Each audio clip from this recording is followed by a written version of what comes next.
Good morning, good afternoon, good evening. Welcome back here. Welcome back to our Topstep TV for opening call. I'm Eddie Horn, and of course, we've got our good friend John Hoagland with us here today. Congratulations, you're at the right place at the right time. We got a lot of stuff kicking in here today. And throughout this week, we're going to be your trading buddy, your trading mentor, your newscaster, your fellow trader, and even that wise man on top of the mountain who says that to truly find yourself, you must play hide and seek alone. So, but anyway, get yourself ready for some top-notch, up-to-date market and trading knowledge. And good morning, Jonathan. How are you, buddy?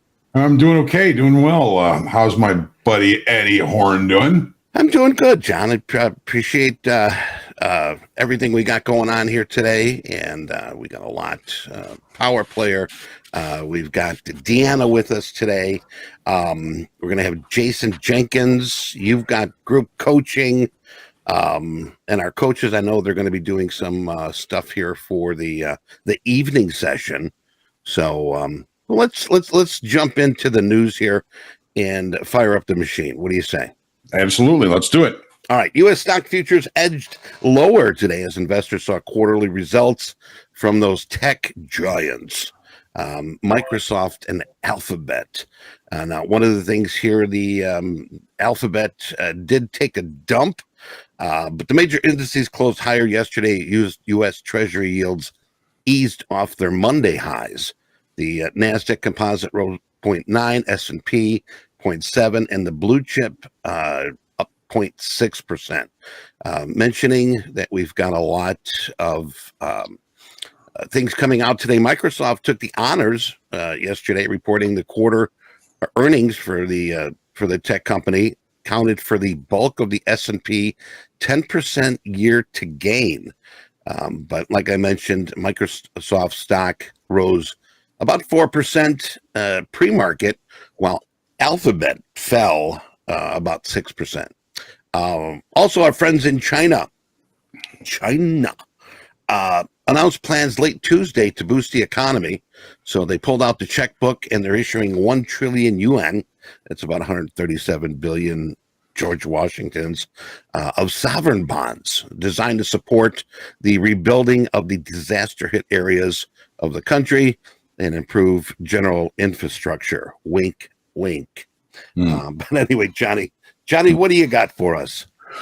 Well, as far as economic earnings and economic numbers and earnings today, the mortgage rates and applications came out this morning very early, as usual, at 6 o'clock. The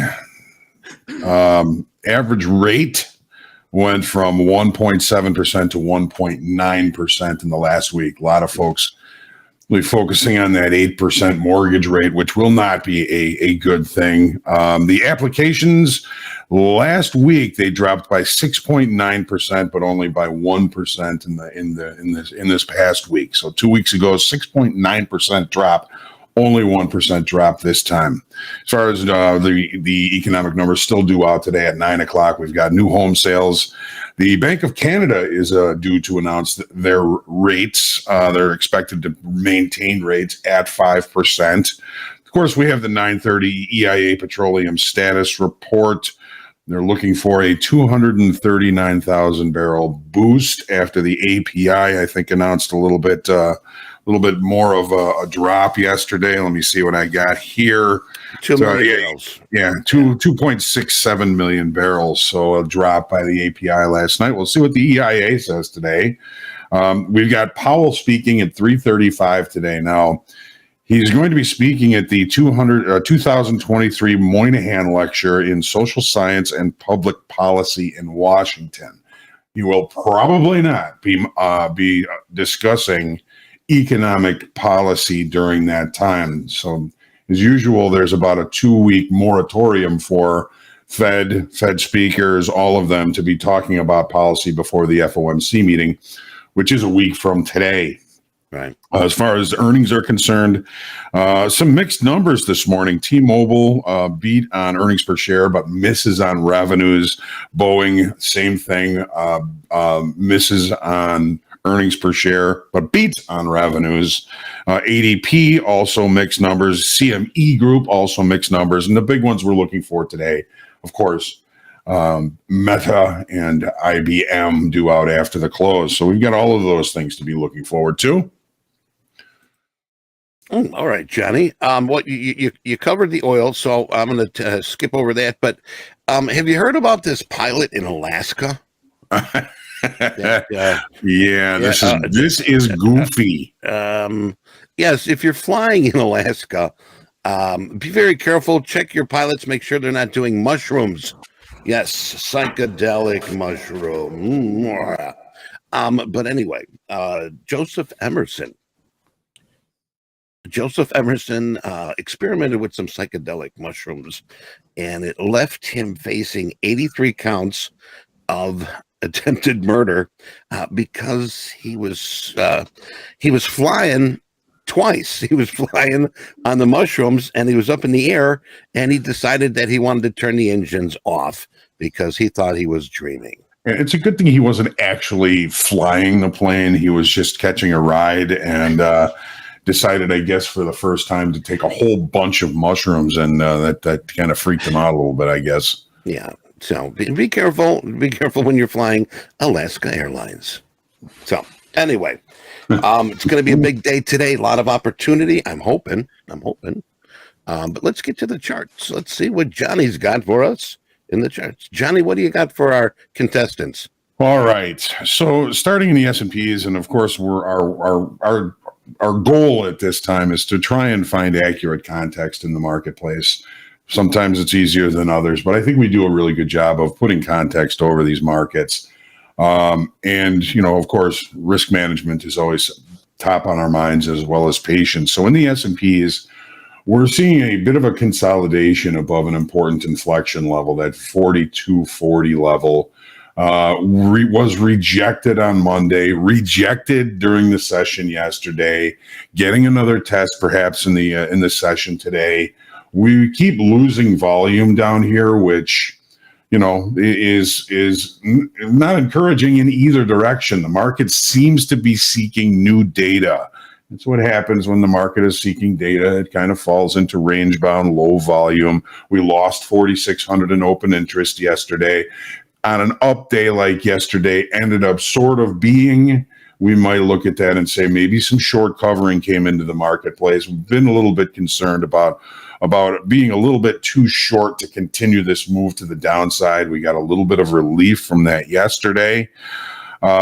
We need new business in order to continue this downside move that we're in. I mean, when we look at the bigger picture, we're putting in lower highs.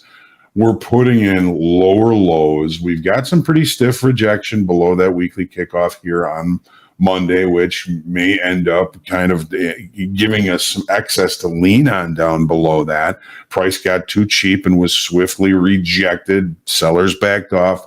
Buyers came in.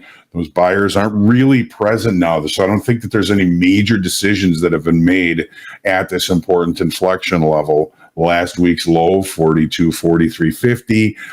The weekly kickoff low, 42.40. And a really good opportunity down there yesterday. I think it was just after afternoon when I was in Power Players, where we took a look down there and really came off that very nicely. So again, this market is seeking new information and it needs new business to continue the move to the downside. I'm still a little bit concerned that in shorter and medium time frames, we may be a little bit too short to break without the benefit of that new business. So take a look at the 30-minute now, and we'll take a look at what we looked at yesterday and what we're facing here today. So the market opened in range and in value, suggesting better trade locations would come as the day goes on. So while we had the look below the overnight the day before, which created that excess low, now we take a look above the previous day's high, and we fail to continue. The market rotates all the way back basically to weekly kickoff low, the low of that move, was 42.40 is weekly kickoff low within 8 points of it. And then the market kind of recovered back to the upside. So semi-rotational day yesterday. This spike after the close was after the earnings came out. So a rotational day. We've got an inside overnight session inside the regular trading hour range yesterday. Overnight inventory, if there is any, we might start to call it a little bit to the short side, but we are in range now. We are outside of value from yesterday. So I think the idea today is, with the range-bound trade yesterday, centrally located in that range today, is to try and stay patient. Again, look for better trade locations as the day goes on, similar to what we had yesterday. And of course, beware of any major meaningful participation below weekly kickoff low. If we start to see volume come in there, that may be waking up the longer time frame traders to adjust inventory. Any adjustment in inventory by longer time frame traders, I would be looking at as potentially getting rid or covering shorts, or even perhaps getting into longs. Although with the open interest loss yesterday, it would look more like we covered shorts near the end of the day yesterday. So be patient today, and again, look for better trade locations as the day goes on. This kind of creates day 4 of an area of balance that we're currently in above a very important inflection level. I'm looking for some big opportunities once a direction is chosen away from 42.40.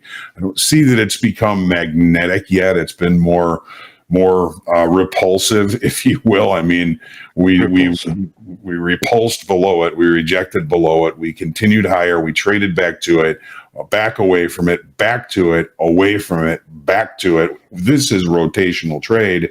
So it puts me in kind of a balance strategy.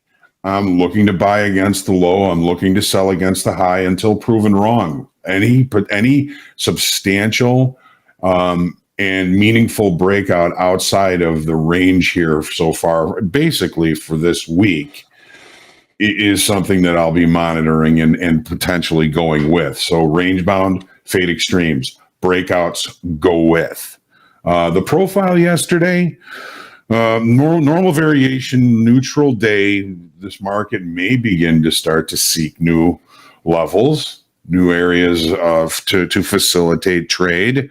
It was a P-shaped profile. In other words, volume was very low in the lower half, and most of the time was spent in the upper half, which is supported by the loss in open interest. So our hypothesis that yesterday we saw some short covering, which does take buying power away from the marketplace in the tea leaves that we're looking at yesterday. So again, a lot of my focus is going to be on any opportunities down near weekly kickoff low, any opportunities up near these highs, maybe even this 200 session moving average this morning here in the S&Ps.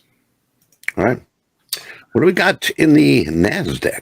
NASDAQ, here we go. So here is the daily. Kind of really similar. I mean, our weekly kickoff low was tested and rejected on Monday. Up move, losing 5,100 in open interest on lower volume, short covering.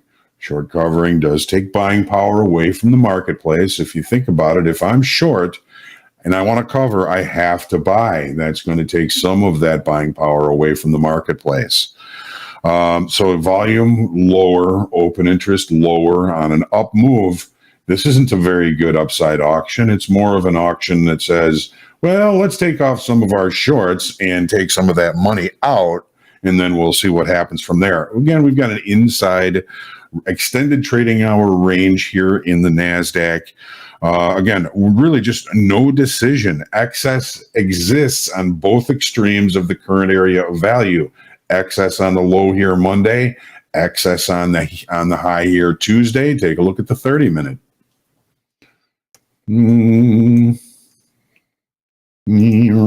Okay. So yesterday when we were in fast markets, I was talking to actually Michael and I think Andre a little bit about this afternoon pullback low in the NASDAQ. And that afternoon pullback low really kind of put in the low yesterday. We started out, we looked higher, we failed above the previous session high. We broke to the afternoon pullback low, and then we continued to try and push this market higher again. P-shaped profile indicates short covering, which is supported by the loss in open interest. The big spike at the end of the day here was after earnings came out. We haven't really been able to maintain price above those levels here, have we? Overnight inventory, if we're looking at it, it's short. But again, overnight is inside the regular trading hour range from yesterday. No major changes in the perception of value upcoming into the open here. Looks like we're going to be opening below value, but in range. Again, suggesting better trade locations are likely to come as the day goes on. I mean, look at yesterday. We opened in range and in value. Better trade location here after an hour and a half. Probably another best trade location here on the 12 o'clock bar, the 11:30 bar. We may find opportunities like that today because, again, we are in day 4 now of a potential area of value or of balance. Fade the extremes, go with breakouts. Fade the extremes, go with breakouts. And again, the profile, normal variation, neutral day, P-shaped, short covering, supported by open interest. That does take a little bit of buying power away from the marketplace. All right. How about crude oil?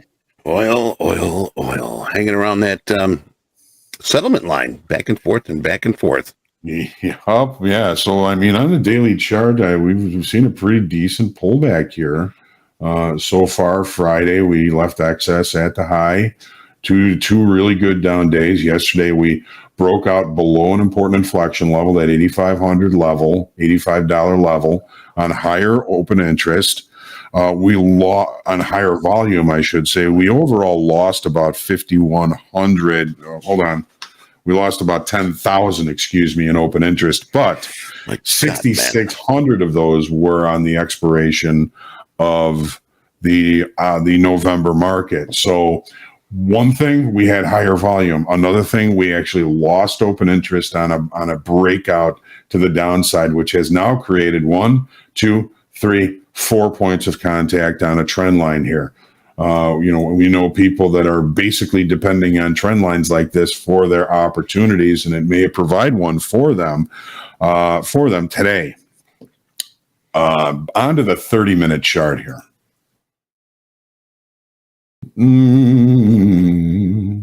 Got to scale everything here. All right, scaling. So what did we do yesterday? Well, we opened, we broke below the weekly kickoff low. That weekly kickoff low became resistance. 1, 2, 3 opportunities in that zone of the weekly kickoff low. And then the market drove through, tested down through a previous gap, tested down to this trend line, and is still kind of holding that trend line. So, my opportunities, I think here, are we overnight? Do we have any position overnight? No. Are we in range and in value? Yes. We had a double distribution trend day to the downside, which kind of leaves the single TPOs from here to here as potential resistance, which we've traded up against a few times already today. If we start taking out these single TPOs between, let's call it 83, 84 even, let's call it all the way up to 84.50, 84.60, then something may have changed and we may see this market continue to try and push to the upside, maybe back to weekly kickoff high. And again, I'll be watching like a hawk around this trend line, which is off the daily chart. It's coming in very nicely on the 30-minute chart. So in range and in value, I'm going to try and stay patient. I'm expecting better trade locations to come as the day goes on. This is last week's low. I've got to put the annotation on there. And that's really where the market drove through and began to find acceptance. Remember, we find acceptance through volume and time. The market spent a lot of time here Not a lot of time here. This area up here, I would look to see as resistance. And as a matter of fact, anything above here, anything above our overnight high, looking at those as pretty decent resistance areas. A lot of folks are expecting price, crude oil to go screaming to the upside. And I think that's been part of the issue. We've had so many short time frame and medium time frame speculators barreling into the long side. There's nobody left to buy it. Well, maybe we're starting to see some of that peel off with the loss in open interest that we had yesterday. Now, Eddie, we're going to gold. Your favorite market here. Yeah, I had gold yesterday. I took a look at gold and sort of rose like my cake in the oven yesterday. Just didn't think it would make that much gain that much ground, but it actually did, and I'm glad that it helped some of our traders here. Yeah. Well, just don't stomp on the floor or slam any doors, because the cake could fall at any time. It could fall, exactly. Right. So really, I'm kind of looking at 2 days of relative indecision here. We've seen volume falling off on Monday and Tuesday, lower volume. We still see open interest increasing, another 1,600 contracts yesterday. And if these were red bars, I'd say, is this perhaps a bull flag forming? I mean, it's doing what a bull flag does. It's smaller ranges, opposite the bigger picture on lower volume, but we've increased open interest as well. Maybe we're starting to trap some weaker shorts in this potential bull flag. Taking a look at the 30-minute chart here now, Eddie, we've got the recovery yesterday from overnight inventory being too short. Boy, it just consolidated here, and then ran to the upside. A return to this point of control down here, you can take a look at this and say, as people call it, this is a demand level. Price sat here for a while, broke out to the upside. Upon returning to it, the demand may still be present here. So we put up a double distribution trend day to the upside. The single TPOs kind of go from here all the way up to here. So where's here? 1977.50 all the way up to 1982, 1983, up to that area. So we've traded into it in the overnight. We've come down relatively close to this demand area, and we're still seeing the market continue to the upside. Overnight inventory, I don't think we really had much when we opened, but we're starting to test our overnight high. We're starting to test yesterday's session high. We're looking for either acceptance above that or rejection. If we are too short, you may see a pretty decent upside move. If we do attract buyers, just try not to fight it. Boy, that move late in the session yesterday at a 10:30 and 11 o'clock bar, just pow. Looking at the VIX today, it's about flat, $18.97 index back up just a little bit at 106.39. And the yield on the 10-year holding just below that 5% level at 4.9%, and looking a little bit on the upside this morning. So that's what we're looking at here. Make sure you take your deep breath, stay humble, grateful, creative, and centered in your trading today. And we're hoping that you have a great trading day. We are very much looking for your success. And please do not forget, everybody say a prayer today for peace. Prayer for peace. Way to say that, Johnny. For everybody. Yes. Okay. All right. We're going to take a few minutes here, take a break, but coming back here, we've got Deanna going to be with us here also. Don't forget, we do have Shop Talk with Andre, Shoulder Tap with Brett. Brett will be on here because Mick is on vacation. Power Play, we've got Jason Jenkins. And don't forget, we do have that top quiz back with Jack and a special guest. And then Hoag's going to end the day with some group coaching. So don't leave. Hit that like button, subscribe, and we'll be right back. I promise.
Yes, as promised. I said we'd bring back Deanna.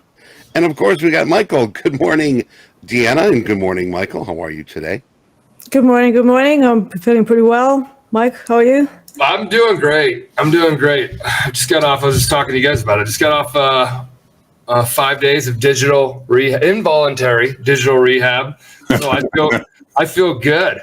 I left my phone in my car when I flew out to Mexico with the family. So I went phoneless for like 6 days.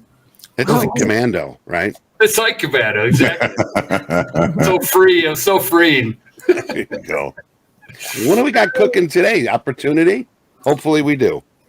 Yeah.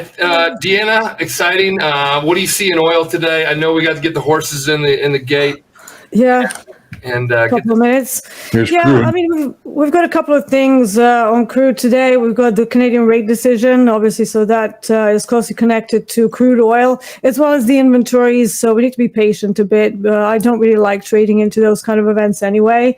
And the market is opening inside value, so that's never a great start, but it could mean a possible change of sentiment as well. It could be the beginning of some kind of a reversal if we are at relevant areas on some larger time frames, but we could also have a further fall back down to 235 because technically we're not at a demand level just yet. So yeah, for now it's still pretty much undecided. So yeah, patience. What do you think about this trend line here in crude?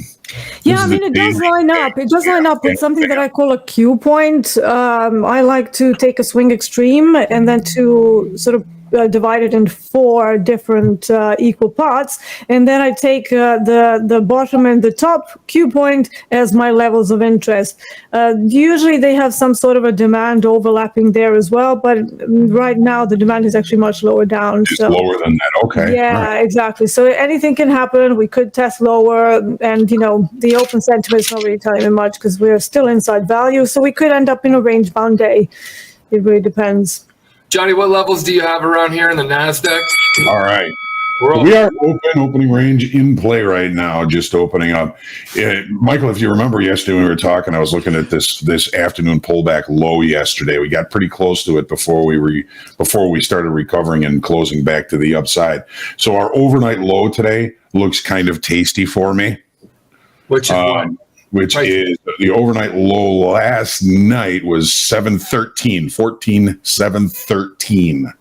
Okay, yeah, that one, overnight low. What was the one you were talking about yesterday? What price is that? Yesterday was this afternoon pullback low, which was 14,699. And we got down to 14,706, 699 to 706, 7 points from it, and before this market really started to turn and head back to the upside. Okay, Michael Belt's saying 713s. We got 713s. We got 699s. We got 70 whatever you just said. 713, 699, and this afternoon pullback low here. That's that 699 level. Yesterday's recession low.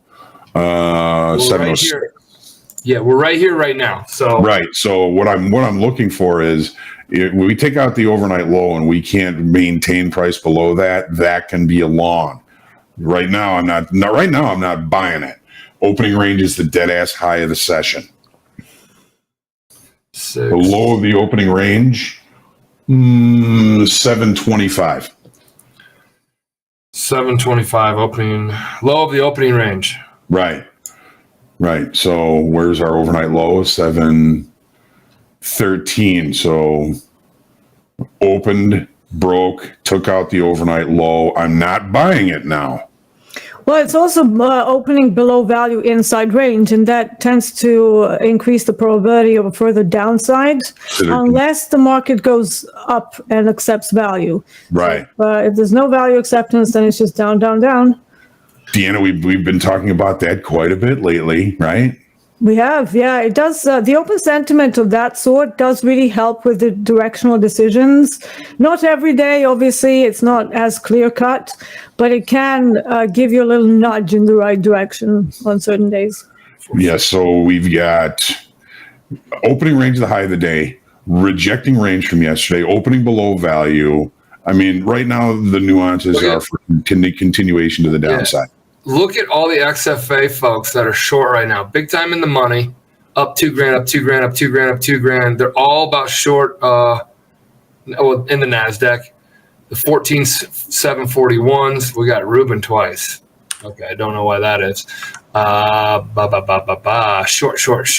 Yeah, we've got delta congruent with direction. In other words, delta in the S&P is with the opening range. The high of the day is negative 3,500, negative 800 or 900 in the Nasdaq. So, we may be seeing all contracts acting, all contexts, time frames acting in concert on this initial move to the downside.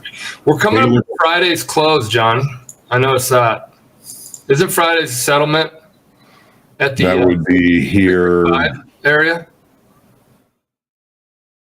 Tuesday, Monday, Sunday. So yeah, that close I think we were looking at yesterday was right around 14,660. Yep. Right. Yep. So that's the value low from yesterday. That lines up nicely. Look at the excess that we found yesterday below our weekly kickoff low here in the Nasdaq. We opened. Hold on. What's the weekly kickoff low? Sorry. 14,610. 14,610, and it's been the weekly kickoff low for like 4 straight weeks. So we took a look below it yesterday, and boy, did we rejected quickly. Yeah, right. Any news on that, or did it just flush out? It got too cheap. Sellers backed off, buyers took over, and pow. So that's, this afternoon pullback low yesterday, I felt was an important level for us to focus on yesterday. If we got the opportunity, we got pretty close to it, and then the market recovered. Look at the S&Ps here, Michael. Look at what happened yesterday in the S&Ps. So there's Friday, there's Monday, open, rejection, pulls right back to weekly kickoff low and closes above it. Yesterday, we open in range and in value. We always suggest to staying patient because better trade locations are going to come as the day goes on. We test above the previous day's high. We reject. We come all the way back to, what was this low? 42.42, 8 ticks from weekly kickoff low, and the market just rips back higher and recovers and closes relatively well. Now, 1, 2, 3. Today is day 4 in this area of balance that we've been resting right on weekly kickoff low. The open interest has not been indicative of any accumulation or liquidation. Maybe yesterday we had a small liquidation of shorts on this push to the upside because we did lose open interest. But what I'm looking for is, and what we need to continue a bigger move lower is new business. We need longer time frame sellers to make a decision and either liquidate longs or get into shorts in a big way for a continuation to the downside. For the person listening right now, you say long time frame trader. I trade all day long. Am I a long time frame trader? No, you are a pretty short time frame speculator. You're a pea shooter like me. Got it. What's a long time frame? The longer time frame traders are the banks, the funds that use these products to, in essence, protect themselves from risk. If you've got a big bank that's selling S&Ps, they're buying something else. Hey, John, Trent's got a question here. Can you explain how you're identifying those short coverings versus the new longs? All right, that's a really good question. I want to address that, but I want to see what happens here on this weekly kickoff low. I mean, we just ran right to it. What is it? What in the S&Ps? It's 42.40 is the weekly kickoff low. Well, it's right here. Everything below it has been rejected to this point. Okay, and we got a long bias building. Eddie, I want to get to your question. We got a long bias building in Nasdaq, but 56% of folks are only biased to the long side, and yes. So, just sharing. Last week's low for 645 in the Nasdaq. Not quite the weekly kickoff low, but still a visual level that traders look at. And it also allows you to limit risk. You guys hear all those geese? No. There's like 1,000 geese like running or landing in the pond behind my house. There you go. Thanksgiving's very yeah, close. very close. Good thing. I will go get the fatted goose. The fatted goose. Okay, Eddie had a question for you. Okay, so how do you know if a move is short covering or long liquidation? Right. There are a few hints to it. Let's go with the S&Ps yesterday. So I'm going to put this profile up. This is yesterday's profile. The market attempted to move lower.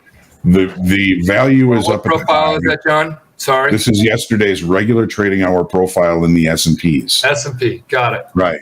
So when you end up with a profile that's shaped like a P, it's fatter on top, and there's just a spike to the bottom that's rejected, that can be an indication of potential short covering. In other words, people may be taking some profits, maybe some shorts that are stuck in the bottom here, but they're trying not to pay too much. So they're cautious. They're just trying to get those positions adjusted. So you end up with a P shape. No big move to the upside. Sometimes that is true, but so the first indication of a short covering rally is the P shape of the profile. The second indication is the open interest. We lost open interest yesterday and only of about 4,600. So looking at this profile, the volume profile, you can see very little volume down here, more volume up here. When the market is directional to the upside and loses open interest with a P-shaped profile, that's indicative of short covering. What's important about that is that short covering takes initiative buying out of the marketplace. If you're short and you have to cover, it is initiative buying. And once you're out, that buying evaporates. I got short one. Well, I got short one because I'm going to be looking at selling tips, shorting tips at the 660 level. I got short two, but I got out of one of them, pretty quickly. Okay, you're building your base. Yeah. Selling tips out of the selling tips out of the gate. Going to keep this one fairly light, but we had that number at 665, and it came back up to it, and really bounced right off of it on a tip, on a rip higher. So we'll see if it crumbles a bit here. So here's the NASDAQ 30. Here's the S&P 30. I'm trying to keep them both up there so we can, kind of keep an eye on both to see what happens and how they treat these levels that they're at. Hey guys, real quick, just want to check and make sure Deanna's mic is on.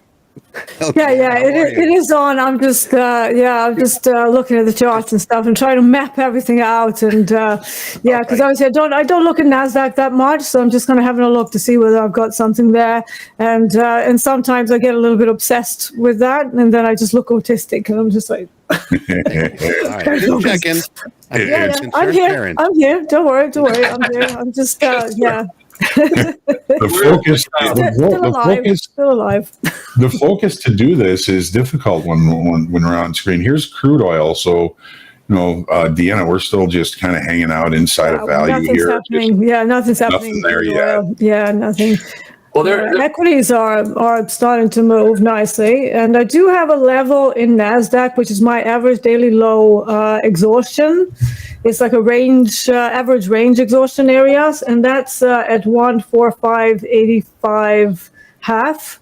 So it has a very good chance of getting there because there's nothing else in the way that I can see stopping it. So there's no reason to think that it's going to stop before the average daily range is exhausted to the downside. Jack, I covered early. I just wanted to build a little cushion. It was a great short. I didn't hold it for the whole 20 handles, but it's just a light cushion, toe in the water. Go ahead, Deanna. Yeah, no, that's what I was going to say. These are still short because they're both opening below value inside range, and actually those kind of days tend to lend themselves pretty well to a sustained auction downside without too much drama and too many pullbacks. So I wouldn't fight that for now. That's just my little take. I wouldn't either. Yeah. Deanna, how many, let's see here, how many days is Deanna using on her daily range averages? Usually I use 10 for intraday purposes. And how about But I this also one, have a- Deanna? Yep. What times do you use measuring your daily exhaustion? Starting from Yeah, so I have two measures actually. So one of them is your regular average daily range, which encompasses the full 24 hours, which I personally start from GMT midnight, so London open. I count that as my daily candle because I'm located in London. And a lot of the banks around the world, they also use that as a benchmark too. So there's some merit to using the GMT midnight as a starting point for the daily candle. But then I have another measure, which is like a modified concept of the average daily range, and I call it the average session range. For that, I only use the regular trading hours or the electronic session, so it depends on what I'm doing. But in crude oil, typically I use NYMEX Open for the start of my calculations, both for the daily ranges, both for the session ranges and for the market profile calculations. And then I end both of them at the electronic close. So not for settlement, but I actually want to see what happens after settlement as well. So yeah, that's worked really well for me. It's something that has shown quite high probability reversal areas and levels. When I look at like the last 3 to 5 years as a sample size, something like an average session low works really well in crude oil because crude oil has this general sentiment to the upside because you frequently get problems with the supply, which obviously increases the demand. And anytime we get to those levels by selling, if we do get there, obviously we have increased probability of average session low acting as a reversal for any longs. So that will be trying to catch a bottom, I suppose, but systematically. Thank you very much. Selling little pops. Yeah. Jack, I got short then covered. In out. I saw it. You are In and out, testing in and out. our Yeah. system back here, MP. I know. I'm hasn't found a bid yet. Has not found a bid yet. All right, what level? 618, 610. You had 610 coming up to 610.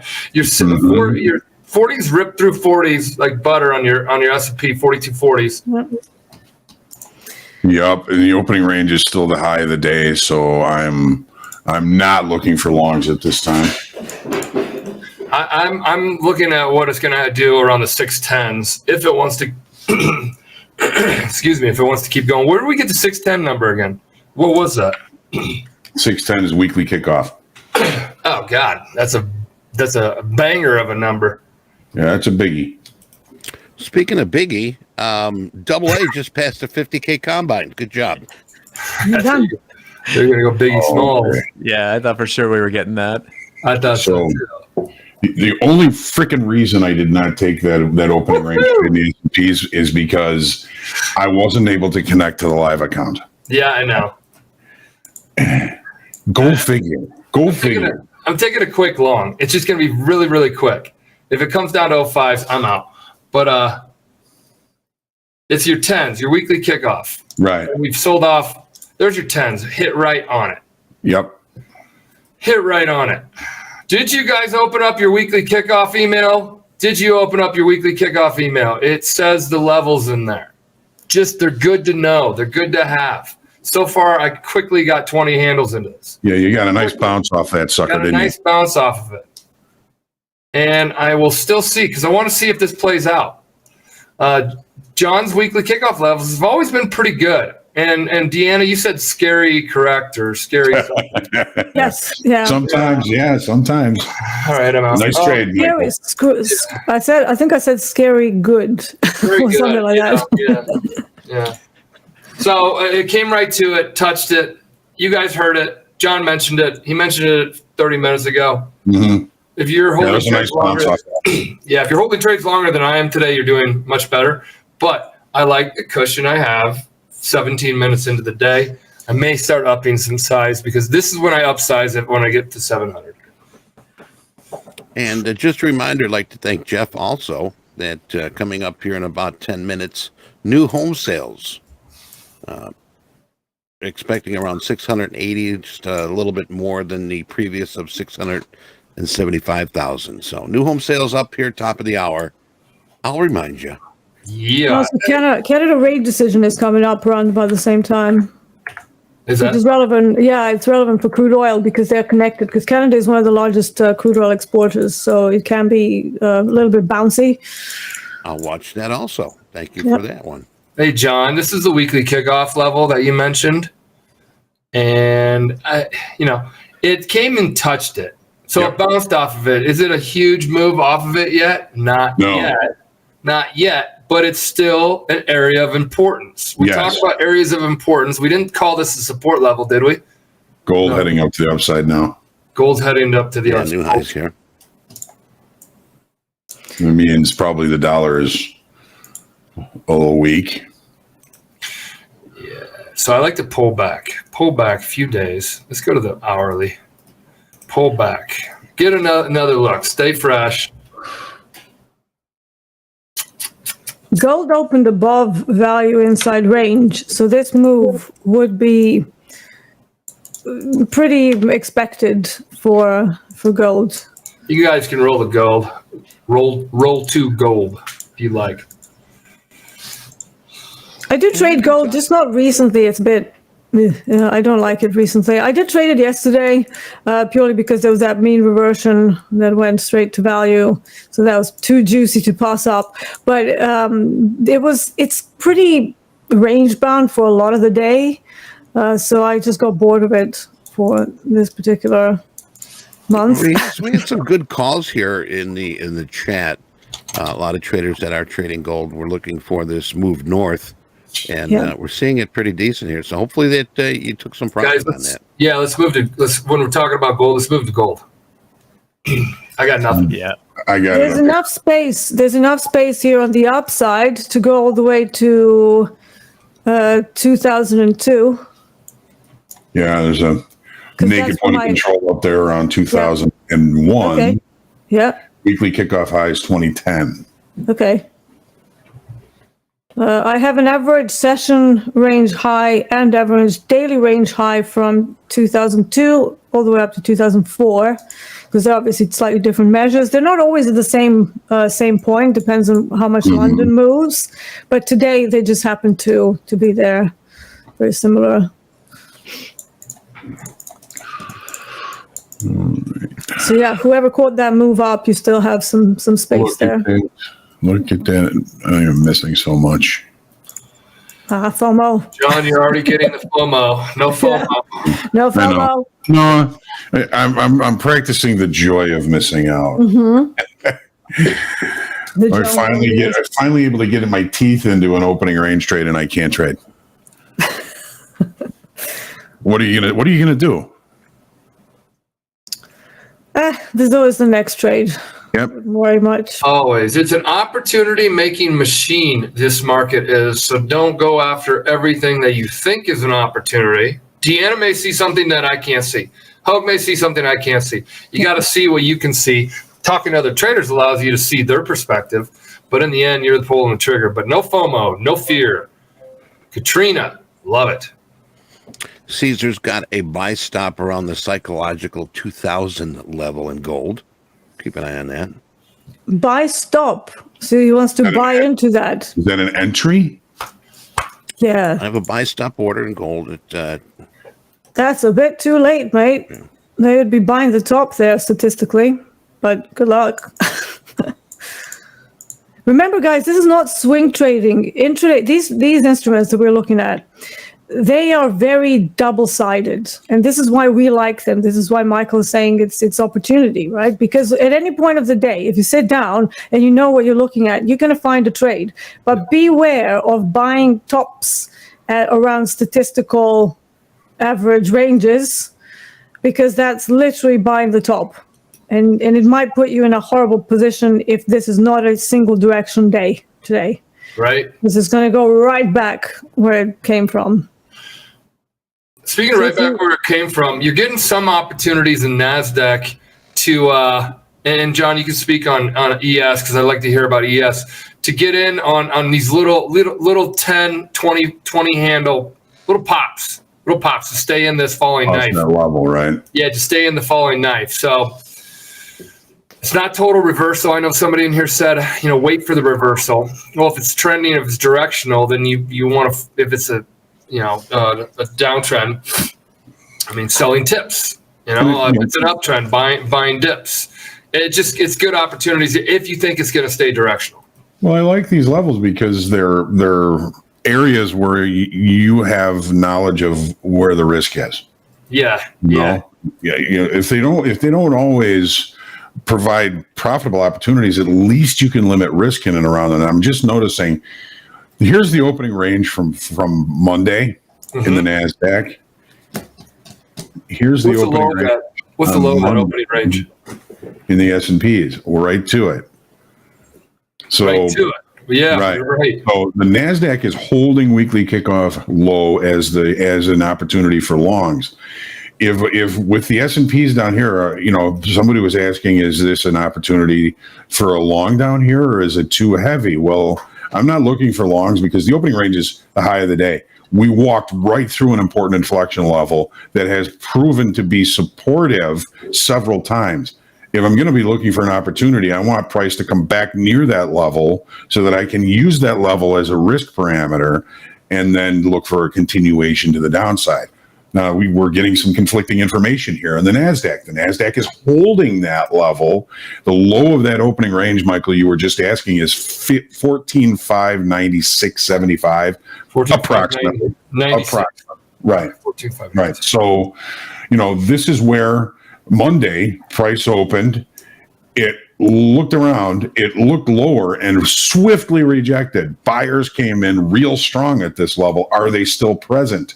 We're still seeing support here at weekly kickoff low here in the NASDAQ. NASDAQ is, of course, going to be presenting as stronger because the tech sector had good earnings. 5 minutes remaining. That's not your voice, Eddie? That's not your voice. It's not. It's a soundbite, but it sounds like me. 5 minutes. Totally sounds like top of the hour. It does sound like you. 4 minutes remaining. So the question about weekly kickoff levels being equal first buyers of the week, no.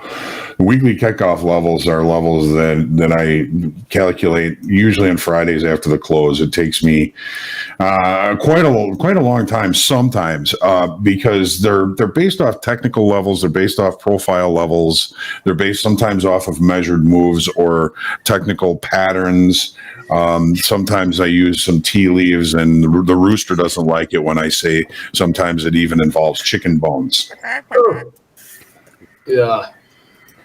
Yeah, it makes a good broth. Makes a good what? Broth.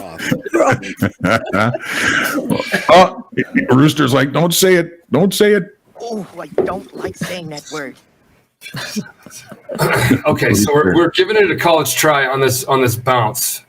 Is it a reversal? Is it not a reversal? This is what we got to watch for.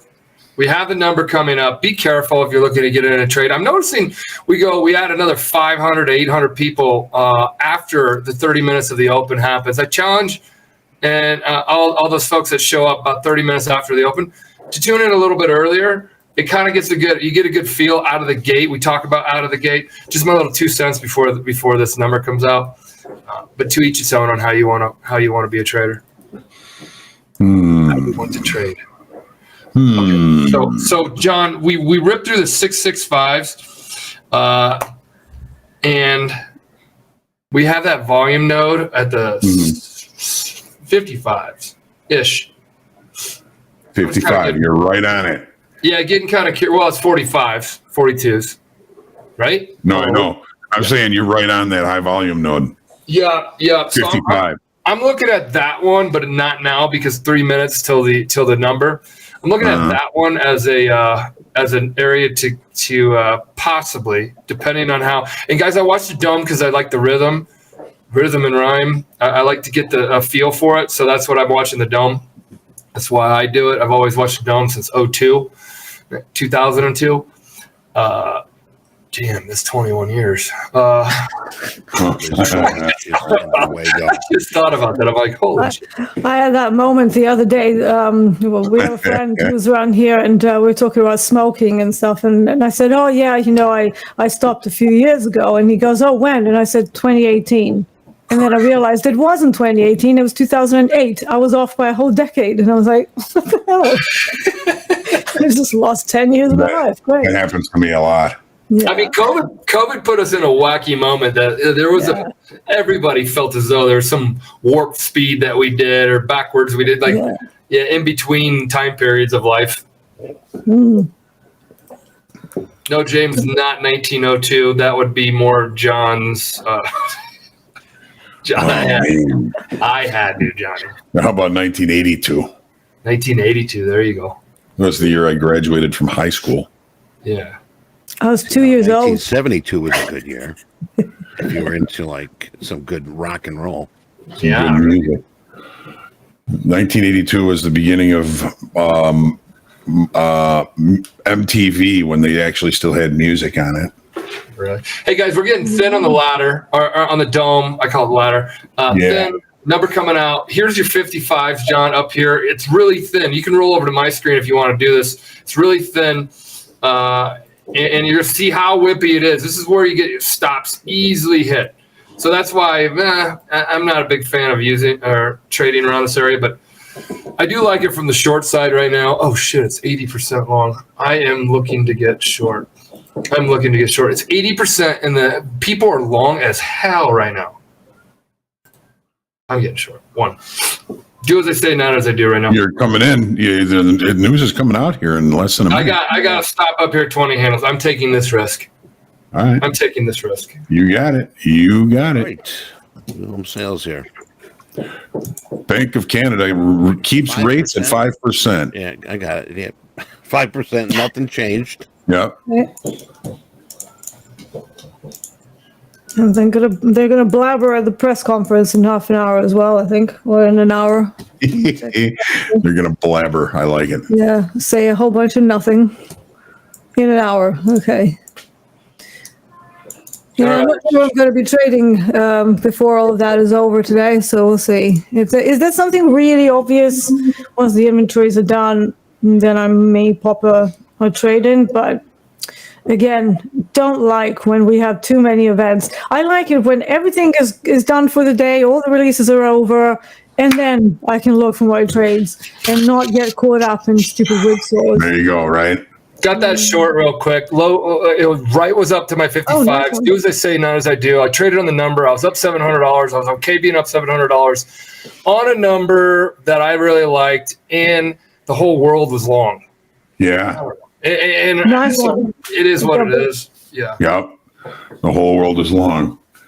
See, that's courage right there. That's balls. Well, I would. Yeah, no chance in my doing that if I was down. Here's a good lesson. If I was down, I don't care if it was $100 or $1,000. I would not put that on. I took a little bit of risk. I threw a little gamble in there. I know we're traders and everything has, and I'm not a big fan at all of gambling. I don't gamble at the casinos. I don't really like it. No, whatever.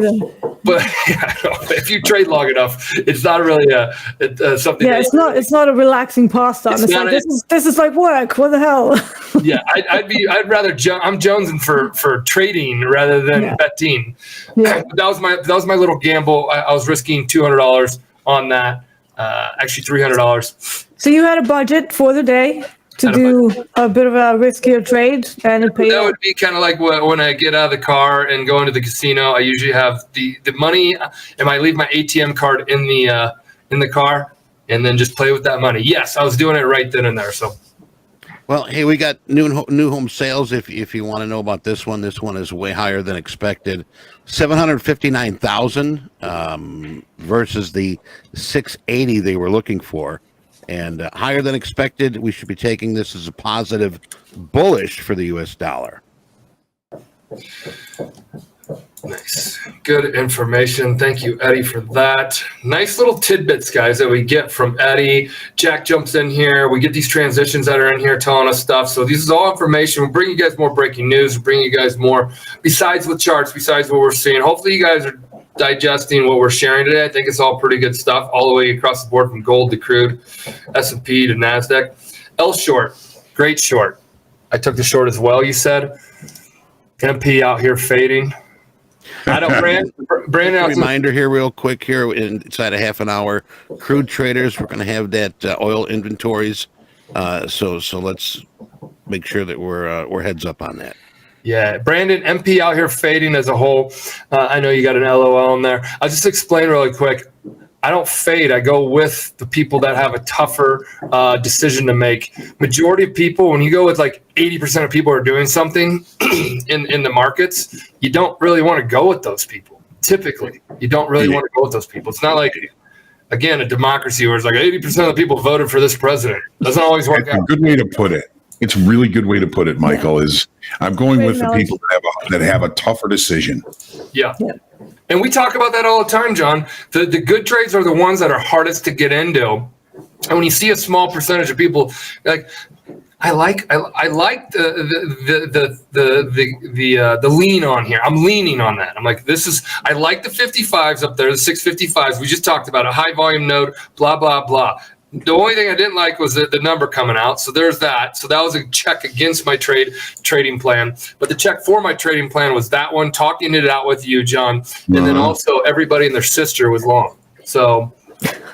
And we're still holding weekly kickoff low on the NASDAQ. Yeah. Yeah. Deanna, I'll say brother too. So just so you know. Hey, I only have a sister, so yeah. Oh, that is nice. What's the age difference? Oh, big age difference. She's 10 and a half years older than me, so she's 53. Yeah, what's that gap look like? Do you have a relationship, or is it like generational gap? No, we have a relationship. If anything, she's gonna kill me if she sees it. We cut it out. I'll never hear the end of it. Yeah, I think she's the less mature of the two, even though she's got 2 kids and everything.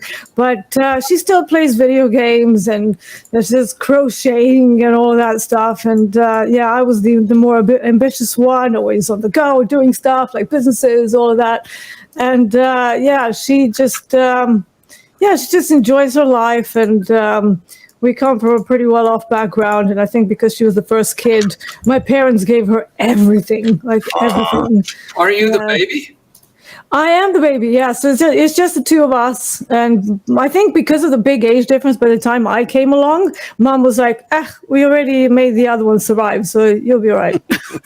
Yeah, here, go play with these knives. Yeah, exactly. Yeah. Get a job. Go outside, yeah.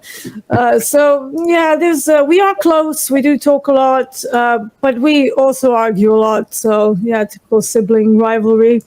I think she does get a bit jealous of just my achievements. You know, it's not that easy when you have a nutter for a sister. But yeah, you seem to be gifted in many areas. So yeah, that does weigh on a siblings. The thing is, she is gifted as well. It's just she never actually worked at any of her skills. She's just like naturally gifted at a lot of stuff. She's an excellent painter. She can actually sing really well. She also plays some instruments, but not to a very high level because again, she never practiced. So if she wanted to, she could have done everything that I've done and more. But she's the underachiever. She just doesn't have the drive. She's just like, yeah, whatever, I'm happy. But then again, there's certain jabs, like whenever I go and visit, and I go visit a lot because my mom is alone now. Yeah. My dad died a couple of years ago. So yeah, I go literally almost every month. So I stay there for like three days. And yeah, there's always a jab. There's always something that I'm doing that, she wants to do. Deanna, we Jack, we can't post this after we're done. I mean, after we're done with the show, this thing gets posted and for the world to see forever. It's fine. It's fine. She knows. She knows. We're very honest with each other. So We edit it. Bring her I on love her to death. TV. Yeah, I love her to death. I love her to death. There, But you know, sibling rivalry. It is what it is. So. Yeah, that solves it all when you end it with "I love you, babe." You know, I love you, Yeah. sister. Exactly. Yeah. It works And she knows whatever happens, if she really needs me, we'll be there for each other. So that's the only thing that matters at the end of the day. Blood is thicker than water. Exactly. Hey, John. But Eddie, you get to pick what you want to drink, though. Unless you're a vampire, then it really don't matter. Unless you're a vampire, then I go. John, Chris Kringle is asking, can we look at the TPO and talk a bit about the profile, how it's shaping up? In Yeah. In crude? crude. Yeah. Andre, you can come talk about your brother and do a therapy session too. I see you chatting. How it's shaping up? Well, it opened in range and in value. We suggested being patient, which hopefully everybody has been patient. We've only got a 62 tick range up here. Delta is relatively congruent with direction. It's a very small initial balance, which means it's not going to take a lot of energy to really extend the initial balance today.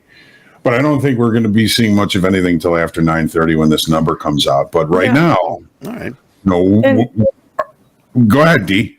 Yeah, well, also the small initial balance, because we have a average session range of 225 ticks over the last 10 days. So with the initial balance only being 62 ticks, this actually increases the chances of ending up in a neutral day, or what I like to call an asymmetrical neutral day, which is when the price it's kind of like similar to a running trend day. It's just, it doesn't really build much structure before it kicks off. It literally just has like a buying tail and then kicks off wherever it's going to go, or a selling tail.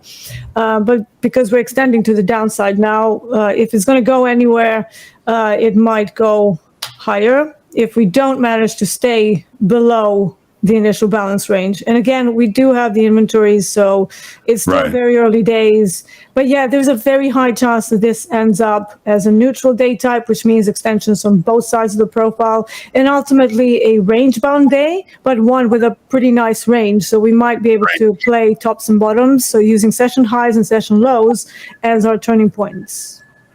So what we're saying here is we've been smart, waiting for better trade locations as the day goes on. Yep. Yeah. Yep. No freaking out over here. Nice and calm.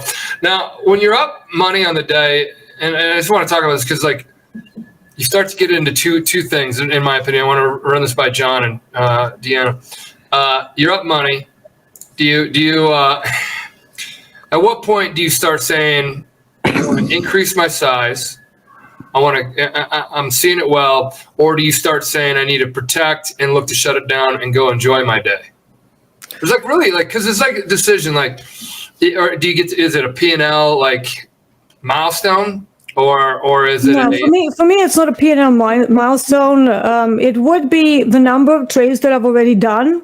Okay. And if I've already done about 3 trades and I'm still not really that high up on the day, it means that I should probably stop and go do something else. I don't really have disaster days. You know, I'm never like deep in the hole and getting it super wrong, precisely because I aim for a particular trade or for a particular number of trades per day. But I'm also one of those that will walk away if I've done 2 trades, both of them reach 2R multiples. I'm done. Like, I don't need to work anymore. I don't feel the need to keep trading. So if I can get my job done in 2 trades and both of them do what they're supposed to do, I'm happy. And I end the day. There you go. I like it. Hey, John, Fred's here, our good friend Fred, asking, is there a reason you're not looking at a pullback to sell short in the S&Ps? I might be, Fred, but I'm looking for a deeper pullback, perhaps even to weekly kickoff low here. The support that was created yesterday from the pullback here on Monday is all lining up with a nice, tasty little area there.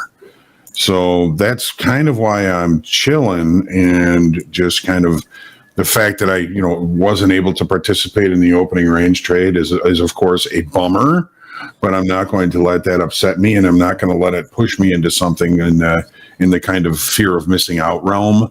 If I miss this move, I miss the move. I know I'll find something else. But I'm part of my concern, Fred, and you know me. Typically, I'm looking at the market I'm trading, is the fact that the Nasdaq has not been able to find any degree of acceptance below weekly kickoff low, at least not yet. Mhm. So, if the Nasdaq turns around and heads higher, it's probably going to drag the S&Ps as well. So that's why I'm being really stingy and looking for an opportunity for a short in the S&Ps. If I were Fred.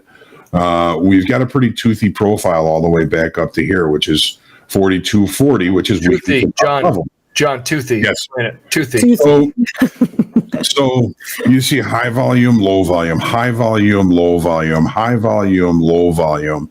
Then you've got a pretty decent low volume area all the way up to a newer high volume area up here, which 4240, as we know, is our weekly kickoff level. So, I would look for the market to come back to 4240, give me an opportunity to participate in this area, maybe even better, go back above it, fail up here, and then continue to the downside.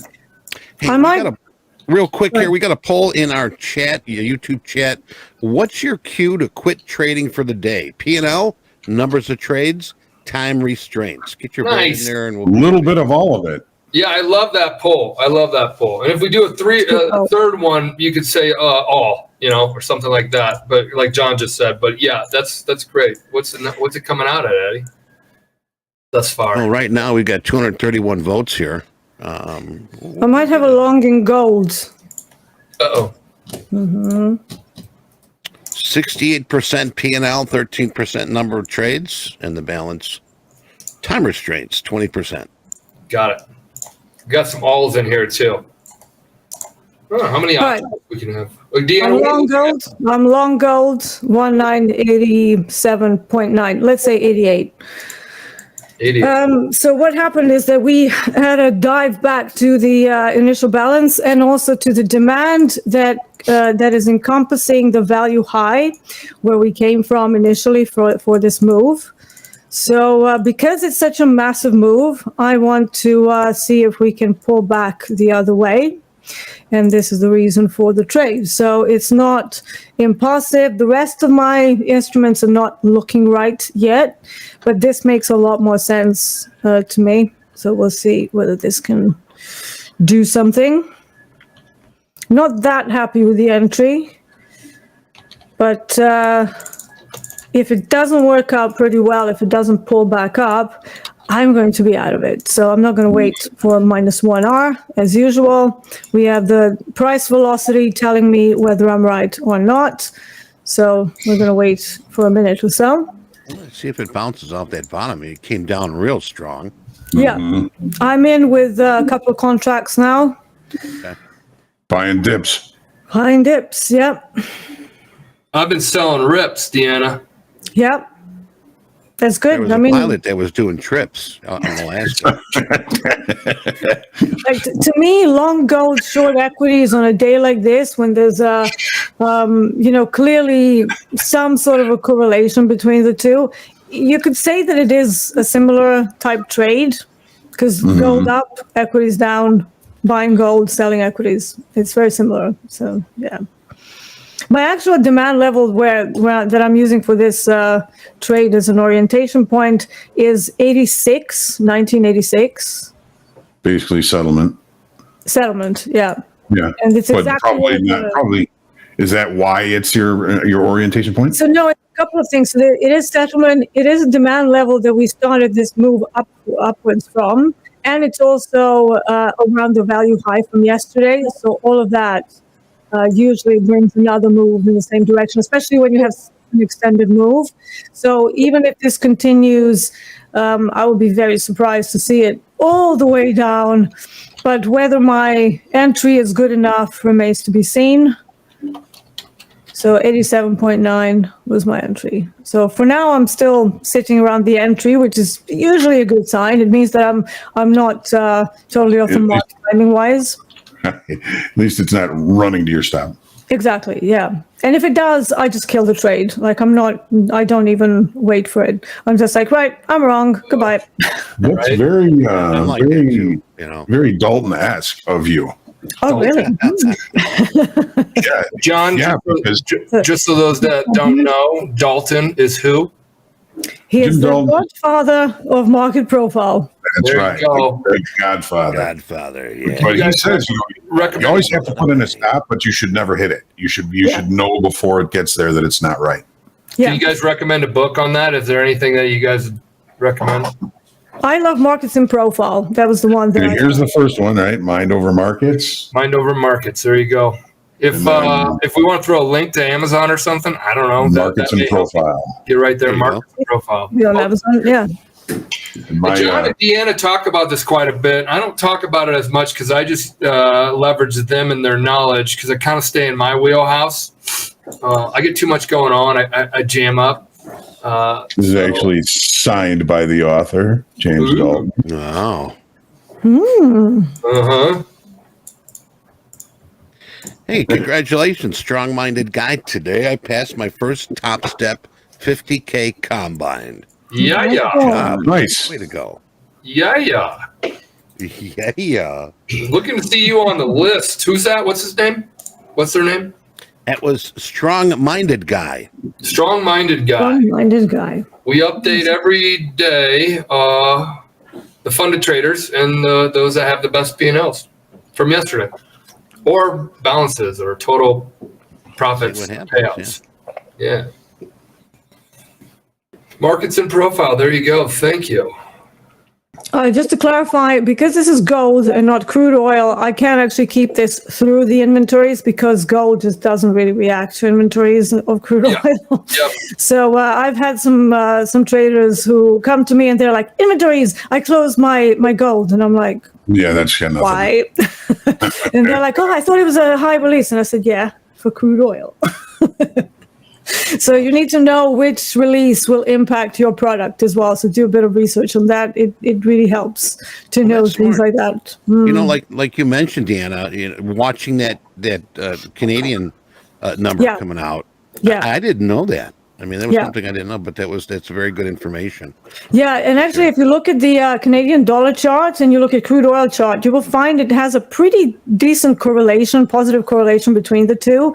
For anyone who's in the Forex platforms, not futures, you might see an inverse correlation because the USD is the first quoted currency, so USD CAD. But in the futures, it's just the Canadian dollar. So if you put side by side, you will notice that the Canadian dollar also reacts to the crude oil inventories. And that's why, because they are one of the largest exporters of crude oil Crude oil, in right? the world. So yeah, it's very connected. Nice. Congratulations, TradeWorks passed my trading combine 50K. Nice. Good job. A lot of people passing today. Yeah, we got some traders trading really well. Keep it up, brothers and sisters.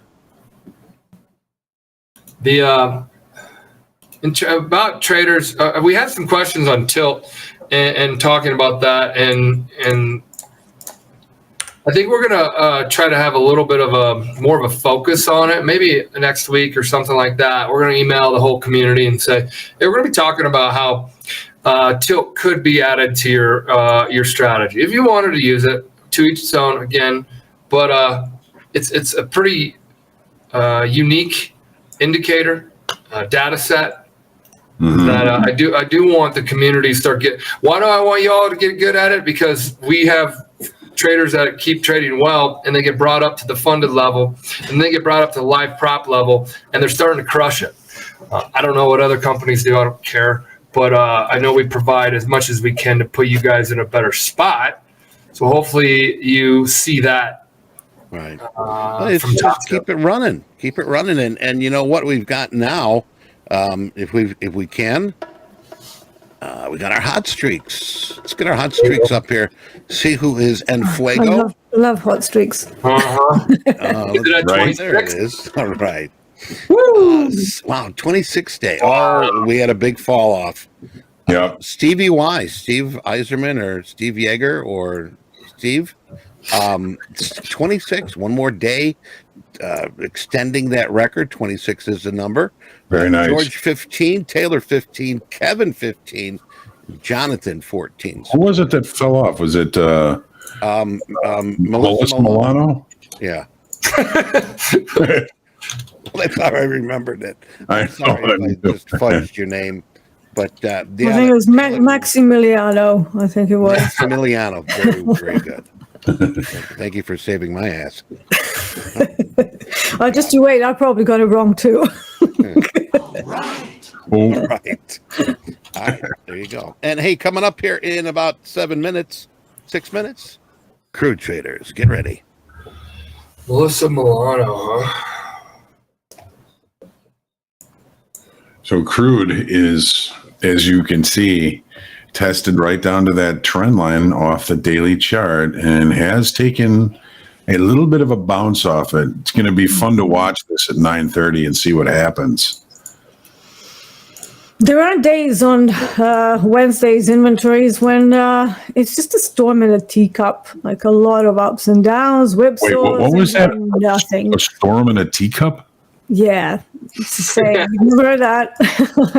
So storm in a teacup. It means like everything's like moving and it's like a lot of stuff, but actually price doesn't actually do anything. Doesn't finish and do Storm in anything. a teacup, yeah. So that's a new industry term for us, ladies and gentlemen. Yeah, for a Midwest cowboy over here, I've never heard of that one. It's a very common saying over here. Like every time somebody throws like a tizzy or something, you know, they're like freaking out, but ultimately they don't achieve anything by doing that. It's Right. Like, storm in a teacup, you know. All right. So the market like moves wildly and then closes basically where it In the opened. middle. And we didn't have to do any of this today. Exactly. Yeah. So it doesn't make any new price, and like it just stops, or it goes back where it came from, or just stops in the middle of the range. So, And just doesn't do anything. Right. so either one of those is never a good sign. That is my favorite colloquialism. We just say buck up and drink your beer.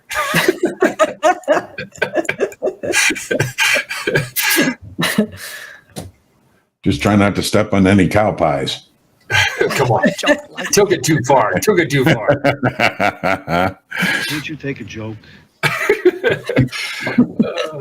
Yeah. All right, so we're kind of ranging it here on the NASDAQ, you know.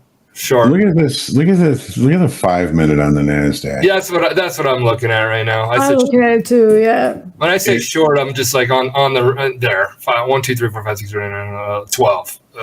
Little 5 minute bars. 1, 2, Look 3, at 4, look at 5. Look at the 15-minute chart, though. I'm gonna go to 15. A little bit of a staircase. I like to call it staircase. When the price drops, then consolidates, then drops. And frequently those drops can be bounce points as well. If I'm in a directional market, sometimes I use those as my areas of interest. Okay. And they generally look cleaner on 15 minutes than they do on any lower time frames. And then you can couple that with DOM, with a ladder. If you see some orders there as well, Yep. you can use that as your confluence.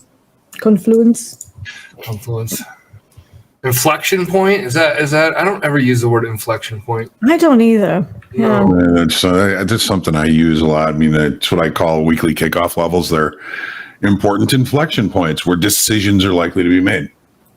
All right, or decisions. Okay, I like that. Or not. or not. There's a 33 lot that came in there. That got filled. That's fairly small. Even if the price goes through a level, that's still valuable information. Like for me, a level can be either two-sided or just a reversal level. If it's a two-sided level, I'm then either looking for a break of the level or for a reversal. So that's what makes it two-sided. But some levels are only good for reversals. For example, things like average daily range exhaustions, they can be a good indicator of volatility, if the price just ignores it, it goes straight through it. But generally, they're only good as reversal areas. Whereas something like the value area edge from the outside, that can be either or. The price can either reverse from it or accept the value. So that makes it a decided level. So I like to quantify my levels like that. Hey, crew traders, 3 minutes here. 3 minutes until the EIA number. And they're asking here, there was an ask for Deanna, what's your TP here in gold? Was it gold? Yeah. In gold, undecided right now, but I always aim for anywhere from 1.5R to 2R, which means 1993 all the way up to about 1995. So if we get anywhere there, I'm one happy bunny. Happy bunny. Happy bunny. Hey, I got Storm in a teacup. yeah. Yes. I'm glad we went across the pond to get you. I got long 600s, 14 600s, and I only did it because there's a 150 lot down there that got smoked. Mm-hmm. And that's the size that Deanna was talking about. Yeah. And it's flirting with this. Inside a minute here. Yeah, these levels down here. So very, very tight. One of the things too here is I want to make sure that we know that this can be really skewed. Previous was negative 4.5 million. Expectations positive about 230,000. I mean, it's a big difference. So we're going to see what's going to be coming out here in about a minute. I'm liking my entries today. I have never taken anything more than 8 handles on anything. This is only 4. You've got some serious intestinal fortitude. What was the tilt down there? Was everybody short? It was 50-50. 50-50? It was, but Deanna was just talking about size on the ladder. There was a bunch of size at the 04s, 07s, and the market just ripped out of it. So it was a stop run that you had a large bid sitting there, and I'm like, I don't know. I mean, I don't know if I just asked you guys or not, if there's been a 50 lot or 100 lot been playing this week, because I haven't been watching it that closely. That 50 lot or 100 lot that's been playing is pretty interesting because they've been really right quite often. So I've said that before. Yeah, you've been saying that. I haven't been watching it that close. Yeah, I mean, you can see on my ladder right now. Look at all this: two lots, 3 lots, 6 lots on the side, but then you'll see 100 cool lots. Cool lots. Yeah, you see like 100. Ooh, that got hit. I didn't want that. But it should still probably be short-lived if I want to play it a little bit. Right, but coming in here, 1.371 million. And keeping an eye here on crude. Gasoline inventory is coming in at 156,000. And let's see here. Crude oil inventory is 213. 213. Crude oil inventories once again 1,371,000, so way off the expectation. Jack, I was only long 1. I just covered at 14s. Just 1 14 Nice handle. job. Good on you, Michael. Thank you, buddy. Nice work. Just chipping away. Base hits today, and you put up a $1,300 a day. That's why we talk about base hits over swinging hard, which means like loading up, which means a lot of size out of the gate. Again, to each its own, but this is the things that we. So yesterday's regular trading hour session low being tested in the in crude oil. I'm sorry here. From the inside. The round number is there as well. The algorithms love popping a round number before they do anything. I have my daily demand level at 82.33, so lower than where we are now. So it's very likely that we might get there if it's a build. It's a build, isn't it, Eddie? Yes. They have, yeah. Yep. So technically that is bearish, but I'll take that with a pinch of salt. Hey, Ghost, that's really cool. So we've been trading similar today. There are days where John and I would trade very similar. There's days where John and I will trade exactly the opposite. You got me beat by a hundo. What do they call it? $100. I don't even know do they call that a Benjamin? Benjamin C note. C note. Wow, that was a great long. Ghost, did you stay with that one? Because that's 40 handles right there in 5 minutes. 5 minutes. It's nuts. Welcome to NASDAQ, Deanna. I know I do trade NASDAQ every so often, but I like to trade it for the last hour of the exchange because I just I find it very crazy for the first part of the session, and I'm too old for that. I would be trading S&P more so, but there's so many people that trade the NASDAQ that I wanted to be the guy that talks the NASDAQ. And guys, if you see Deanna moving from gold to crude, I would never say, have like 10 different positions on, but as a trader that can read the markets and understand how to manage their risk and all, you can be able to go to different products. Yeah, but it takes a long time. It takes a long time. Thank you. Yes, I would never tell anybody to do that until they have a consistent, profitable, disciplined strategy over time. And whenever people come to me for coaching, they're all like, I ask them, so what do you trade? Because I like to talk to them before I'm going to work with them. And they go, oh, I trade ES, NQ, Euro futures, crude oil, gold. I was like, anything else? Jesus, laundry list. Okay. I was like, why don't we pick one and see how you do with one? Then we might consider maybe adding something else if you do well for 6 months. But what if there are no opportunities? Then there are no opportunities. But trust me, these kinds of products, they will have opportunities. Like on 90% of the days, you're not going to miss out on anything. And it's always better to hone your skills on one thing than dilute your focus across like a bazillion products. You'll always do better trying to learn one musical instrument at a time than trying to learn piano, violin, saxophone, oboe, clarinet, all at the same time. So do one, and then you can translate those skills to other things. So I was just going to ask you that, Dee, is, once you understand the profile, you understand the auction process, you find a degree of success in one product, those skills are somewhat transferable because basically it's all just an auction process, right? Very much so. And I obviously have other levels apart from the profile that aid in the readouts from the profile. So obviously it's not just like, I'm just looking at the TPOs and that's it, I'm done. I have orientation points. So how far do we get to? Is there anything else around this level? Do we have enough space for the trade to work out? Is it an inside day? Is it a neutral day? Are we extending the profile to the upside or downside? And if it's just one side, is the auction slow? Is it fast? So there's so many things that come together, but there are quirks in each and every product. And this is why it's not good to try and learn profile on one and then immediately go to the rest, because there's changes. There's like, for example, ES moves a certain way for the initial balance, and then crude oil, you will find that it moves in a completely different way. Gold, again, it will be super crazy one time, and then another time it will be very quiet, whereas the other products have a little bit more consistency when it comes to the initial balance specifically. And then also, what types of trades can you expect at a particular part of the session? So I know very well that crude oil likes to turn around for the first couple of hours of the session if we don't have the inventories and if there's no other news to drive it into some kind of a single direction movement.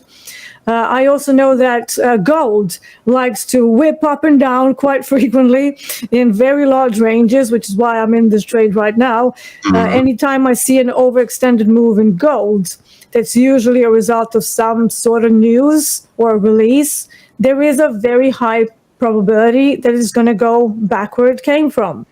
So, all of that plays into my decision making. So it's not like, oh yeah, I'm just seeing all of the same things I'm seeing in crude oil, in gold, because there are differences. They behave differently. Not like totally different. So you can definitely apply the concepts to various markets. Right, But right. it's just not good until you learn how the instrument breathes and how it behaves with every single release. You're going to find it very hard. And I've had people trying to trade too, because they beg you. They're like, please, can I trade the second instrument? And I'm like, okay. And then we have days where they're like, oh, I don't know which one. Oh no, this one's setting up and this one's setting up. And I'm like, are you in a trade? And they're like, no. Why? I couldn't decide because they both look good, and I don't allow them to do more than one active position. Yeah, because again, that's just disaster.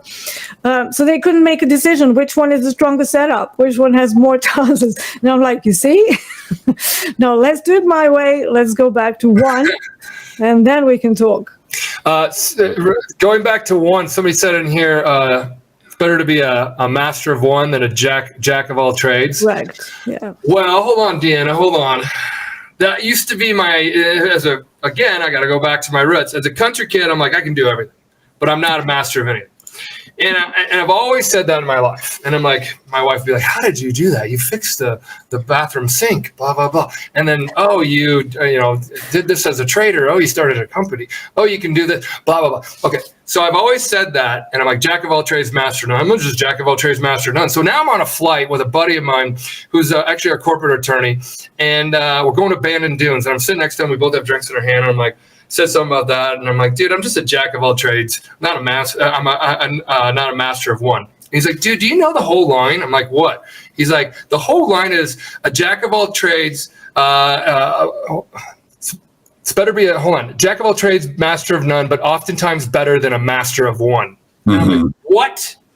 Right when he said that, I got a jack of hearts tattoo on my arm to remember that a jack of all trades is actually pretty damn good. But in the trading world, a master of one is what you should be. That's my 2 cents. Well, to begin with. So I would partially agree with the statement that if you've traded long enough, you will be able to adapt to some of the other products. Obviously, spend a few months observing it, maybe do a bit of experimentation. If it's a completely new product and very, very different from some of the asset classes and products that you've dealt with previously, but not before you've had consistency, not before you've proven to yourself that you are competent and consistently profitable, then you can do whatever you like. Exactly. But if at any point your performance starts suffering, go back to what you know. This is always something that I advise people. Yeah, okay, guys, look at the tilt right now. Never seen it this tilty. 80-something%. Yeah, I know, right? Tilt is very tilty. New word. Yeah, I just got short.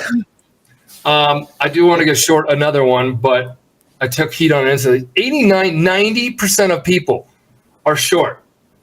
I'm going to get short one more time. Now, I'm willing to take this risk, even though it has popped off these lows really hard. Is there news? I have no clue. Is the herd the majority going to get paid? It could, and it is hanging out down here. So if it hangs out down here too long, I'm going to get out and find a better entry. But look where the S&Ps just went to. They went right back. Look at the S&Ps at. Look at the 50. Yep, it just hit the 55s down there. I'll take one off just for shits and giggles. Hey, if you like what's going on here, I know that we've got over 2,000 people watching us. Hit that like button if you could, please. We want to see some love. And if you're not subscribed, please subscribe. It's free. There's a lot of good information and a lot of good-looking people, as you can see here today. So, yeah, thanks, Eddie. I don't know if you're talking about Yeah, me looking like a 13-year-old boy over here as well today. You look great. 81%. This is very, very, very high. Very, very high. This means the whole, everybody and their sister and brother and their cousin are long right now. So they're all long at the 58s. Now, remember, John, it came up to the 55s, and that was a good short a while back. Right. Now I got into the 58s. I'm only 10 handles in the money. Doesn't mean it's a huge, convicted move, but it gives you great entries. So that's just something to think about. I'll talk about I'll just take a cover. I covered it right now. All right, so still 80%. If it pops back up, I might get short again. But guys, look at this. Mark it on your calendar or on your charts on what just happened. See this big pullback that just happened? It came off that bounce off the evens way down there really, really nicely. Some of you caught that. Ghost, you were just talking. I caught it for a half second and then closed. Can't complain. Yeah, this is very high right now. You see it on the top of the scroller. Is it up there scrolling? Yeah, I think it is. 80% right now. 80%. And the average price is from 42 longs. So 42 is really right about here. All the longs are long on average. Now, there's some part about this to me says it's dancing around the 42s that this is going to firm up. It could. These are the ones where it's like, oh, okay, now the entire group is getting long. It's going to be a really good push. But we'll watch. I'm out. But something very, very interesting to watch at these levels. It's an indicator. It's all it is. Mm-hmm. It tells you when your competitors are too long or too short. Yeah. That's all it does, yeah. We also had VWAP, which I like to start from London Open on NASDAQ. So I have that level at 146.70, and it like literally touched it and just went back the other way. VWAP can be a very nice level for equities in particular. I actually use it a lot more on my DAX for Eurex for London trading. Okay. But I've noticed that NASDAQ really loves to do these bounces from off of VWAP. I actually have a guy that's with you guys. I mean, I don't know whether John remembers him. Ray Trundy. Yeah. Yeah. So Ray is the VWAP man. He has a tagline: "Hug your VWAP." Have you hugged your VWAP? And he's the one of wildebeest mine. trader. Yeah, he's the wildebeest trader. Yeah, he's one of mine. He's one of my market stalkers. So yeah, I love Ray, and this is something that I've actually picked up from him, and it just shows you that even if you're a very confident trader, there's always someone who's doing something that you might find useful. And obviously, Ray has been a very competent trader now for what 3-4 years. Yeah. So obviously, I pay attention when he's talking. So I'm like, oh, Ray thinks that's a good level. Okay. No, I had him before you did. Yes, I know. Yeah, just. I think it was about the same time that he. About the same time. There you go. Yeah, he found you guys, and then I don't know how he found me. Hey, Jack, it was a while back. It was like 4 years ago. Jack, I got short again at 2-lot 47s. It's just floating around here. But sorry, go ahead, Deanna. No, that's fine. I just wanted to say, John and I are fighting who found Ray first. He's mine. No, he's mine. No, he's a great guy. Yeah, I love Ray. Yeah, and he does a lot of these evening classes in Discord. Yes, that's right. You guys got to sign up to Discord, and you'll get notifications. Coach Jay does it. Coach Ray does it. Oh yes, he's with you guys. Oh, of course. Hold on, I've just remembered. He told me he's one of your coaches now. Yes. Isn't J Ray a rapper? J Ray? No, it's Ray Trundy is his name. Okay. Yeah. So I don't know whether he's a rapper though. Got something coming up here. What do you got for us? Oh, what do I have for you? It is that time. You sneaked up on me. All right, here we go. Good morning. Good morning. Have your coffee. Bong goes away. Here it is. Ray J, sorry. Yesterday's best. Holy banana. Take a look at who's on top. Nice one. Wow. Guys, if there's a trader out there that's kicking ass here at Topstep since Topstep TV started, it is Hughes. 24,000. We got Brock H.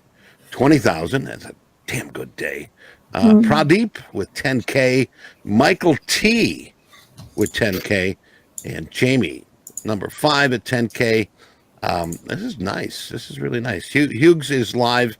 Everybody else is in the express funded account making some big money. Deanna, you said 70s up here, 670s? Might be a good short. Yeah, might be a good short. 970, yeah. Ooh, I don't want to get in early. I covered that one for I got flat on that. Jack. Scratch. 46 is 49. All right. Here we go. Is it going to rip higher? One more rip higher. That's why I like watching the ladder. Give me another rip higher, and then I would like to sell it. There's a rip to the higher, and pop. Ooh. Are you short now? Short 66s. A little early, I feel. Oh. 666, the devil's number. It's on the wrong market. So I'm trying to short here in the S&Ps too. You're showing up a little late to my party. Well, I was looking for the move back up to 42.40. Stopped there once. Looked a little bit higher. It's up against some low volume here. Right here. So looks like a decent opportunity. I missed that opening range trade because I couldn't trade, and now I'm stuck here kind of sucking wind. Yeah, right. Sitting here brokenhearted, came to trade and only charted. Yeah.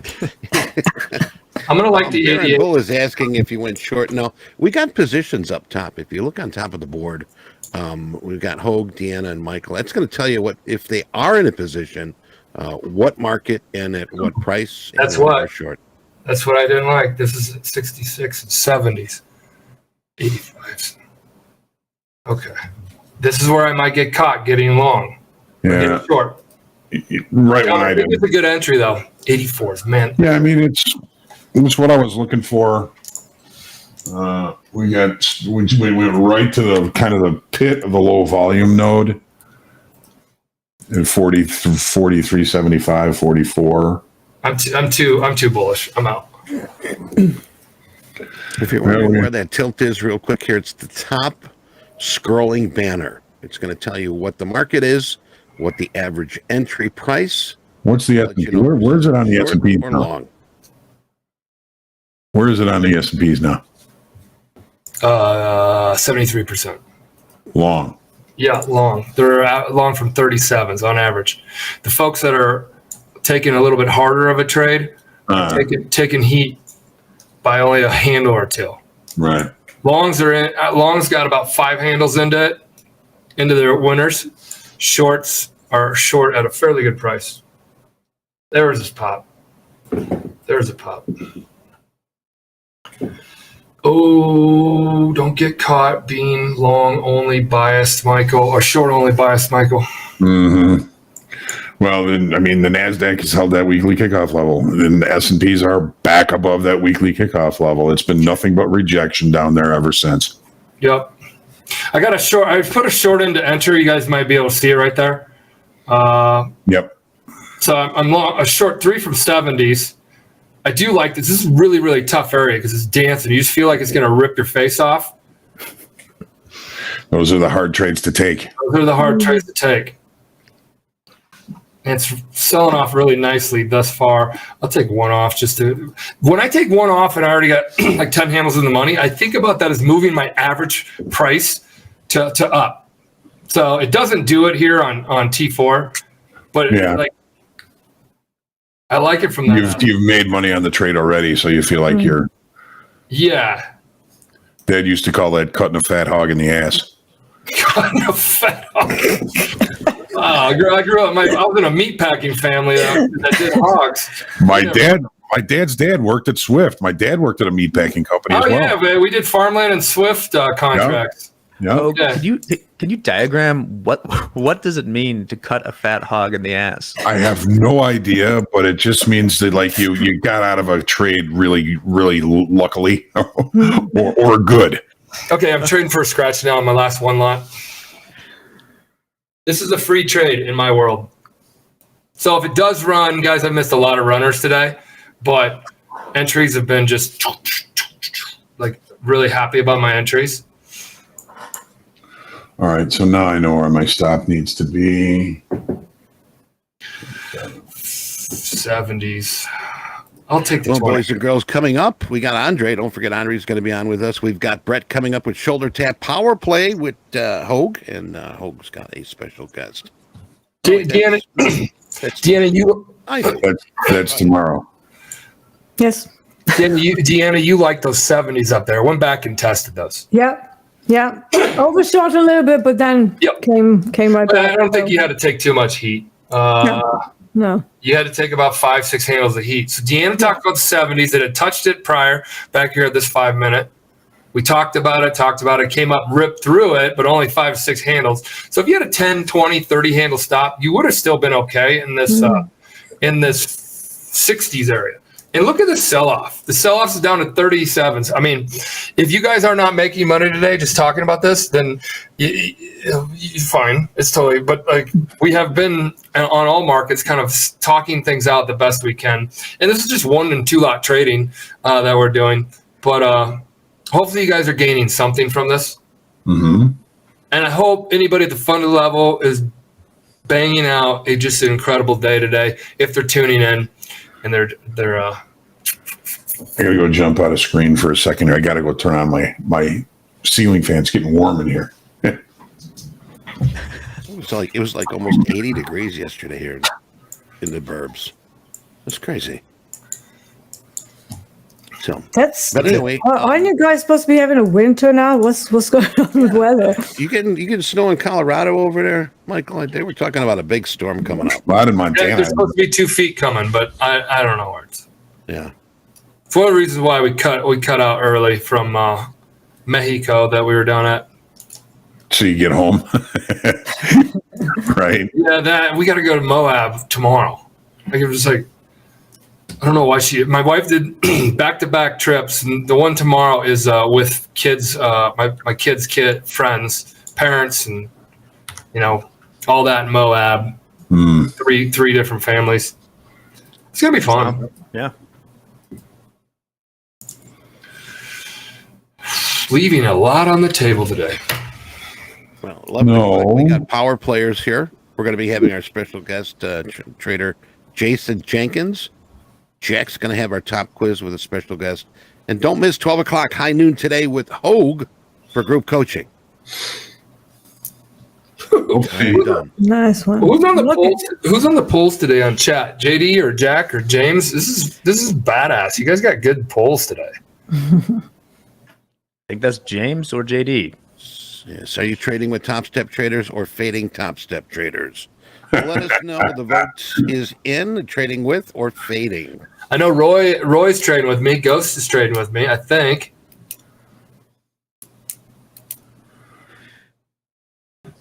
Paul, I'm not really upset about leaving a lot on the table, but I didn't let a lot of these run to my. How about this? I didn't let a lot of these run to my 20 handle Your target, which would have been hit every time, and my 20 handle stop would have not have been hit anytime. So technically, I'm cutting myself short. I didn't take that much risk. For some reason, I came in here today with tighter risk, looking for better entries. Before I'm sitting, it looks like you cut a fat hog in the ass. I mean, guys, yeah, it's just pulled back 70, 50 handles. Banger of a trade. I've been using that word. Hey, who said they were fading me all day? Are you up or down? I just want to understand this. Who just Jerry? My trades have been mostly opposite of him. Jerry, how you traded? Because there are many, many, many times where people do the exact opposite and both make money or both lose money. It's true. Yep, totally. It just depends on where you get out. Mm-hmm. Yeah, they're directional markets. Two direction markets. So 2-sided markets. So everything is about timing. You know, if you can be on the wrong, like on the opposite side, but at like maybe 5 minutes later, it's very likely that you might make money too. So, you know, we're not talking about swing trading where we're looking at tracking the underlying. We're looking at outperforming these markets intraday. Right. Okay. So let me dissect this really quick.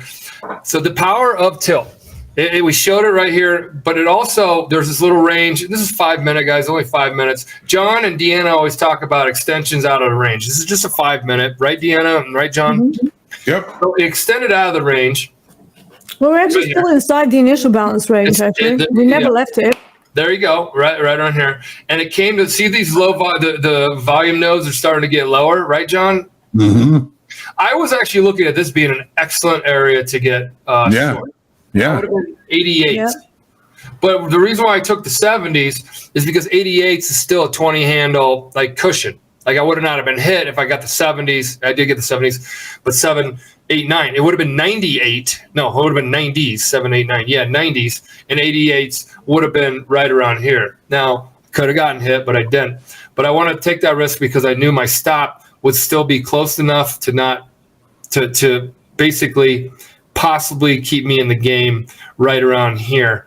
But it was so heavy long, like 90% of people were like, hey, this is the trade of a lifetime. It's so easy to see. I can see this trade. If everybody can see the same trade, I don't know.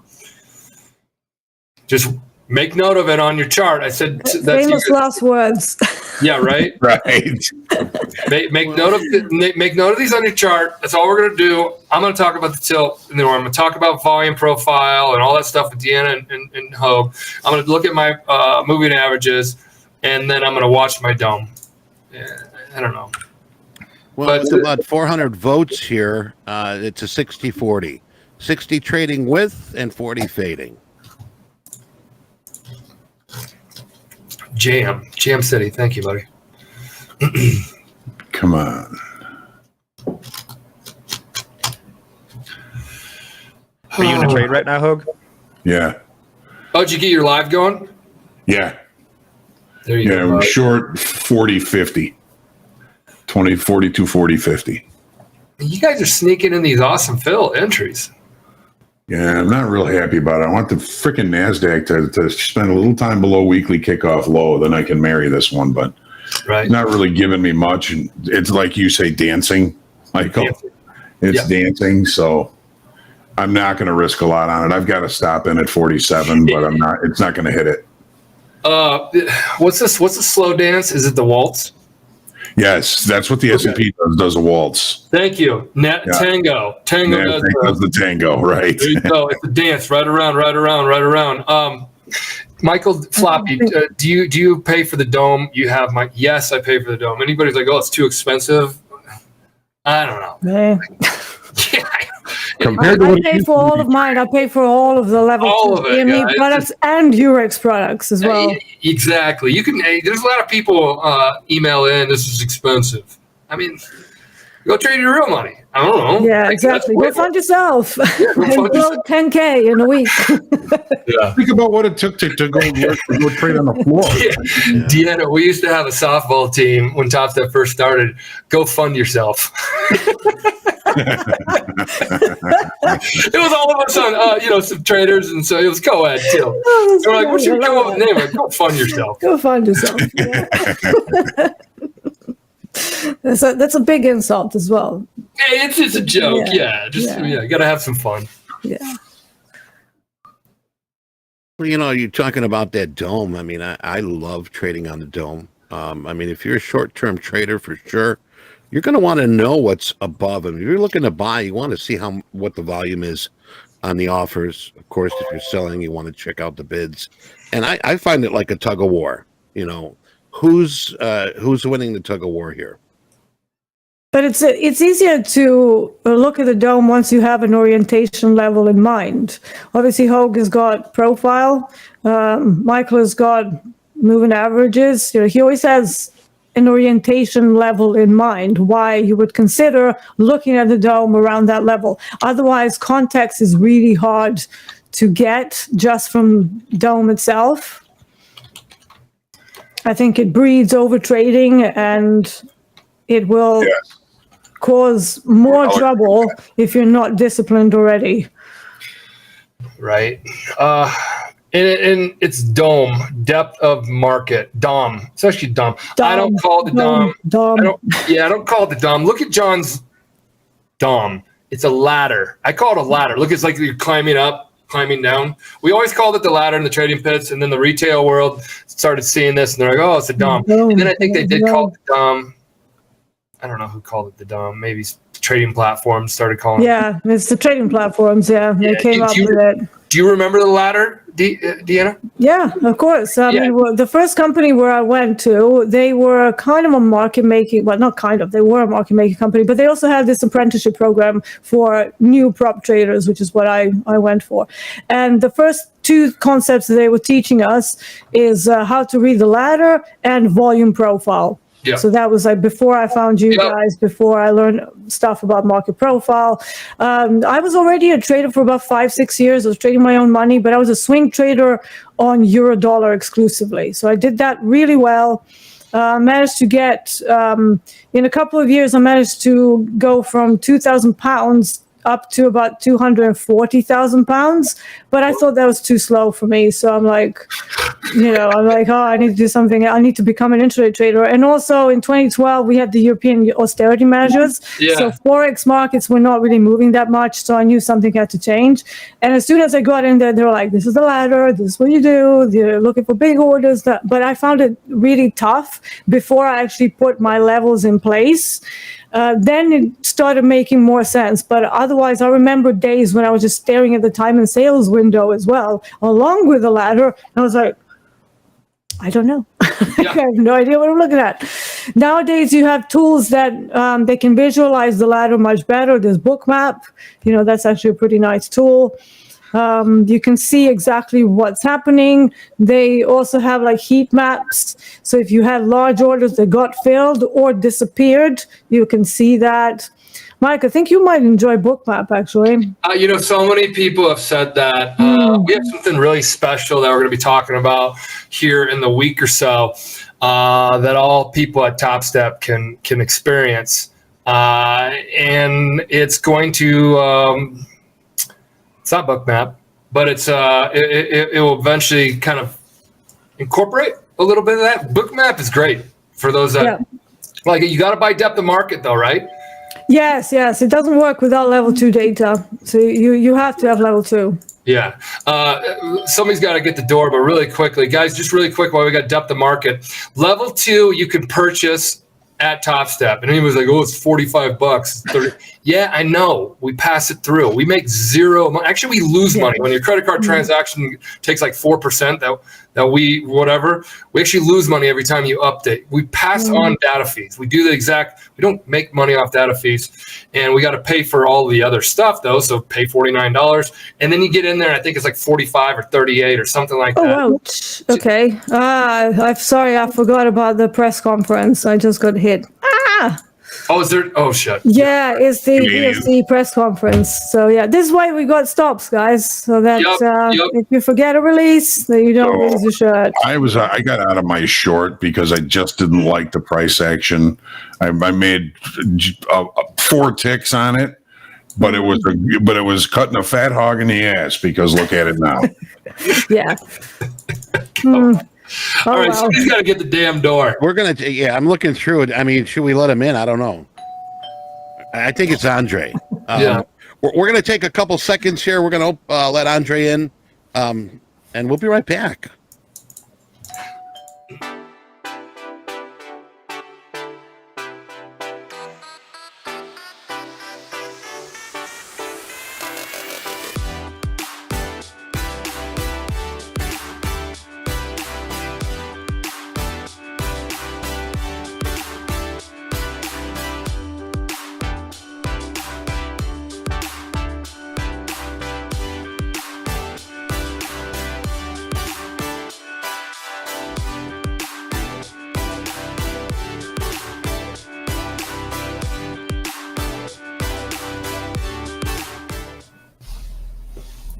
All right, we're back, and it was Andre. What's up, Dre? How you doing, man? You only have to ring once. I was ringing that doorbell nonstop. No one was. I don't know what was going on. I mean, I was on the toilet. Okay. What's Michael's excuse? I just didn't want to. On the toilet. We were both on the same toilet. Yeah, go away. Go away. I didn't know it was you. I just don't ever. Who knocks on the door anymore? Well, we got Halloween coming up. I figured I'd get some practice in before Halloween rolls around. There you go. What's this? Did you guys catch that pop at all? That was nuts. Okay. So let's talk about that really quick. The NASDAQ pop down at the evens. Remember down at the evens, I said I'm getting in this because that 150 lot was there. Yep, you got filled, didn't you? Got filled and rode that all the way up. All the way up. And now we got 78%, 75% on tilt. We got tilt up again, guys. So it shook out all those weak longs. If you want to go short-term longs, which a lot of us are short-term longs. John always talks about long-term or short-term. So now it shook off all those short-term longs. It's at 80% right now. Okay. I don't know what I'm playing right now, but there's a lot of strength in here. So, Dreda, give me what you're seeing. No, right I was seeing the same thing. We were plus 80 on both ES and NASDAQ about 20 minutes ago. I was able to get short there, caught it down, but it looked like the bulls. It was just a pullback for the bulls to get in. They might be closing this gap from the morning, if you want to call it a gap. Now the 150, you said it was 150 lot, Patak? 50 lot. I said I made the play only. That paper's been put on winners since last week, right? Yeah. Hey, Roy, if you're getting short right here, we were talking about the 699s a while ago. Yeah. And then we were talking about, John, this higher volume node. John's, that's a VWAP it's coming up to. What's that level right there? Yep. That's VWAP, yep. What's and that? That VWAP is based at the open at 5 o'clock, and VWAP is 14,689. Okay, we got 89. 690. Let's Yeah, we go. got 89, 699s. And then this higher volume node around the 88s. So 88. technically a short around the 70s again seems like it'd still be a good short because It is. What's tilt looking like? Tilt's lightening up, which to me means these longs are taking it off for quick little wins, and then it may grow harder, bigger legs.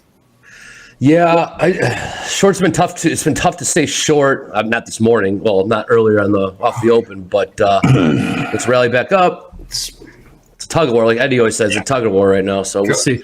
Ghost, you got a great entry on 675s. Nice effort. Yeah. How you trading today? I'm up 2,400 doing ones and two lots. John, did you get your shit working? Did you get your live trading working? Yeah, finally. I missed that opening range trade, but try to short against that weekly kickoff low. Didn't play out. Didn't lose a dime on it. Made a little bit, but now there's other opportunities coming up here. All right. Keep an eye on this. 67s is where a lot of the shorts.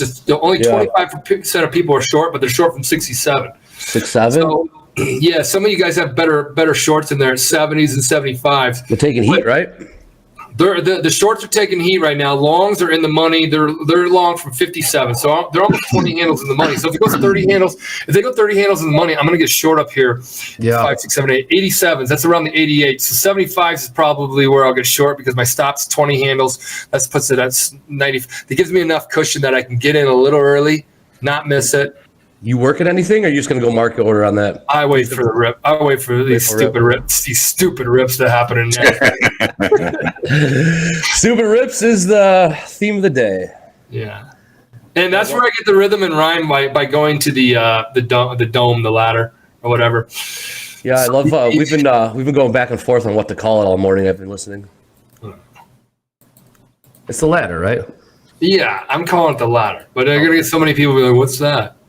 Which is fine because nobody markets the ladder. It's like a code word. It's like being at Soul Cycle or CrossFit and having these code words. They're all over the place now. I got chewed out so hard once for not. It was like my first week as a clerk overnight for not knowing what the hell a SPOO was. Oh yeah. And it's like, why, you idiot. Why would I know? So I got called like 5 a.m. It's like, where's SPOO's at? I'm like, excuse me, SPOO's. It just went on and on. Like, who's on first? Jeez, just say yes. So lame. It's so like, yeah. I mean, I call them SPOOs too, but to yell at someone for not knowing what a SPOO is, not even a real term. It's just a nickname we gave it. Oh, I mean, it's a hazing process. Come on. Like when I had to go get the beige book. That's right. You had to go get the beige book. Go get the beige book. There you go. Beige book. Down to the Federal Reserve. Ask him for the beige book. I was looking Don't high and leave low unless for they that give it to damn you. book, dude. I was looking elevator. I was looking all over the damn place for that thing. Security's like, you got to get out of here, kid. All right, so it's like growing legs again here. It's growing legs, but the long bias is tamed down. Shorts are 60 short from 63 now. 63s. They're taking heat. So you're short there, 63. I want to get short up here, but now this is like a hard trade. So I almost feel like I should get short. So I just did 67 half. This is going to be really light and tight. Because if it goes up here, I don't want to do 75s. I don't want to do 88s. This is 20 handles away from the 88s that I liked. And right now it's showing legs. So this could be a rip higher. I'm out. Every time it's been grinding higher. I mean, what chart are you looking at? There's almost no volume above that 690 level. Nothing. Okay. Who's ever got great entries, you're still looking pretty good. If you got great entries up in the 70s, 75s, I think that was the highest it went. 80s. No, if you got 80s, you're in a good. Yeah, you're sitting pretty. You're sitting pretty. Pretty good. Pretty. That's a country term. Jeez. You've been oh wow. Gotta lean into your country boy stuff, I guess. You sure do, man. That twang comes out. When I'm on with Deanna, I got it. I got it. Just some good old boys. Are you short? Y'all. I heard y'all this morning from him. I heard. No, I got it. Damn, dude, that short was fucking good. That's a good short, guys. That's a good short. This stuff could rip. It could rip. We've been talking about y'all and cutting a fat hog in the ass. I've been hearing that. I love it, man. Pigs get fat, hogs get slaughtered. Just remember that. Those are like crushing Right. today. Pigs get fat. Pigs get fat, hogs. Oh, man. You know, hog. You ever gone hogging before, Michael? Nice try, Andre. It's a country term, I thought. It is. It's right next to cow tipping. Okay. Oh, God. All right, let's get back to these markets. That dog can hunt. That's another one. Yeah. Pound sand. That's another. I'm like, what is pound sand? Yep, pound You go sand. pound sand. Kicked rocks. Okay, 65's up here. It's trying, my friend. It's trying. In college. This really feels like it wants to grow legs, but I'm now backwards. Bears and wolves eat pigs. I know, you guys. Eat pigs. Who's got a short on? You guys see the big drop in gold? Gold, I mean, somebody pulled the rug out from under gold. It has soon recovered, though, but I was watching that earlier today. I mean, big wick. I mean, one of the biggest wicks I've seen in a while. Hey, Jay Justin Davis question. I get questions about this hat all the time. Do you like the actual hat or do you just like the style of it? Because we're coming out with some new swag. We're trying to figure out what you guys are looking for. Right, Michael? Oh, yeah. Did I spill too much there? No. No. I get asked questions about this hat all the time. This is for a funded $5,000 payout. I think we kind of put these on hold for the time being. I got a bunch of them. We got to qualify for it. 1, 2, 3, 4, 5, 6, 7, 8, 9, blah, blah, blah. Oh, damn, look at that. There's that's the plug right there for the hats. Yeah. And it's the same seal as this Topstep funded trader seal. We need more fanny packs. Agreed. I think we do. For Lollapalooza season, for sure. Yeah. What do you keep in your fanny pack? Just water. Crude back to settlement here, 83.74. Okay, we're at 60s again. It's lighter on the bias. Longs have shaved. 62s is average shorts. Average shorts 62s. They haven't taken too much heat. So I'm thinking, and I was going to get short around the 67s, which I didn't like because the 88s were where I would have put my stop, and the 88s is also what I've been talking about getting in. So I just got to be patient and or miss this trade. But some of you guys that are short up there in the 70s and the 80s, Tilt's looking 70% long. yes, sir. Okay, good catch. Good catch. It's not as tilty, and we're going to use that. It's not as heavy. Okay, so 70% isn't as tilty? Because 70%, a normal day, 70% would be a lot, right? No. But today's not so much. I would actually be looking to get long right now. Eddie, what was crude doing? I know you just quoted it. You said it would just it from its bottom, from its low of the day here, it came back and touched settlement 83.74. damn settle play. Never fails. All right, so here's. But I mean, the big move today. I mean, look at that. I mean, if you get a chance, look at gold. I mean, gold. Yeah. I mean, that was quick. That was very quick. I imagine a lot of people either made some big money or got hit really bad on that one. That's right.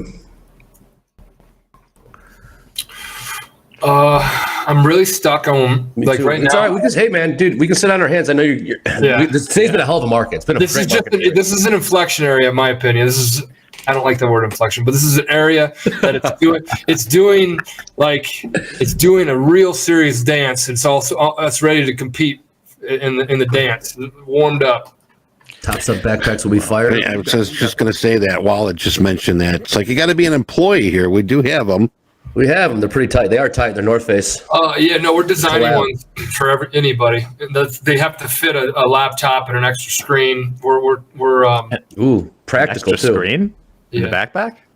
Yeah, Hodgman got a bunch of those extra screens, and I got like 10 of them. And then I took one of them that fits perfectly in. That's what I used down in Mexico. Oh, okay. Yeah, Boom Boom had 2 of them, and I had this gamer laptop, which is just like heavier than crap, and It's got horsepower, he says. it's got a lot of horsepower. You turn it on, and it plays that Kentucky Derby trumpet. Oh, it does. There it is. right when I turned that gamer laptop, you go to these like computer stores, like these gamer laptops, holy bananas, dude. Yeah. That was good. Wow. Well, I think this year's backpack was like a nice sort of a light gray, which was sort of cool. I know last year's was like black. I probably got about 4 or 5 different I was ones. gonna say, Eddie, I've never seen this gray one before. Never saw the gray one. Gray one, pretty. I might play some MW2. What is MW2? Hard. My brother designs video games. I should know this. Modern Warfare 2, I would guess. Yeah. There you go. Too. What's the difference between that and Call of Duty?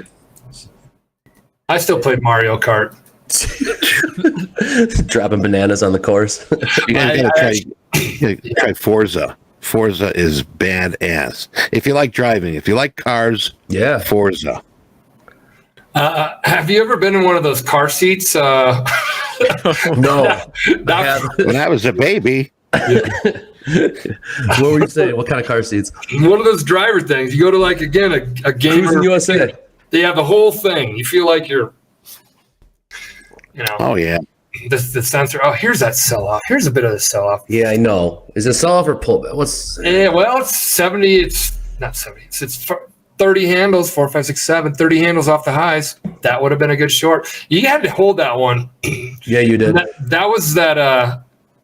Well, you can see tilt leveled off, went back to close to 50-50. after Yep. that sell No, off. it is. Yep. There's your So weak guys, short. guys and girls, that's kind of how we read the tilt. We want to see how the market reacts, or we want to see how the positions build up, see how the market reacts, and see how the positions react to the market movement. That's kind of our thought flow. You know, how we're kind of watching this. I'd be interested to hear how the rest of the viewers, audience, how they're experiencing it, if they're trading with it or against it. Just their general thoughts on what they're gaining from it would be really cool and insightful. I got long 45s. Really quick one. Just ripping it up, dude. Well, here's where we liked the 42s last time, the 40s. That's true. Area.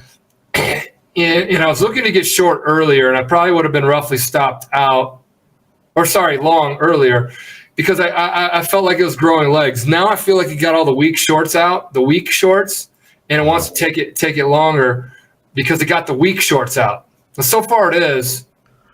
Tilt has been helping my entries. 45s. All right. There's Cool, 10 bro. handles pretty quickly. But this would be really nice if it caught a runner here because it's so heavy long, but they peeled off pretty quickly. And I think they're going to come back in up here. If they come back in here, it's going to jettison this thing. Agree. I mean, catching runners was capping off the open this morning. I don't know if it might be a grind higher, but I'm not opposed to long. Show me a pop here. Yeah. Some of these guys are saying tilt has helped Tilt has helped. What up, Johnny? Hey, kind of eyeing the opening range here. Yeah. Give me a pop. I don't drink pop anymore, Andre. I really do. I'll have ginger ale on an airplane. All right, I'm out. That was a nice little run. Yeah, dude. If I were somebody that got long right there, I would still like that trade. But this, it's good. They're How many getting cards long you there. traded? How many cards you traded today, Patak? One, guys, one. No. Total, all day. Oh, Ish. You're carving it up nicely. Long. 22 aside, guys. That a boy. Speaking That's of 22, we got 2,200 people watching. Yo, Eddie, nice. 991 that like it. Where's we the love love? that. Let's see some love here. And hit that like button, subscribe. We would like to see that. Helps us.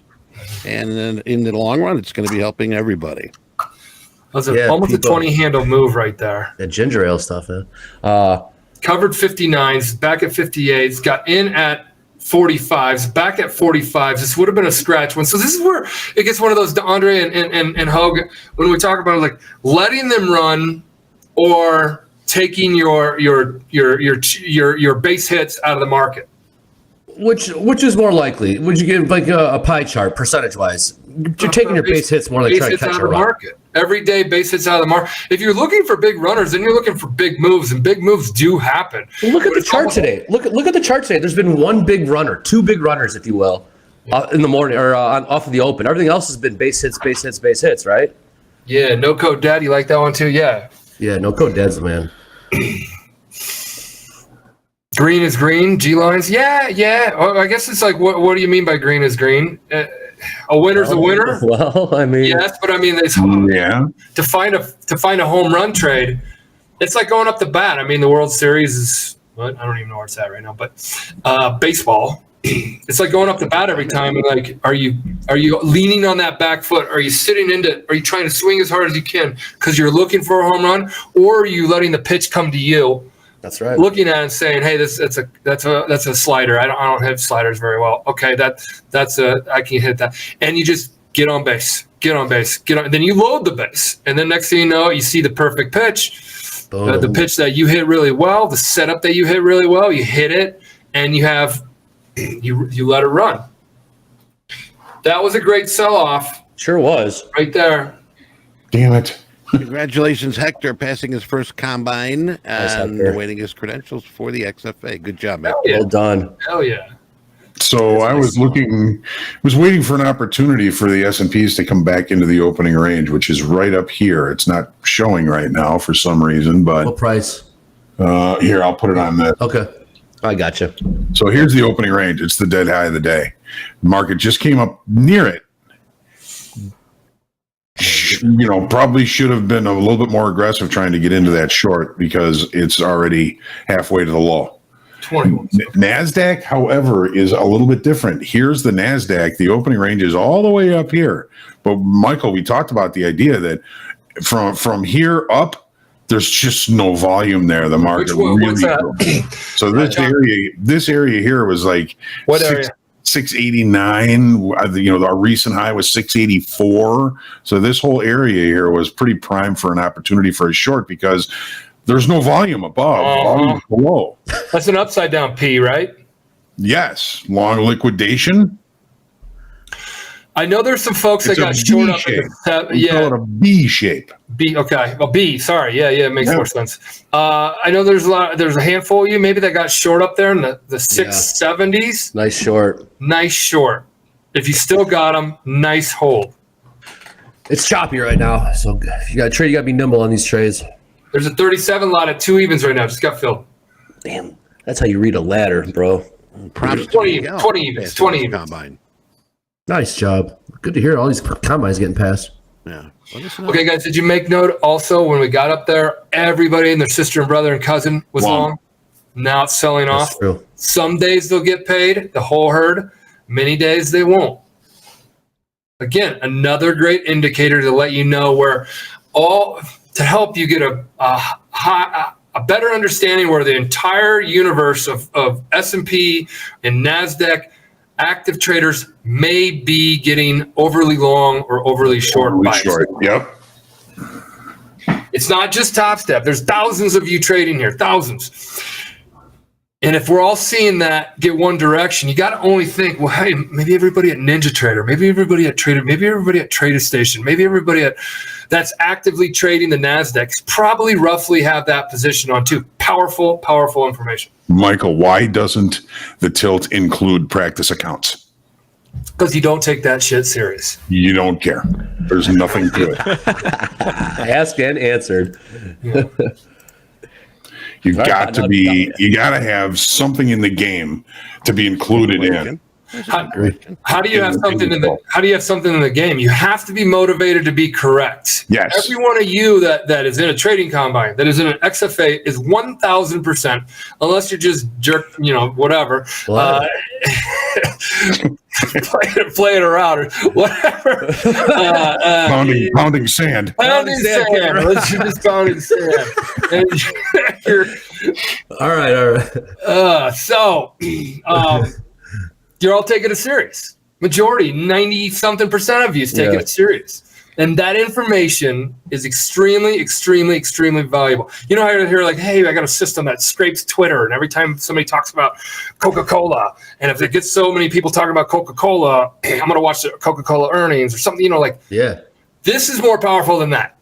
This is more powerful because everybody here is motivated to be correct. So this is information that we can keep to ourselves and just say, hey, you know, this is ours. But no, we don't. That's why Topstep does care about helping traders get better.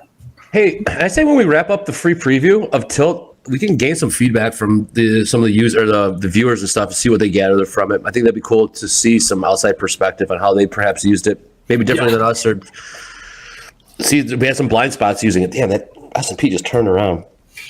These are good moves today. I mean, they are. This has been a good trade. It's been a good trade today. I mean, if you're over trading, it's going to be a really tough day. So hopefully TopstepTV has helped you slow it down. 2,200 people on here. We have a lot of, and you guys, there's no trolls in here. This is great. We're starting to see. We got James here with the catapult. Yeah, James is like Swayze in Roadhouse today. He's just we sent a cooler to the chat. Now he's our bouncer at the door. He's been hilarious today. Yeah. Pain don't hurt. Hey, Dijon, Topstep.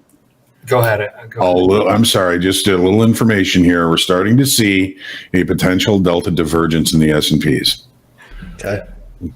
Traders are using market orders to hit the bid more often than they're lifting the offer, and price is struggling to go to the downside. That's good shit right there. Dijon, you talked about can Topstep match 90% flash sales at the other discount prop firms? You go work at it. You go trade at a discount prop firm. I go, you know, like it's cheap. So is McDonald's. You go through that line, you get a burger. You think that's good for you? No. And for $149, I mean, there's a reason why we dropped our prices. We want to make it so people have a better way to get in and enter. But no, we don't do that flash sale bullshit. That's just, and then they don't have anything. Go to all of them. Now, I'm not talking about one. There's multiple ones out there. They don't have education. They don't have a community that they do. Some of them do. They don't have a Hogue. They don't have a Hogue. And put their CEO on there because I'll trade. Multiple ones of their CEO. All right. You got it wound up, folks. Yeah, multiple ones of those CEOs have traded in our trading combine. I won't share their stats. I won't share their stats, but I guarantee you, everybody who got funded today has gone farther than they have. There you go, folks. How you like that? How do you like that? How do you like them apples, man? Yeah. All right, we are about a minute away here from half past the monkey's ass, 10:30 Chicago time, and we've got Brett in the green room. I'll get one of our associates to get Brett right now, and we're going to be talking about shoulder tap coming up. Right after that, we've got a funded trader interview with Jason Jenkins. Nice. Don't forget Top Quiz with Jack. Jack, do we know who our special guest is? I was trying to keep it super special. No, it's okay. We'll keep it super special. All right, we're keeping it.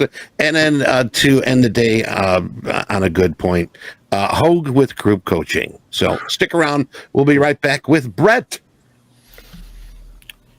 Yeah, Brett. We'll bring you in 1 second. What happened? Who's sticking around right now? Oh, we're still on. I can cut out. I'm done for the day. Nice job. Nice day, Michael. What's that? Trading, bro. Nice day, Michael. Yeah. I'm just gonna call it a day. Nice. Good trading. I just got back to the office too. Usually, when you get back from a holiday, if you're Deanna, or a vacation, if you're from the Midwest, or traveling, if you're a cultured backpacker, Holiday. yeah, all those. You don't trade too. I typically don't trade too well, so I'll take this day.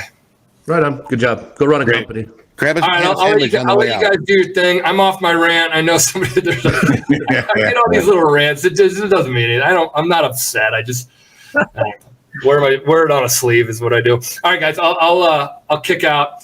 Catch you Awesome tomorrow. stuff. Great trading with you all. I know some of you guys have crushed it. I know a lot of you guys have passed the trading combine, and I'll let Brett talk about the funded folks. Yeah, let's go All right. like a 30-second coffee break here, just because we have a crazy number of people in the rendezvous right now. We'll get that sorted out. So good trading, Yeah. MP. I'm out. Good stuff, guys. I'm gonna take my screen off. Later, Michael.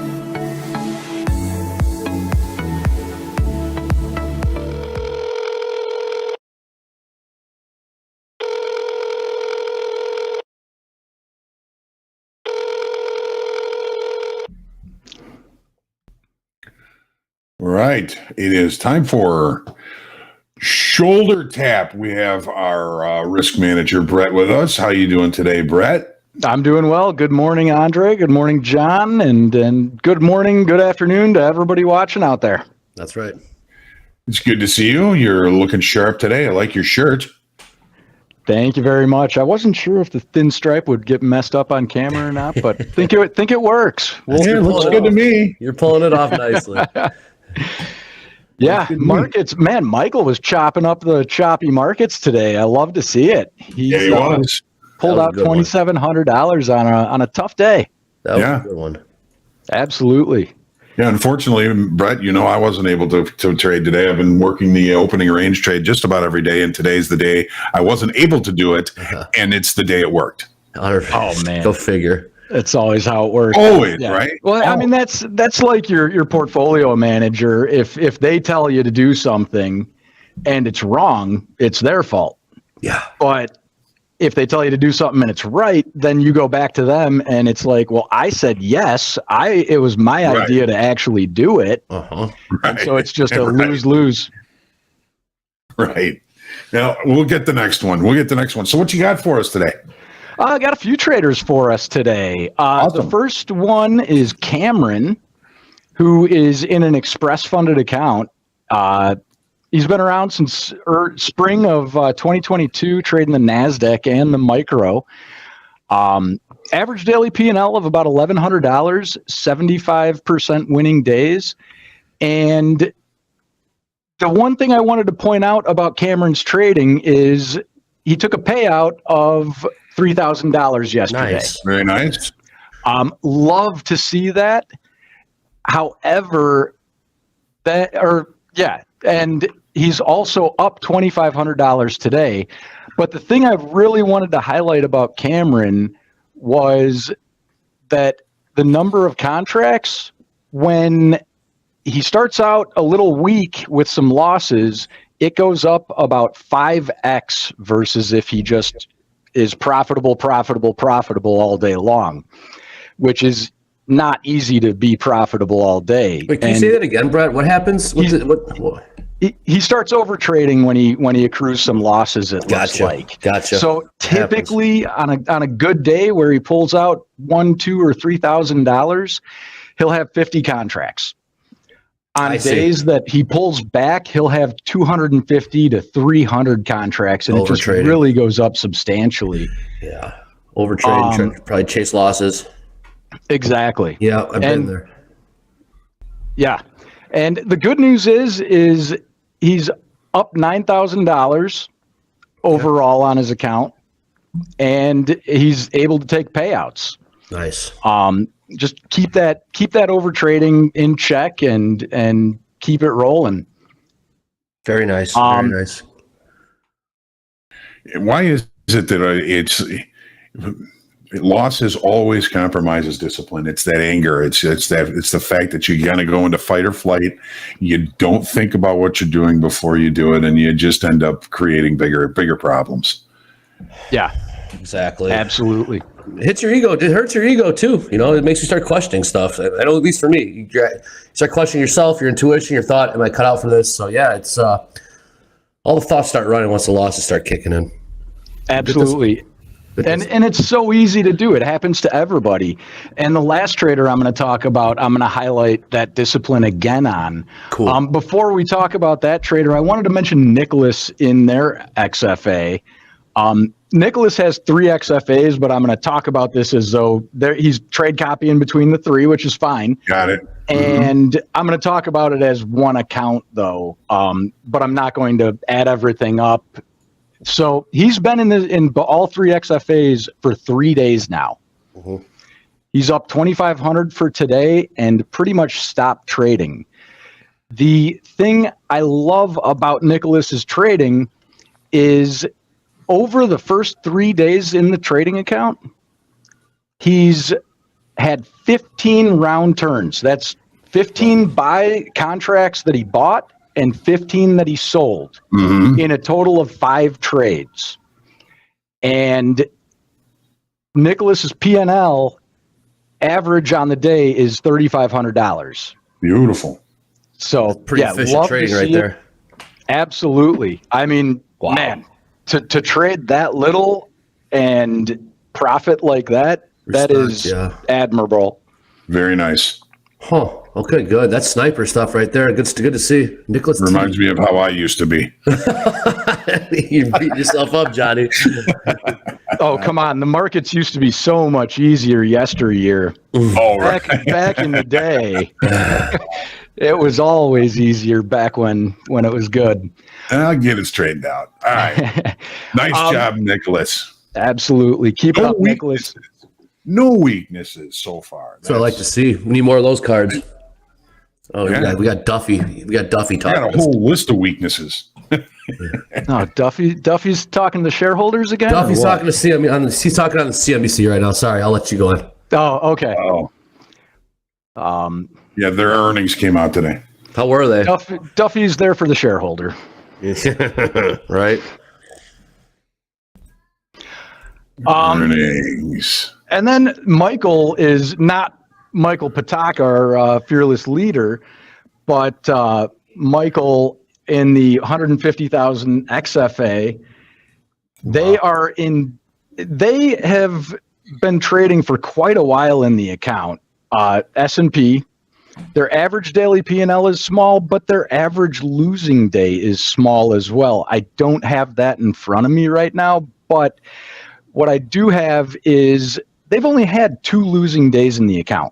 Wow. Nice. It was the second trading day, and then about 2 weeks later, they had another losing day. Their daily loss limit is $3,000. Day 2 was minus 1,200. Day 13 was minus 1,500. And that was it? And that's it. Damn. And That's pretty good. That's slick. absolutely. And I had mentioned Michael when I was talking about Cameron because it's a cycle that we all go through, whether it be taking a payout or having a great day the day before. It's easy to let your discipline go and say, okay, you know what? I want to get that back, or I want to do that again like I did yesterday. Yep. And it can really burn you. The hardest time to make money is when you feel like you have to make money. Exactly. Yeah, absolutely. Exactly. And just fantastic at limiting his losses. And even with just 64% winning days, he's taken 10,000 out of the markets in his express funded account, which as we always mention, he could take real money payouts on that account because of the data that we're able to collect and utilize from their trading. And so take a payout. He has taken a payout, and look forward to seeing him continue to take a payout and see if we can get him up to a live funded account. Absolutely. What I really like, you're showing these different cards, different traders have average daily P&Ls. Like the previous card, it was around $3,000 average P&L. This one's $456 average Right. P&L. They're like we always say, there's multiple ways to skin a cat in this game. It's about longevity. So it's, you got your base hitter, you got your base hits, and you got your doubles and triples, and both methods work. It's just whatever you're comfortable with and whatever kind of jives with you. But this is cool to show the different types of styles of trading. And again, no weaknesses. These must be young. They must be young people because I didn't have any weaknesses when I was young. It was pretty much bulletproof, right? Yep. We're gonna live forever. Really? Yeah, right. Oh man, those are the days. Yeah. I mean, it's interesting. John mentioning young guys. In 2008, when I started trading, there were prop firms and everything at the FCM that I cleared, and they were looking for gamers and kids, basically. If you had a business degree or something, they often wouldn't touch you. You're right. I've noticed the same thing. Prop firm that I started off at, they wanted people with basically zero experience. They didn't want anyone. They could teach them their way. Yeah, exactly. That's exactly it. They don't want any people that have traded before. I was an econ major, so that was fine. But so I basically understand supply and demand. But yes, they didn't want people with no experience because they didn't want to have to break any habits. So that's how they that was the trading. That was the method, and I guess it worked. Yeah, I mean, I interviewed with a prop firm once for a position there to be a trader, and the interview was as intense as any trading. Basically, I sat down and we had our little formalities, and he said, "Okay, let's get going." Takes out his phone and starts a stopwatch, puts it on the table, and goes, "What's 36 times 75?" And I just kind of had a blank look on my face, and I'm like, it's around 2,500, and he goes, "No, exactly." Oh wow, they want to. And now I know the trick. 36 times 75. If you take 75% of 36, the answer is 27, which would get you to 2,700. You know the shortcut. Yeah. They asked me why a manhole is round, and I mean, so it doesn't fall in. It was around the time that Google was doing all those interview questions that were. But man, it intimidated the heck out of me. Why is a manhole round? Why? So they don't fall in, right? They don't fall in. Yeah. Well, I remember that interview process. Yeah, they just asked you wacky. Sorry, John, go ahead. No, I was just laughing. Go ahead. Yeah, I was just saying the interview process, the props, like you said, when Google was doing their out-of-the-box interview methodology, prop firms were trying to take on the same stuff, trying to figure out how you think. So it's more or less how you arrived at the answer, I suppose, if you got the answer correct. I guess is what they're kind of looking for. Yeah. Yeah, it's like algebra. You could get the right answer, but use the wrong process. Oh shit! Then you got the question wrong. Teach. I got the answer right. Well, what does it matter how I got there? I got it right. Got there exactly. Well, John, it's kind of like trading too. You can have a good trade that loses money and a bad trade that makes money. 100%, right? Yes. It's in process. It's a good trade. Yeah. Very true. Exactly. So, all right. Yeah, markets are moving around. Take it easy. If you've got a profit, maybe think about slowing down for the day. Lock it in, and tomorrow, these choppy markets with everything going on in the world, it's time to be careful. Absolutely. Yes, it is. Hey, Brett, real quick before you bounce out, have you had to do any shoulder taps and tell people that's it for the day? Not yet today. Cool. There've been a few daily loss limits hit. Really, it does look like people are taking it a little bit slower. There's a few big winners, no real big losers, but Sweet. Still early in the day. It is early in the day. I was just wondering how things have been unfolding the last 2 hours plus. Good to know. Good job today. Thank you. Thanks for having me, gentlemen. Brett. Thank you, Brett. You got it, man. See you tomorrow. See you tomorrow. All right. Hey, Michael, if you're watching, NASDAQ is back down to value low and weekly kickoff low here. Spoos still have. We just extended the range lower. We were unable to continue yet again below the weekly kickoff low in the NASDAQ. S&P's has not traded back to value low, but it's centering around the weekly kickoff level. So we're still looking for some sort of decision making in the longer time frame. The only thing that I can say about the S&P is we started here, we're back here, we seem to be grinding higher, Delta continues to increase in negativity without the market being able to continue this move to the downside. The only thing that I would be surmising by that, and of course everything is subjective and hypothesis, there is a hint of longer time frame buyers now either liquidating shorts or accumulating longs. And if this happens all day, the short time frame traders that are hitting into those bids are going to end up too short at the end of the day, and we may end up putting that late spike to the upside. This is all speculation. Nobody knows anything. ACH, anything can happen. And even if you're not going to participate, there's something to learn in this today. Yeah, don't tempt him though. He said he was done for the day. That is true. I know he's watching. You said. So, Johnny, essentially, those shorts, what we're seeing right now, these shorts that are loading up, they're going to get squeezed. Essentially, what you can see unfolding, because that's yes, but it's way too early to make that assumption. Agreed. Because Nasdaq's going lower. S&Ps are just S&Ps don't want to budge. Yeah, Nasdaq's trying to go lower. It is. It's up against that weekly kickoff low. It's rejected there 8 times today. Okay, we got to break through it. Acceptance, you've got to go with it. You know, Delta. There's no Delta divergence or anything in the Nasdaq. Only in the S&Ps.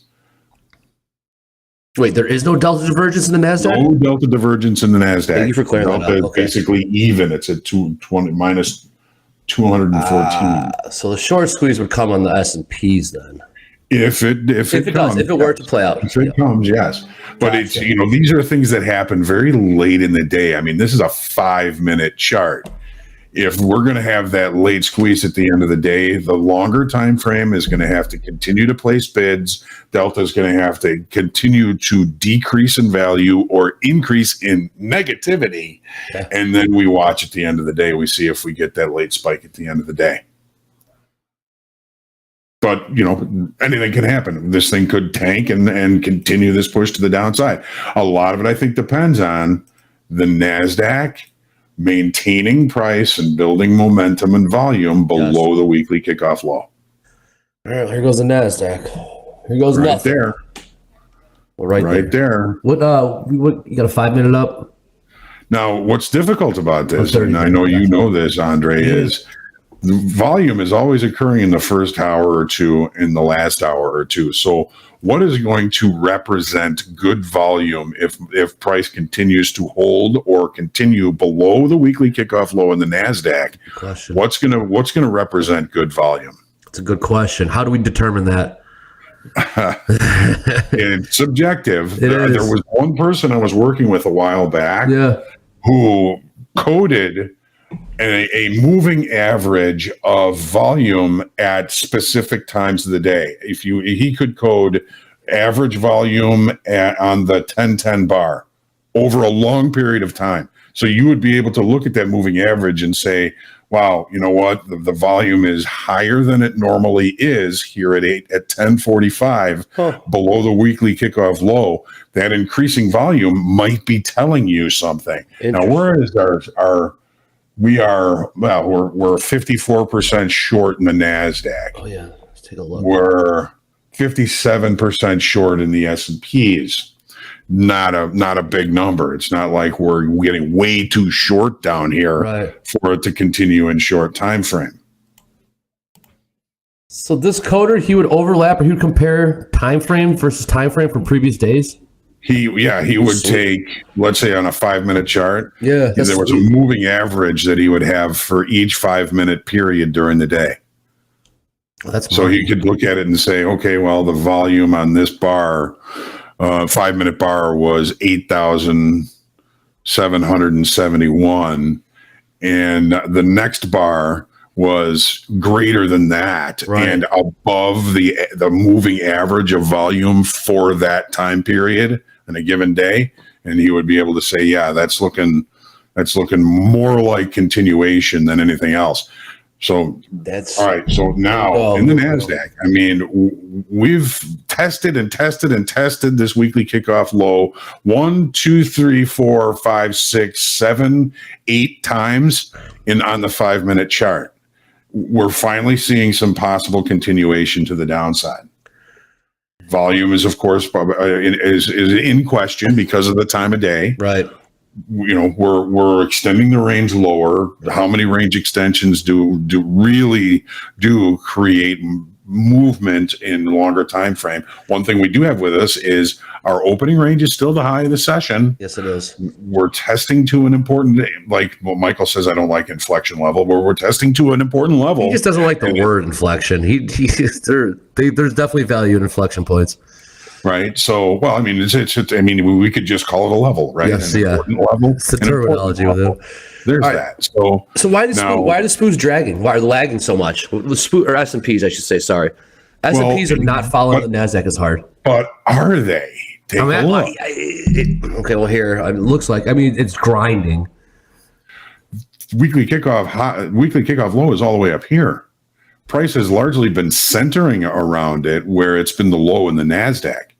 The S&Ps are actually ahead of the Nasdaq to the downside. Let me see. Is that right? How do you see? Where do you see that, John? I don't. You said the S&Ps are ahead. They haven't taken out the low. They haven't. But weekly kickoff low in the S&Ps, which has been supportive in the past, is 42.40. And then look in the Nasdaq. Oh, I gotcha. We're finally showing signs of potential acceptance below that level. Gotcha. So we're okay.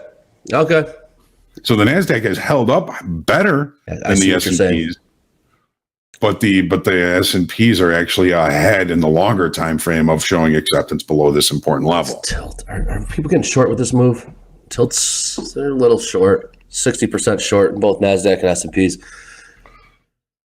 Interesting. So, the only thing, again, in the S&Ps, we're at 9,100 negative delta now. Here, let me move this away from here. That's pretty good. 9,100 negative delta. We haven't taken out the low. So these shorts are like these shorts are like what, the WTF? Right. Yeah. Right. Now, if there are longer time frame players adjusting inventory here, if they leave the building, we can certainly continue this move to the downside. But if they stay here all day and they keep getting the short time frame traders shorter and shorter and shorter, late in the day, that 230 bar, boom. Watch it. Yep. Watch it just creep. We did that in the pit. We could see Goldman buying and just 1,000 lots coming in to buy, just buying it from the locals. You got to figure the locals by the end of the day are going to be so freaking short. They don't want to take those positions home. They're going to have to flatten. So they turn around and they start jumping over each other to cover those shorts, driving price higher. I love that play, man. All right. I want to get long now. It might be too early. Still might be early. It's way too early for that to actually play out. That's an afternoon trade, but yeah, that's good. Hey, I hope everyone's watching. Pay attention to that. I know exactly what John's talking about. The late afternoon cover for all these shorts that aren't getting the price action or the follow through they've been looking for. Like you said, they're going to be running over one another to get out, which will drive the prices higher.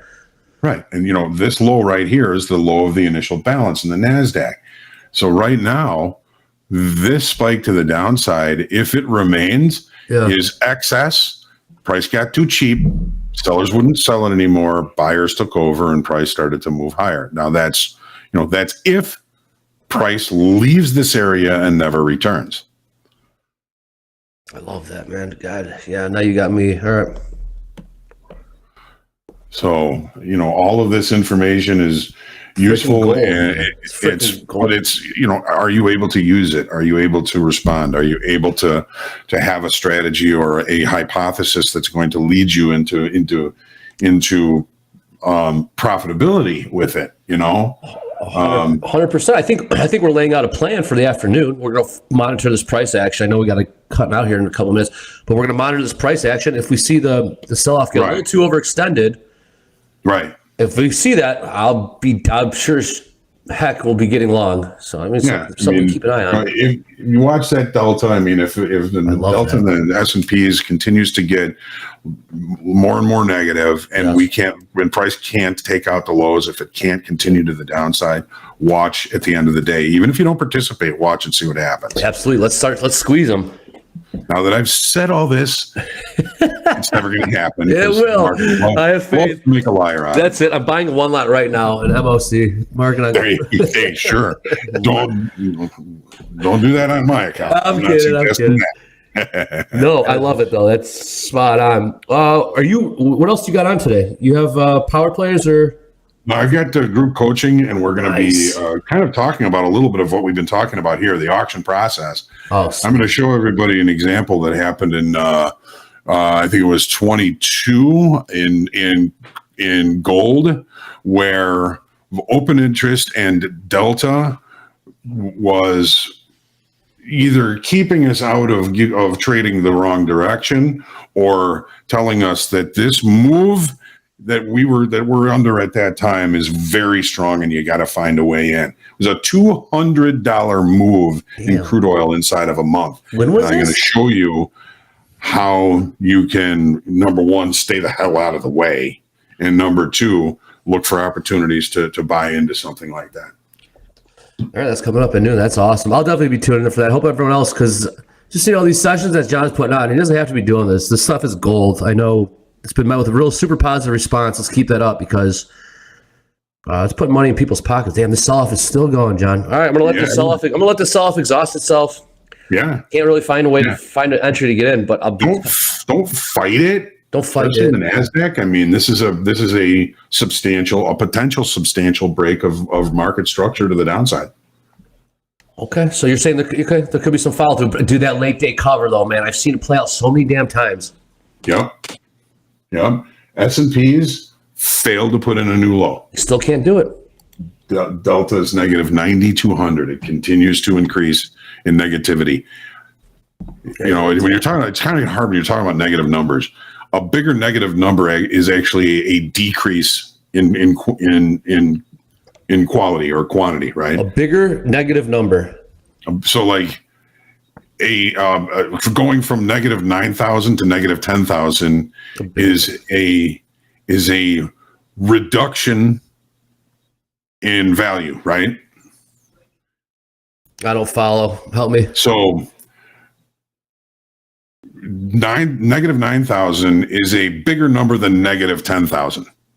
Oh, got you. It is. Yes, it is. Right? Yes, it's greater than. Correct. So it's kind of hard to talk about negative numbers because, you know, is it an increase in negativity or is it a decrease? You're right. You're right. Gotcha. Right. Gotcha. So, thanks for that, man. Yeah. I'm glad I got a direct line to you. I can ask you questions directly. So we'll see how it ends up. You know, we'll see. And everybody enjoy power players today. And I'm looking forward to seeing everybody for group coaching. Again, going to kind of focus on the auction process a little bit. You know, it's a little bit of a move past what we talked about on the market profile. Believe me, there's still plenty to talk about as far as market profile and volume profile is concerned. Just taking a little bit of a step past that and then showing you a really good example of a situation, one of the more stark situations that I've seen in recent days and years, of a market that is indicating an upside auction that is really likely to continue. So we can end with a few news tidbits around here. I've also received the news. Unfortunately, our power player, Jason, has been befelled by illness. Oh no! Today, you know, which is always a good thing to learn about 1 minute before. So I got to figure out. Right. That stinks. Well, we'll figure that out. But you know who hasn't figured out is the 14-year-old who invented soap to treat skin cancer, named America's top young scientist. I saw this. Yeah. This is what thinks James Harden strips from the internet.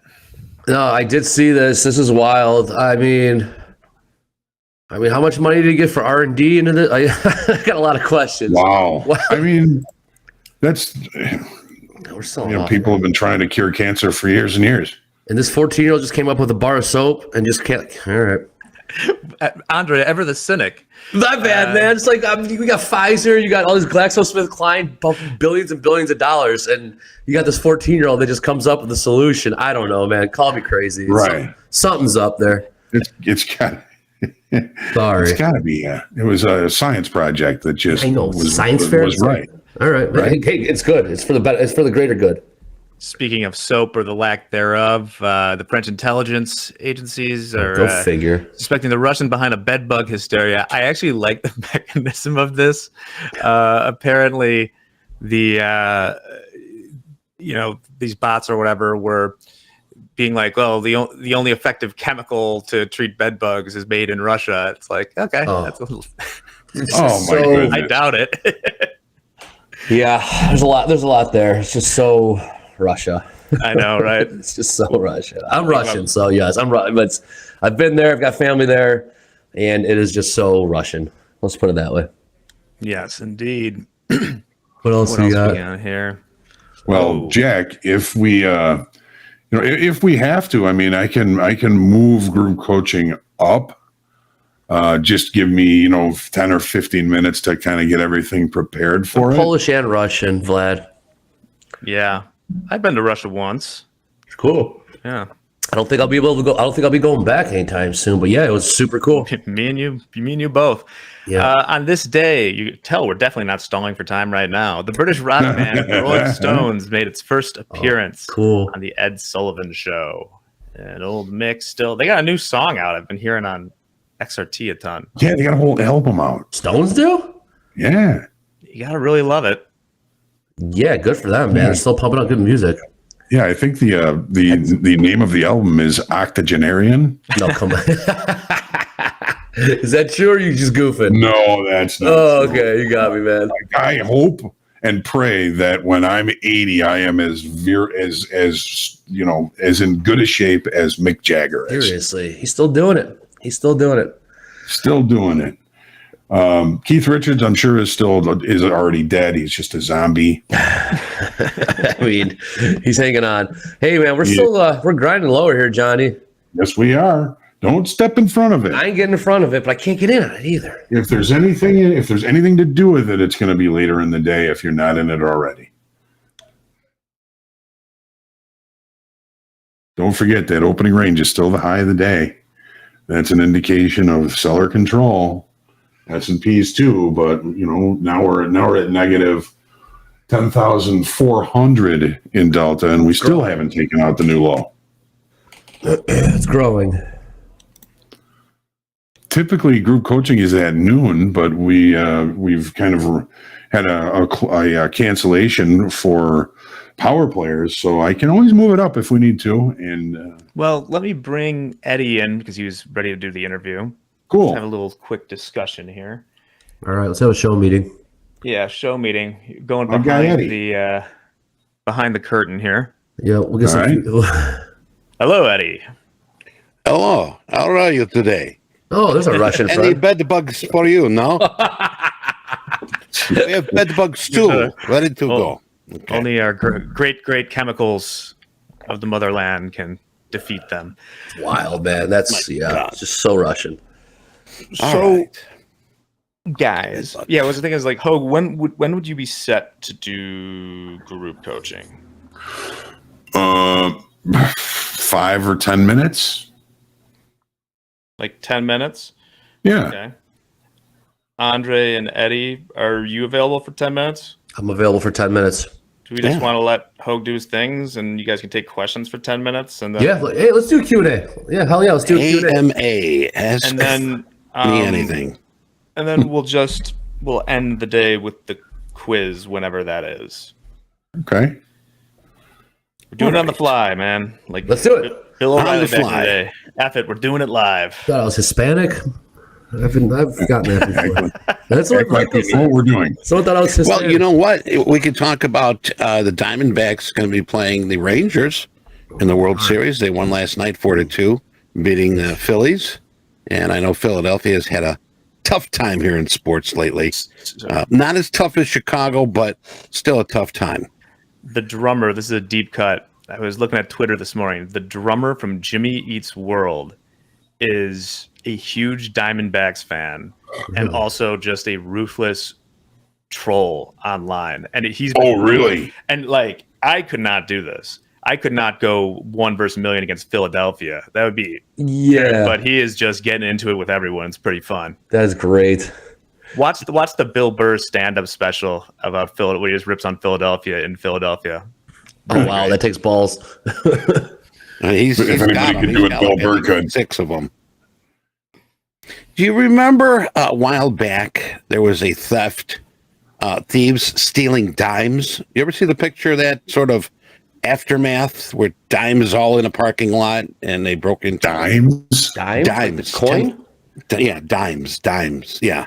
Yeah. They stole That's kinda- $235,000 in dimes. Did you hear It's about kind of that? heavy to carry, isn't it? It was obviously, but federal authorities released more details, and it seems like they caught these guys. You imagine trying to buy like a car with dimes? I know. It's not going to tip anyone off. How Come about on. a down payment on a house? Yeah, sure you can. You take dimes. So obviously they caught the guy. 31-year-old, 25-year-old, 30-year-old, 32-year-old, 4 people face charges of conspiracy, robbery, and an assaultment of dimes. That's great. My God. But You know, anyway, turn those into a weapon. Put in the sock. baby, So, dimes. yeah, it's a lot of metal there. If you're gonna steal something, steal something lighter. Right. Right, I feel like I'm very difficult to kidnap. There you go. I'm itching to get along. Let this sell off extend. We're still running. No, yeah, don't step in front of this. We're not. This, Yeah, I know. We're still running. You know, this Crude's making this some is- nice progress north. And What's Crew doing? today, right? Well, today it's above settlement here at 84.72, 84.22. I'm sorry, but I think the big play was here in gold.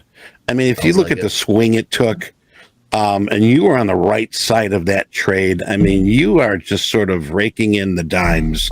You've got more than literally shoveling in the dimes today. If I could, the real big moves are in the equities. Look at this. Weekly kickoff low. Lot of space down below here in the NASDAQ. We got Patak screen up right now. Lot of space. Okay. What about the S&Ps? That's the daily chart. How about the S&Ps on the daily chart? We're already in an area of previous balance that could lead us to these lows. Boy, they're fighting it. Okay. Mm-hmm. Now, where there's always this trend line, and this is right off the daily, comes from a low here, point of contact. So we've got 2 stages with which to really kind of fight our way. But when we go into a previous balance, the target is the opposite extreme of the previous balance.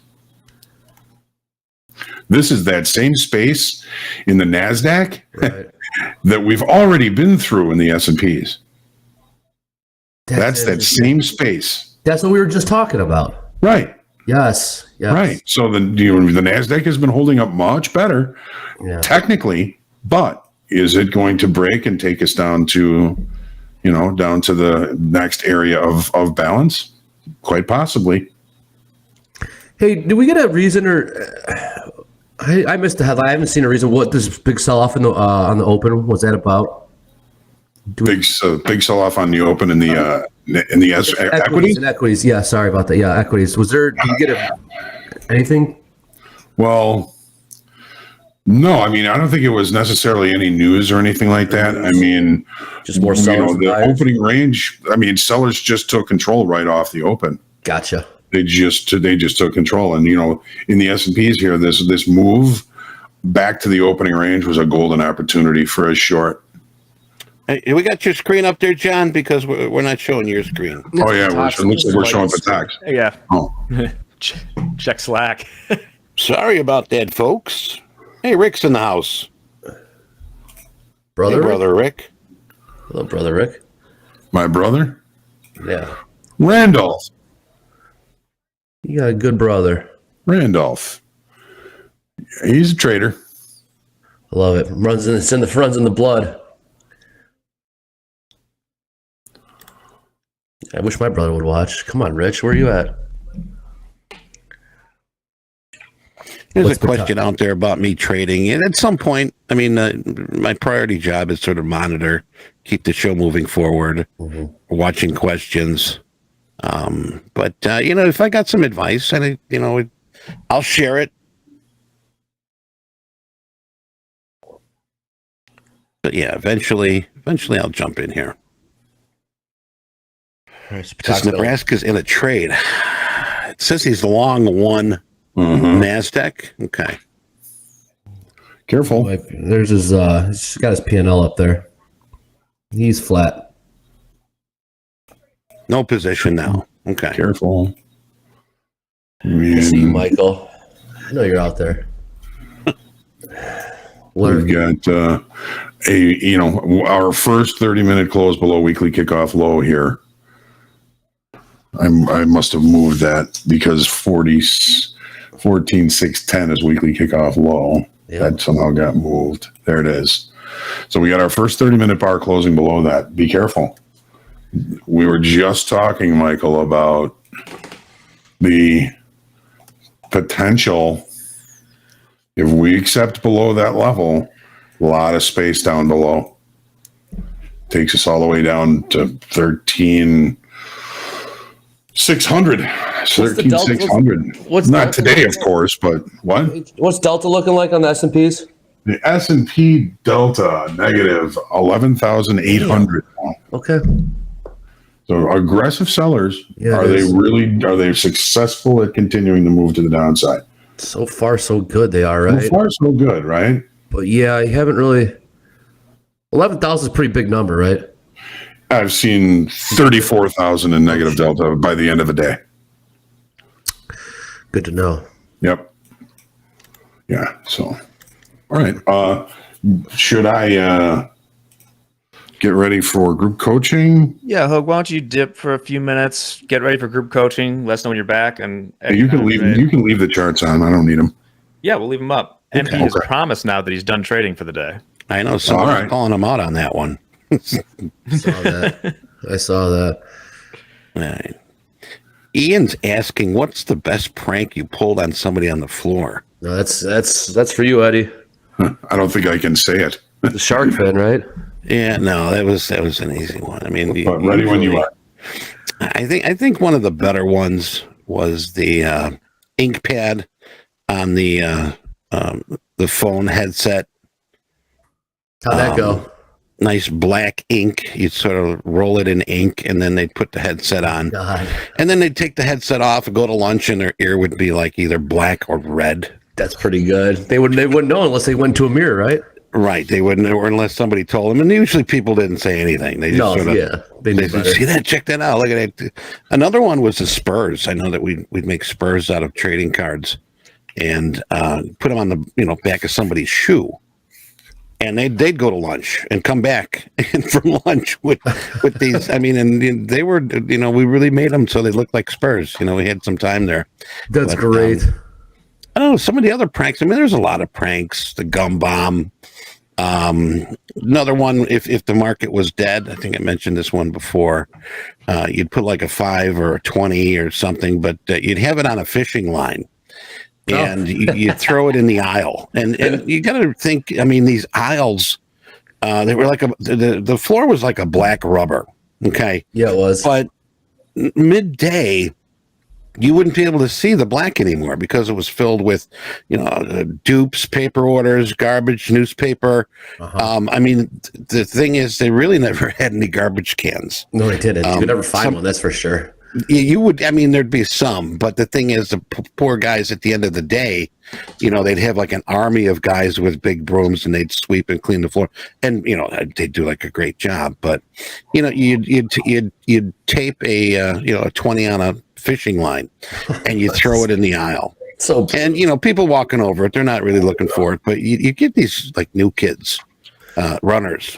That would, I mean, their eyes are as wide as saucers, and they're trying to watch everything, and it was funny because you'd have like about 10, 20, 30, 40 people watching this on a dead day. Market's not moving, we got nothing to do, and you'd see the kids sort of walk over it and be like, he'd stop and he'd have that look on his face. Yeah. And then it'd be like, all right, it's like when you're fishing and that bobber sort of taps a little bit, tap, tap, tap. and then he'd make like a U-turn, come back, and then sort of dip down to pick it up, and right when he'd pick it up, you jerk that line, and the look on their face. First of all, it was like, oh, how the hell did that happen? And then the second look on their face after everybody was like, bah, ha, ha. Everyone's watching them. Everybody's watching them. And, that's great. That was a good one. But there were some other ones, like Hogue said, that we probably couldn't say. They were pretty nasty. There's some on YouTube. I think I've seen a couple of good ones on YouTube. At least the shark fin was pretty good. The shark fin, the shark fin, that was another thing that you'd send like a newbie on, a runner. You put it on the back of their. I mean, some of them had like a paper clip. Well, here's the thing. Some of the jackets had like a mesh on the back for breathing purposes. So can breathe. Right. And those are the easy ones that you just tape a paper clip to it, and they'd walk by and you'd hit them up with the shark fin. There was another thing besides the shark fin. I think that's probably what the one you're talking about. Who put this YouTube? Who put this bleep on my I forget what the name of it is, but it was a male object, let's put it that way. And it was on I think wasn't it Rick was doing Santelli was doing his live hit. Live hit. Somebody walked by and then somebody screamed, I forget what the name of that one, but it is on YouTube. I think it's still on there. It's definitely on YouTube. You can watch. Everyone can watch it on their own time. But it's a good one. Yeah, it's definitely a good one. But anyway, those are some of the pranks. Like I said, there are some that the thing is, we used to have bets. There used to be bets like drink a gallon of milk in an hour. Eat like 10 crackers and try to talk. No water. Yeah, we had that. Yeah. I remember going to the local McDonald's, and this kid had a bet that he couldn't eat 20 Big Macs. Well, 20 Big Macs? Big Macs. And the thing was, too, there was money on both sides. For sure. There was some other ones. Gosh, they would bet people. And the thing also would be like, if you had a big head of hair, people would be like, hey, I got 20 and you cut your hair, shave your head. Yep. I'll put 20 and I'll put 10 in, and you'd get the pot up pretty big. I think I made around $200-$300 when I shaved my head. That's not bad. You're like, fine, deal. Yeah. I mean, the thing was, it was going, it was getting bald there, and I didn't want the comb over, so I just said, what the hell with it. You might as well take some money with you, right? Yeah, and I think it was like $200-$300 I made. So I was like, all right, I'll take it. Shaved my head. Went that night and shaved my head and cashed it in. So, but anyway, the trading floor was fun. Did I ever get pants? Unlike any other work environment ever. It's nothing like, I mean, there was nothing comparable to the trading floor. I mean, each pit was like its separate little village. Yes, it was. If you can sort of, visualize that. I mean, it was everybody knew everybody in that pit.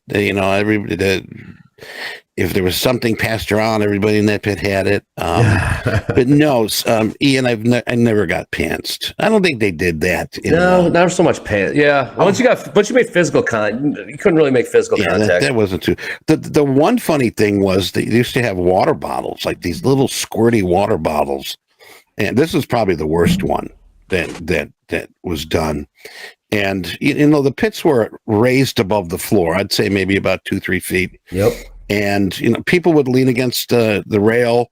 And basically, I mean, your head would be like crotch level, if you walked by on the floor. Yeah, oh God. And they'd have these water bottles. And at times, I guess, to get back at people, they would squirt the water bottles around their crotch area.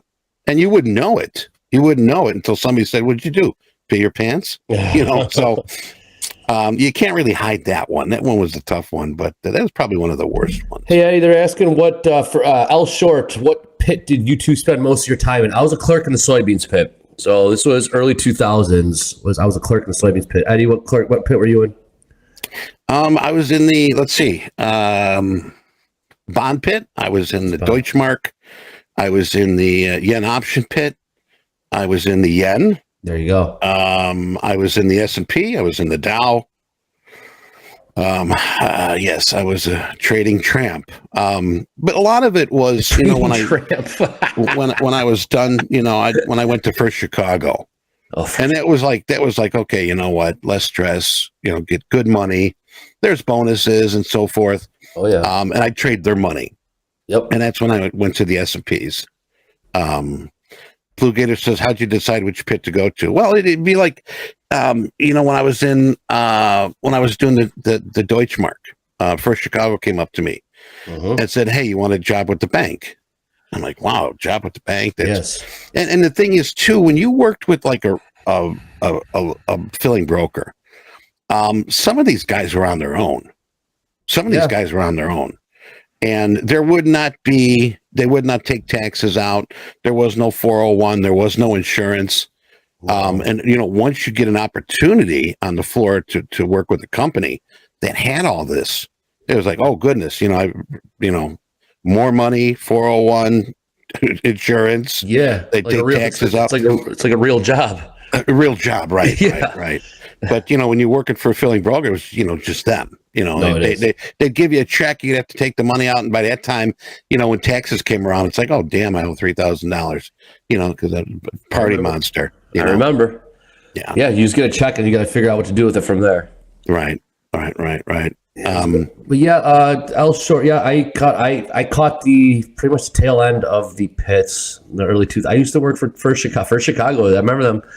Yeah, I was a clerk at the tail end. It was when they were fighting electrifying open outcry. I remember that was the big rallying cry on the floor then, because it was inevitable. It was going to go to the screen, and I'm like, you know, we're going to try to fight it for as long as we could. But here comes the pop. Okay, so what you were on? Which floor? The CME or the Board of Trade? Board of Trade, soybeans futures. I was arbing prices into the options pit, and working for first job was with Cocky 280. I was what was the guy's name? Thomas worked for First Chicago. Thomas. There you go. Isn't it crazy? We all have our roots in Chicago one way or another for some of us. But yeah, it was I stepped on the floor in the pits and learned how to arb. Took an orders. My head was spinning the first few days. I didn't know what the hell was going on. I just knew that I loved it. I loved the energy and the size of the notional value that was being passed from traders to brokers and brokers to clerks and clerks to runners and all that. And I was like, this is insane. This is so cool. I want to be part of this. And I was able to bring back, you know, some of that. I was an athlete growing up, right? So this was able to bring out some of that competition and, you know, kind of get close to what it felt like playing, you know, sports my entire life. So I've loved it ever since. There's a question here. How'd you get a job in these pits? Well, my sister was filling S&Ps. It's who you knew. Right. It's basically who you knew. You couldn't just sort of fill out maybe with a company and eventually get on the trading floor. Now my sister, if you ever read the book Pitbull, if you ever read that book, her name was Debbie, and it's mentioned a lot because she was Marty Schwartz's phone clerk. Huh? And she's mentioned in the book a lot. He mentioned her. And this was after she had traded, filling in the S&P pit. Same thing. She got a job at a company, you know, and she sort of told me that too. If you can get a job in a company, that's the best thing to do. So she was working for Marty Schwartz. I forget what company that was. But that's if you read that book, she is Debbie, so you'll know it's my sister. But she got me the job on there. Who got you the job? I knew neighbor looking for a clerk, looking for a warm and able body to just quote the prices from options to futures to options. It was a neighbor. TMG was his acronym. He's like, hey, you want a job this summer? Right before I was going into college. And I go, sure. I didn't know what I was signing up for. I mean, but I did see the cars that he drove and the golf that he played. So I'm like, well, let's give this a whirl. And I did. And so then he say, you want to work? I'm like, yeah. He's like, all right, this is what we got to do. This is what we got to learn. Had to take the quiz, the test, all that stuff. Super nervous at first, but then got the hang of it, and it became a summer job for the next 3 summers. And yeah, that was it. But yeah, it's who you knew. But there's ways like Patak didn't know anyone. So there's ways to get in. Yeah. Without the thing is, if you had a 50K T-bill, you'd have to lease a seat. There's that. And then you can get on the trading floor. But, you got to give him credit. Like you said, he didn't know anybody, Yeah. And, so he went the harder route for sure. And here's that thing. They bought this up. Got to have deep pockets. You do have to have deep pockets. Yeah. Well, there's two different ways to go about it. You can have the deep pockets and lose three $30,000 trading accounts over the course of a few years to get baptized by fire, or like Eddie and I kind of knew someone and we were able to have a smoother onboarding, so to speak. Right. Well, I tell you, I knew a clerk who was saving up like probably over a year to get that 50K T-bill. Damn. And the day he got his seat, badge, everything, passed the test. Look, we were really happy for him. Young kid, younger than me. And I was at First Chicago at the time. Like, yes, all right, man, you did it. You got there. Sadly to say, that day he was trading the NASDAQ. And that day, I forget what happened, but he had a position on, and we could see him. He was standing outside the pit. He put a trade in. Somebody gave it to him, and he was standing outside the pit, and the kid was like ghost white. Oh God! And he wasn't moving, and it was like, hey, what's I forget his name. What pit was this? It was it. He had worked very hard. Just sort of froze. And lost his seat that day. They came and walked him off the floor. Wait, they did it on the floor? Yeah, on the trading floor. He was standing right outside the NASDAQ pit, and he was just, it's like, what's going on? And all of a sudden they came and walked him away. But I tell you, that's why we try to tell you, hey, when you get to a funded account, take your time. I know that I read some stuff here today regarding, hey, I got funded Friday, lost it Monday. It's because you're in a hurry. You're in a hurry to get that account juiced. All right. The thing is, sure, we want to make a big trade, but first, if you're walking a tightrope, you got to have a safety net. Yep. That's one thing. You ever see these guys walk the tightrope, Andre, and they don't have a safety net? I'm like, you know what? I don't want to watch. But what we're trying to say is have that safety net in case you do fall. You can always get back up and start and trade again. That's essentially what Topstep's here for. So you don't have to, blow your kid's college tuition account, your personal savings, things like that. This is the smoothest and simplest onboarding there is into trading futures markets that I know are out there. It's full service. Nothing like this existed when we got into the business. It was pretty much, you knew someone, but let's go figure it out on your own. Training, like you said, wasn't much of a training process. And so something like this is, I don't know if it's the word's revolutionary, but it definitely is a game changer. I'll put it that way. Yeah. You got a pole position. All right. You did very well. Yeah. You got a good pole position. Now it's time for the, I don't want to say race, but marathon.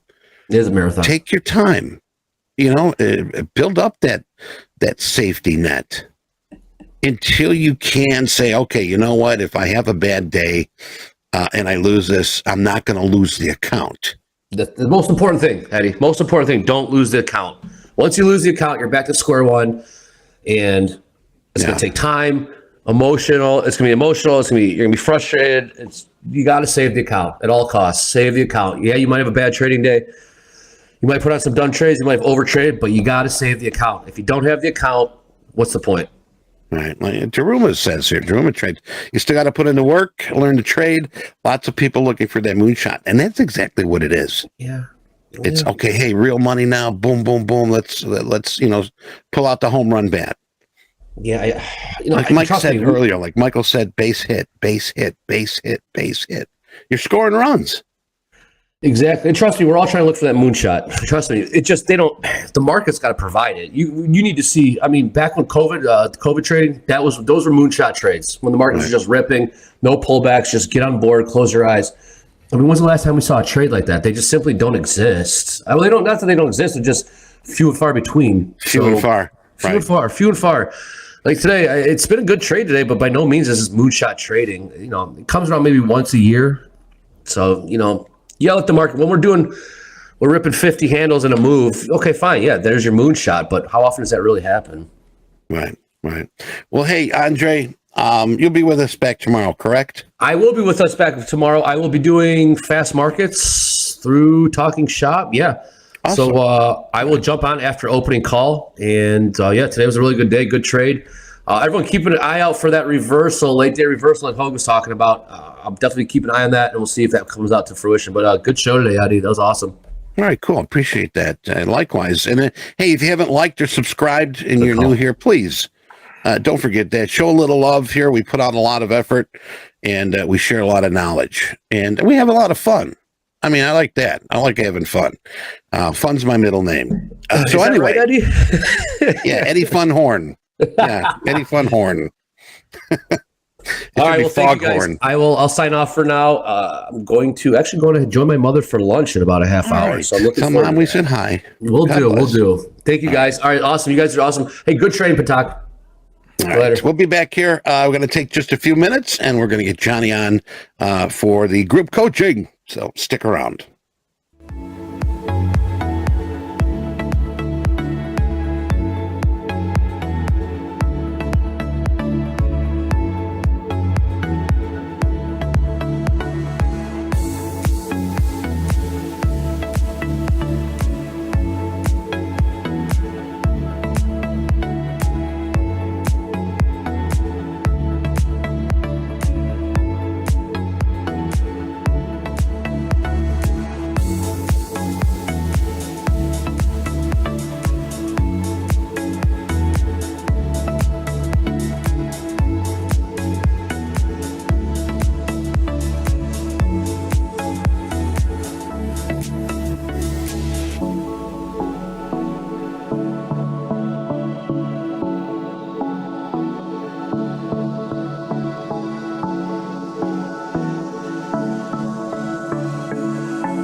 All right. Welcome, everybody, to a special early session of group coaching. We had one of our contributors for Power Players calling in a little bit ill today, so changing things up a little bit. The quiz is still going to happen, but it's not going to happen until after group coaching, probably around 12:30 or so. I know you guys are all looking forward to that. I know I look forward to it every day, but just be patient, hang out, and see what we've got to offer for you for group coaching today. Usually this says, let's crush 2023. Today we're going to be talking a little bit deeper into the auction process. We looked at market profile last Wednesday. Seems a lot of people really got a lot out of that. So we're going to go a little further into the auction process today. And I want to show you something that may amaze and astound you, but at the very least, it could keep you out of trouble in the markets in the future here. So we talk about the auction process, we talk about Delta, we talk about the pieces or the parts of the auction process, and we show you some at the end here that I think you're going to find pretty cool. I'm not sure I'm quite set for it, but we'll find it and we will check it out. All right. If you don't know me, my name is John Hoagland. I've got now more than 40 years of industry experience, traded on the floor for 20 years of the Chicago Mercantile Exchange, migrated to screen trading in 2009, and I've been with Topstep since about 2011, hopefully helping traders develop their skills Wow, I just moved. That was cool. Pretty slick, huh? That was cool. That's very Trying to nice. keep you out of the way of your slides. Okay. Awesome. Thanks, Jack. And well, let's get into it here. These are pieces of a webinar series I did a while back. And I always just wanted to kind of preface this part of it by saying that, the trading is very difficult. There's really no way to get around that. We all know that trading is difficult. If you've been here for a while, you understand some of the personal difficulties, financial difficulties that it can cause. We are always putting up the disclaimer that says, these are leveraged products. You run the risk of losing more than your initial investment, and that we should only be using risk capital, which is money that we can afford to lose, which is one of the reasons we love Topstep. Is we're not going to have to put up that risk capital. We're going to do that for you. We're going to give you an opportunity to learn, grow, and build yourself into a funded account. So there's a big tendency for traders, especially newer traders. Hang on one second for me. Excuse me, for traders, especially newer traders, to overcomplicate and really start looking at more information to help aid in the decision-making process. While the content in this series may seem complicated, it's not meant to be. Excuse me. Hold on one.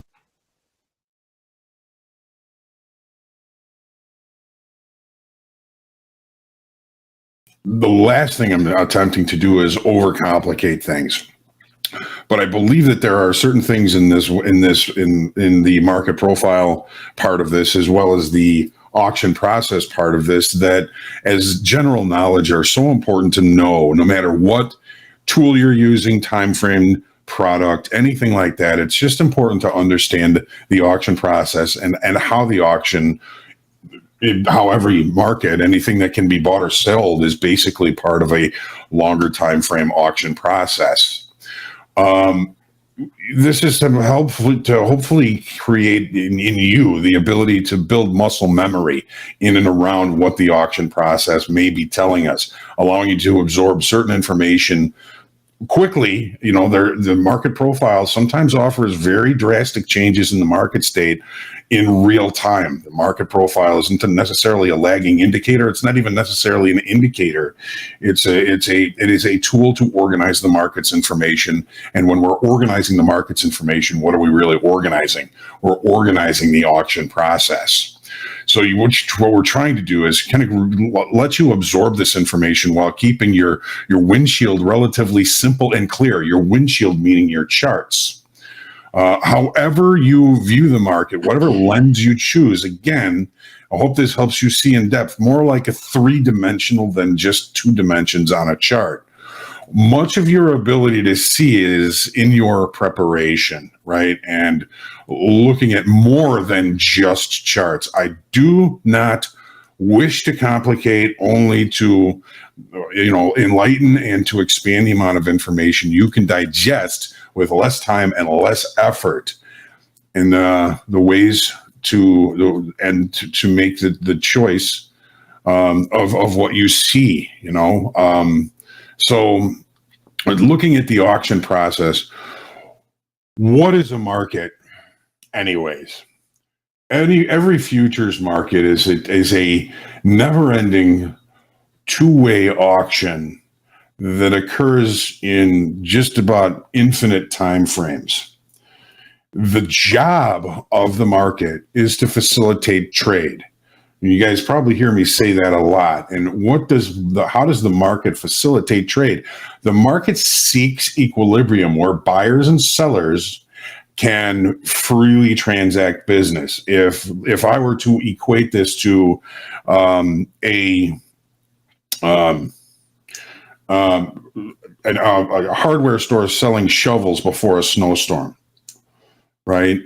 The demand is probably going to be stronger for those shovels, but the retailer is going to know that, so they're going to be long a whole bunch of shovels, and they're going to try and price those shovels at a level where they can make maximum profit, but people are still willing to buy them.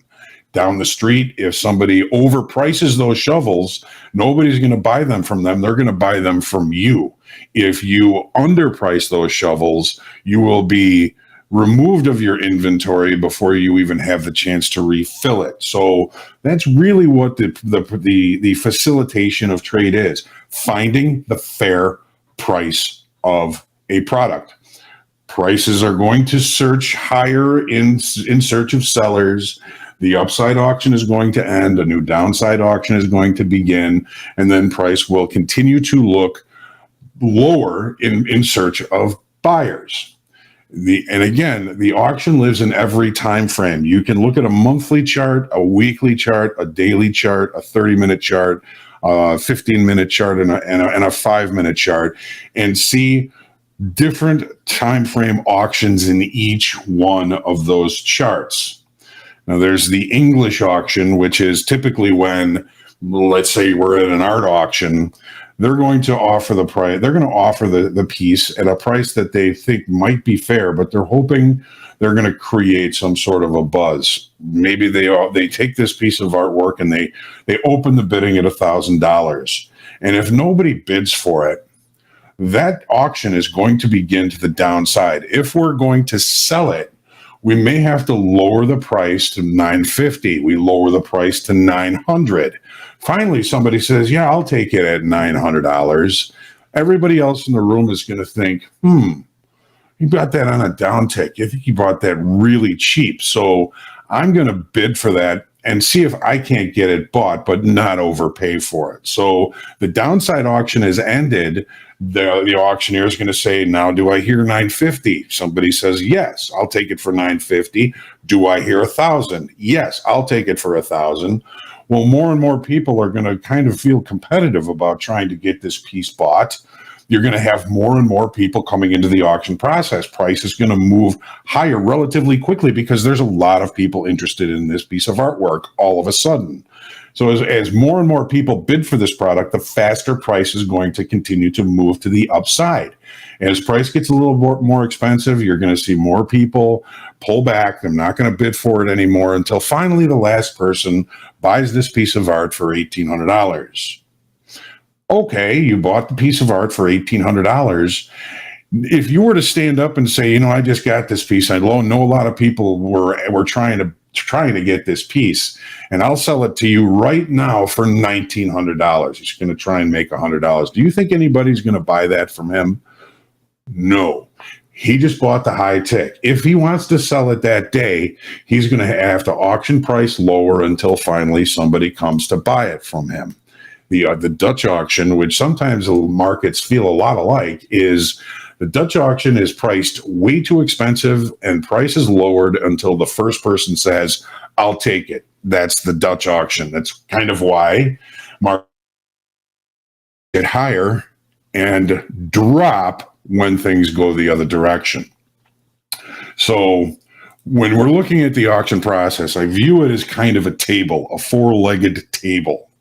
You have volume. Okay, we know volume is important for the continuation of an auction in one direction. Open interest, also very important for a continuation in one direction. Market structure and time acceptance or lack of acceptance of price over time is part of the auction process. And then we have price action, order flow, momentum. These are all four parts of the auction process that a trader should be monitoring on a daily basis, not necessarily for each trade. Of course, specific situations allow for more specific shorter time frame auction processes, right? So volume and open interest. What is volume? Volume represents the total amount of trading activity or contracts that have changed hands in a given commodity or market for a single trading day. You can look at volume as the measure of price pressure and intensity of price movement. If everybody is trying to buy this thing, volume is likely to be a lot higher, and it's going to put a lot of intensity on price movement to the upside. opposite if the price is moving lower. If a lot of folks are thinking that they're stuck long or they want to try and get short a market that's moving lower, you're going to have a lot of volume in that direction and a lot of intensity of price movement in that direction. Open interest. Open interest is the total number of outstanding contracts that are held by market participants at the end of the day. Open interest is very important, and a lot of folks kind of get lost in the idea that, well, if futures markets are a zero-sum game, there's the same number of longs as short. How can a market represent itself as too long or too short? Through open interest, directional activity, delta, volume, and technical indicators and market profile. When we're looking at open interest, think about the number of participants that are involved in that, and think about their time frames. A long time frame trader may hold a lot of contracts for a long period of time. They are the long time frame. Are they that worried about minute to minute or hour to hour or sometimes even daily to daily price activity? No. Generally speaking, they're not going to be. Our biggest, longest time frame traders are always hedged against other things, against other products, whether it's equities, they're hedged against stocks and bonds. You're hedged against bonds with stocks. Grains, you're hedged probably between different grains and using calendar spreads. The bigger players are rarely going to be out there just naked in the market the way the speculators are. You know, if I'm long crude, I am naked long. I have no hedge against that. My job is to provide liquidity for those longer time frame traders, and then I have the opportunity to profit from price movement.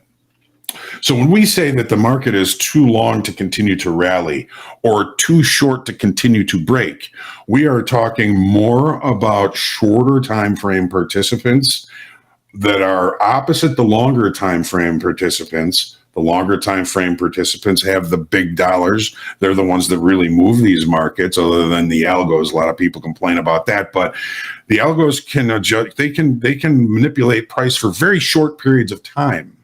It's the longer time frame and the longer time frame speculators who hold really the keys to when we can make an assumption that the market is either too long or too short.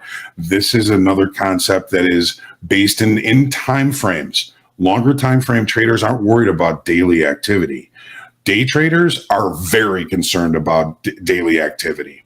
When we see a market that has been moving lower for a long period of time, we can start to make assumptions, hypotheses, whatever it is, that at some point the shorter time frame traders are going to get so short into this market that they're going to have to cover at some point.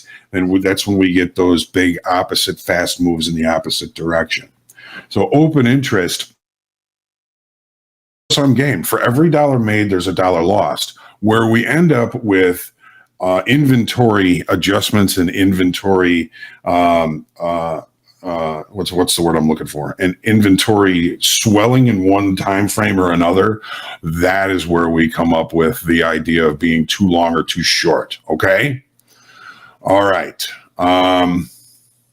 Order flow. Now, there's a million different tools to use order flow. One of my favorites, and we were just talking about this during fast markets, is delta.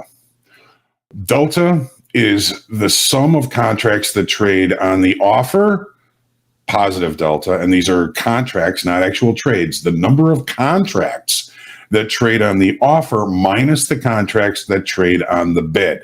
Lifting the offer with a market order is a buy market order, and it is positive delta. Hitting the bid is selling it with a market order, and it is negative delta. All right. So here is an example of what I would call a delta divergence. Now, this is an old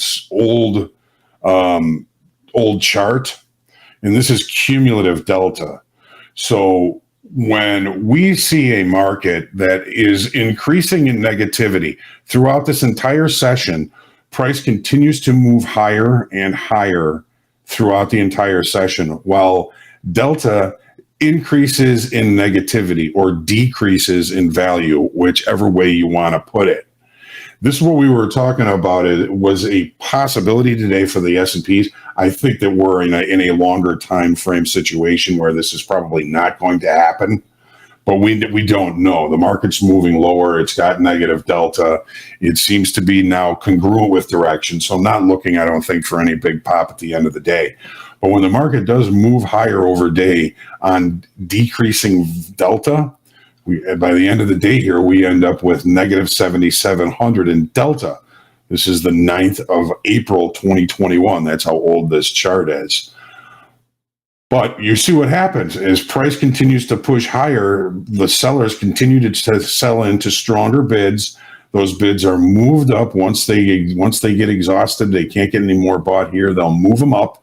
And at the end of the day, you get your big spike to the upside because the short time frame has gotten too short, and they need to cover before they go home.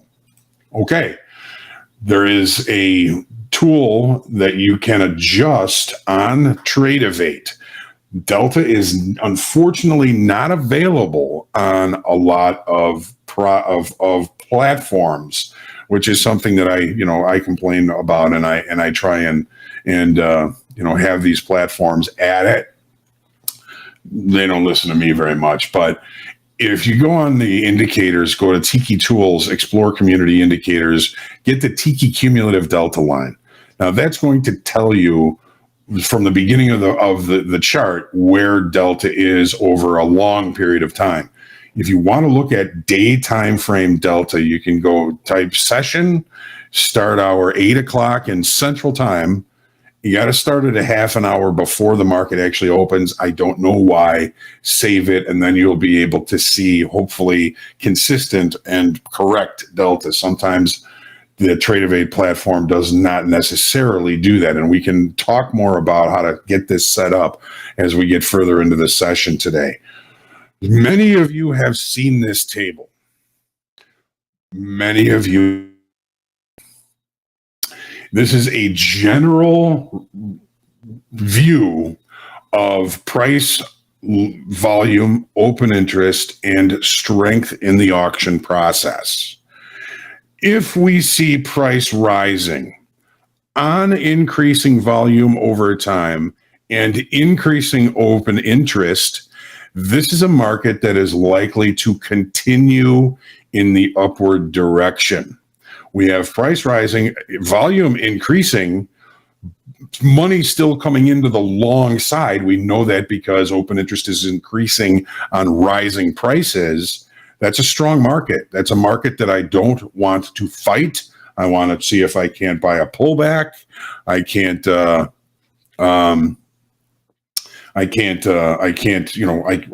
certainly not going to be selling weakness in a market like this. I'm going to be looking to buy weakness in a market like this. But as price continues to rise, if you start to see some relatively consistent falling off of volume over time, open interest begins to fall off with some relative consistency, the rising price, the auction is starting to show signs of tiring. It's getting weak. It is more likely, well, there is a higher likelihood when you see this in a rising market with falling volume, falling open interest, that the high is near. The upside auction is tiring. It's likely to come to an end. Be ready for it. And the same is true in a trending market to the downside. If price is falling over time, and I'm looking at day time frame numbers here, price is falling, and open and volume is rising, and open interest is rising, this is a market that's likely to continue to move in the downside auction. When you have to worry about that downside auction is as price continues to fall over time, but open interest volume starts to cut off, and open interest starts to cut off. This is a market that is likely to present some sort of a change. They say strengthening market. This is a weak market that's more likely to continue in this direction. Falling volume, falling open interest. It may not necessarily mean the market is strengthening. It means the downside auction is weakening. Okay. Now, in both of these situations, when the market is weakening to the upside or weakening to the downside in the downside auction, it doesn't necessarily mean a quick bottom. Sometimes markets will end an upside auction by falling into consolidation. But you have to be aware of the auction process and when the auction process is tiring. If you watched the market preps a while back, I actually started putting a grade on the auction process. This rising volume, rising open interest, and that would probably bring in a B minus or a B plus or an A in the auction process. But as soon as price continued to rise, but we started seeing falling off of volume and open interest, that auction process would drop to a C or even sometimes a D. And sometimes we would see an excess high, and then we would know the upside auction is probably over. Let's start looking for opportunities to sell strength. We set up a balance. We know what to do then. We fade the extremes until that balance breaks out. We're seeing a breakout of balance in the S&Ps. We're seeing a breakout of balance in the NASDAQ. Do not fight this move to the downside without some sort of structure. This is a new auction to the downside. This auction could come in very strong. So I have a spreadsheet. Many of you have seen this spreadsheet, but this is how I organize this information on a daily basis. Now, this is February of 22. This is one of the most stark examples of monitoring the auction process and adding delta to the equation to say, I am not going to be thinking about selling this market until there's some sort of an indication where volume starts to fall, open interest starts to fall, even though price may continue in the upside movement for a period of time. I'm going to be warned about that. Okay. So this move to the upside, which 81, 1801, 1901, 2001, it actually provided a $280 move to the upside. When did it start? On the 7th? Well, on the 7th, volume wasn't great, but we saw a small jump in open interest with negative delta. Price moved $14 higher. Delta was negative 1920. Well, if price is moving higher, doesn't it make sense that the more aggressive traders should be the buyers? Just makes sense, right? Well, the next day we had 3,400 in open interest. Price moves up $6, and we have even more negative delta. What's that telling us? There's a possibility that the short time frame traders are the ones that are using market orders to sell into bids that are being replenished by longer time frame traders. Not only did we add a bunch of open interest, we had a little bit of an increase in volume. Now, you may notice that the volume is kind of patchworky all the way through here. There are certain days where there's a lot, okay? Certain days when there's not a big jump. Volume, okay. What I'm really focusing on here is the increase in open interest over time. Here's the 9th. Volume was a little bit off, but we added 7,700 in open interest. We did trade higher by about almost $9, and we had negative delta again. 9,800 in open interest additional on higher volume. Price moved only eight ticks to the upside, but on negative delta again. We had a whole bunch of delta here. Price is now $18.42, up $4.70 on negative delta. We saw on the 7th, the beginning of this move, $18.21. Let's call it 1807 on the 4th. All right, so now we're already up, what? almost $40. I missed a day here or two, sometimes collecting this information, but I did get the delta on there, which was negative. Finally, we get a little bit of relief for our shorts. We lose a little bit of open interest. We have a downside move right here. We get a little pullback, and delta still negative. Price begins to move back higher again. Open interest increases. $15 higher, negative delta. $2,900 an increase in open interest. $30 move to the upside, negative delta. We're already almost up $100 in this move. Delta negative, or delta, excuse me, open interest positive, small pullback, delta still negative. Open interest positive, delta negative. Open interest positive, move higher, delta negative. Finally, we start to see a little bit of relief from the open interest continuing to increase. We go from 1926. Finally, we see some positive delta here. We got the speculators on the run now. So we've got price continuing overall to move a little bit higher. It really doesn't move much here, 1926 to 1900. So a little bit of a consolidation here.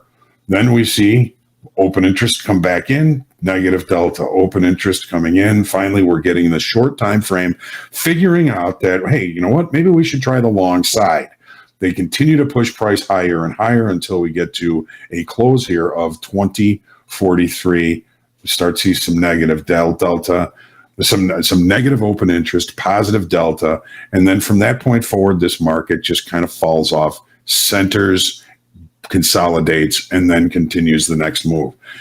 To me, the gold is a market that allows us the opportunity to read open interest volume and delta very cleanly, because there's not a whole bunch of open interest in any of the other contract months.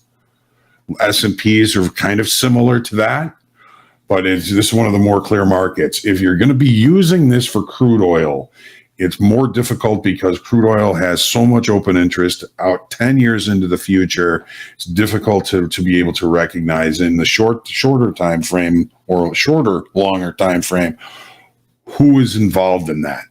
So gold, the euro, I found, has had some pretty good ones. S&Ps, I don't really track the NASDAQ, and I probably should. Let me see what else I've got here. That spreadsheet and this, I suggest if you want to take a screenshot of this, keep the picture hanging around. Take a screenshot of this as well, because this is a spreadsheet that I try and keep up every day. I've been a little bit lax since I took some time off. I haven't filled it in. And I keep missing days because I guess I kind of got out of my groove, if you will. Obviously, I think I'm out of my groove. So, do some research over the weekend. I'm going to a wedding out of town. So I got what's missing in my process. And this is one of the things. I haven't been necessarily all that true to taking this, to collecting this information. I do look at it day over day. We look at context every day on the opening call. There's more that we can do with this. So you've got your trade date, your contract month, volume, open interest, net change in open interest, closing price, net change in price, delta, and then the value area direction.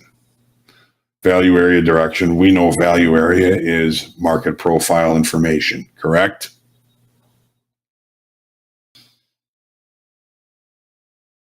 So you can take a look at this, take a screenshot of it, make your own spreadsheet.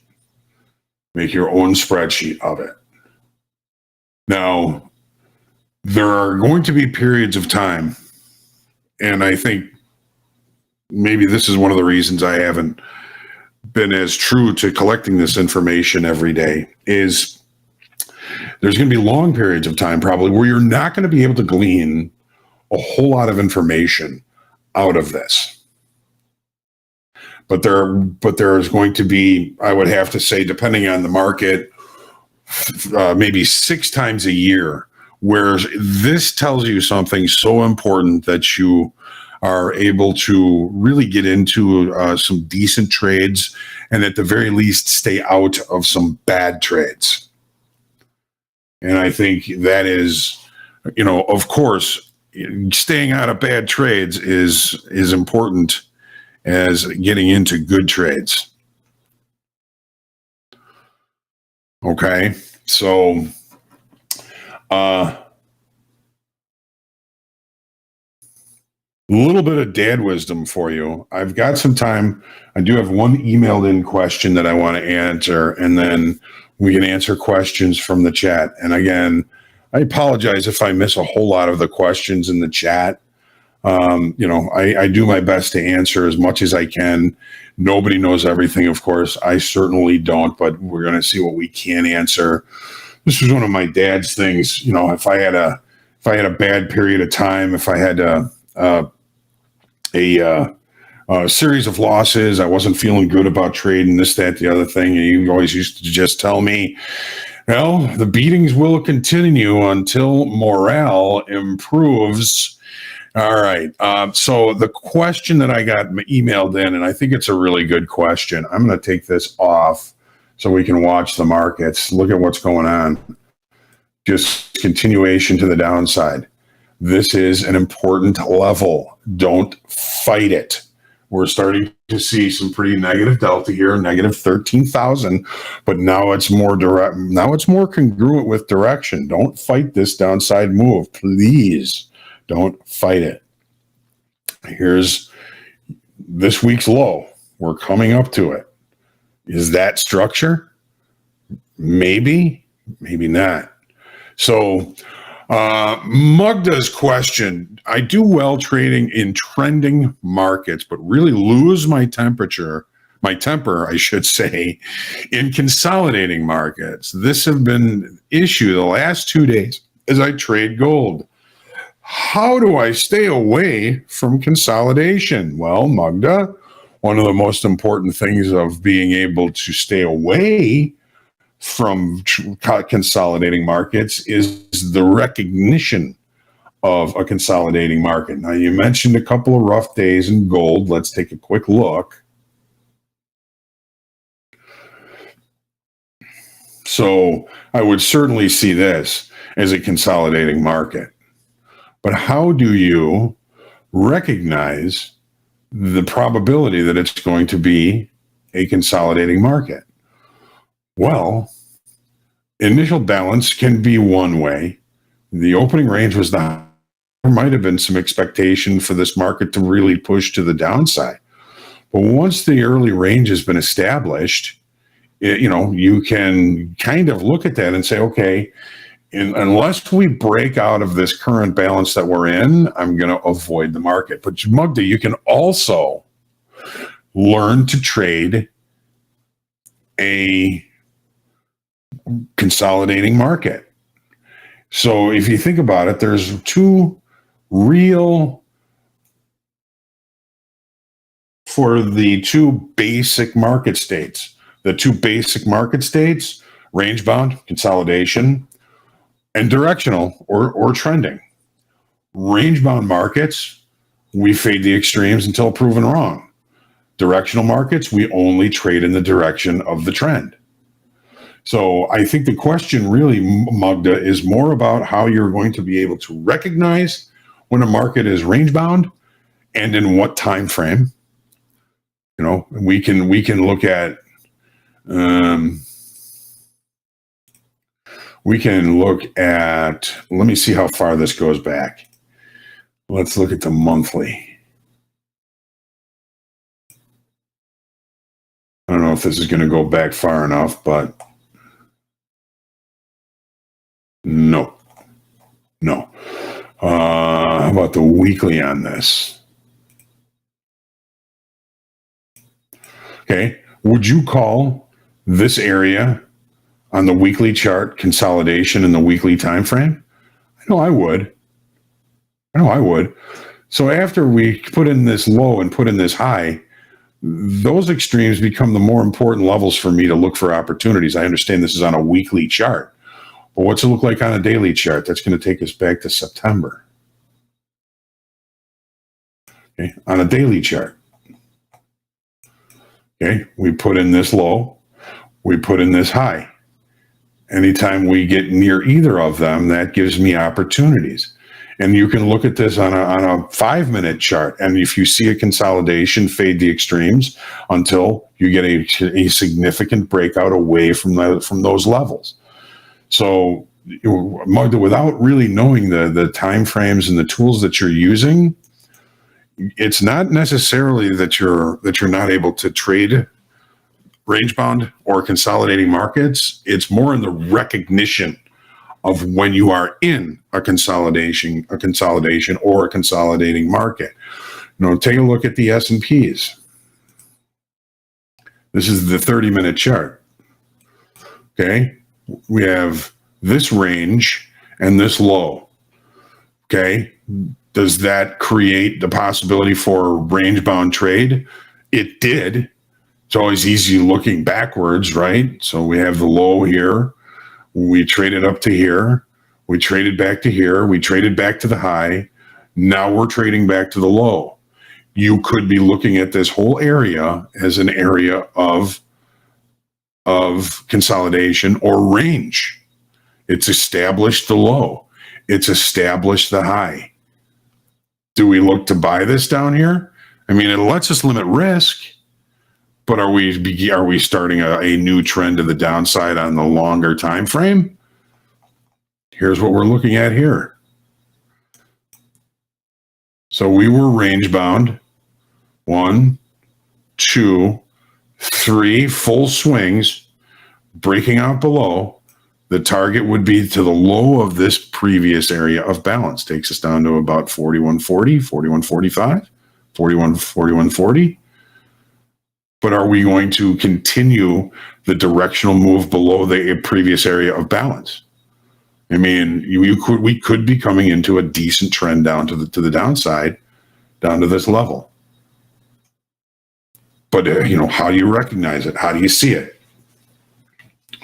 So, Mugda, I hope that helps. All right.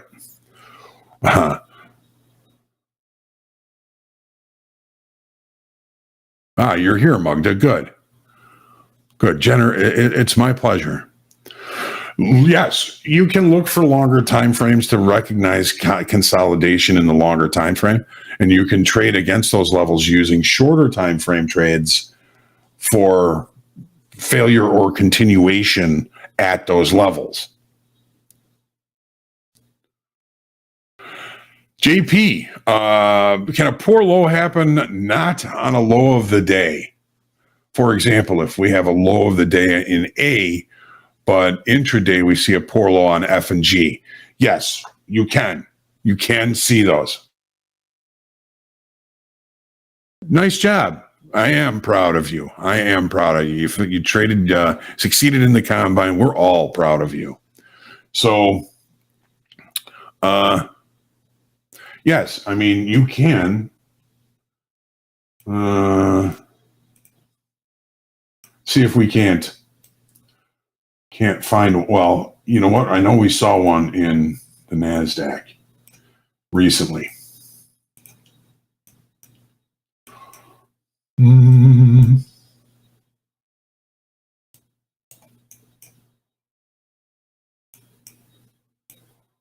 Oh, I'm going to be searching here for a while, it looks like.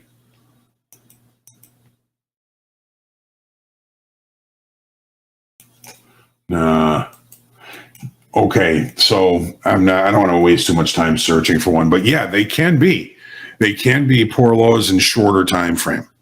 So you got a low in A, you move higher, you got F and G put in a weak low. That is a weak low in a shorter time frame. Okay, it's a great question, JP. Great question. And a lot of those, I tend to miss those.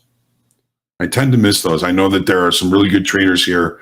I think Ben Ramey, one of the guys that was a frequent flyer on Make Hold Money, was always looking at those, always looking for those internal, like inside the day, intraday week highs and week lows to see if market can come back down and recheck them. It's a really good question. I appreciate that.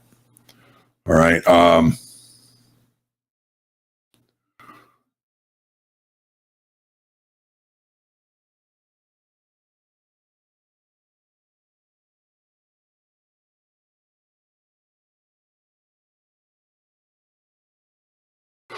JD, what's the longest time you've had to sit on your hands?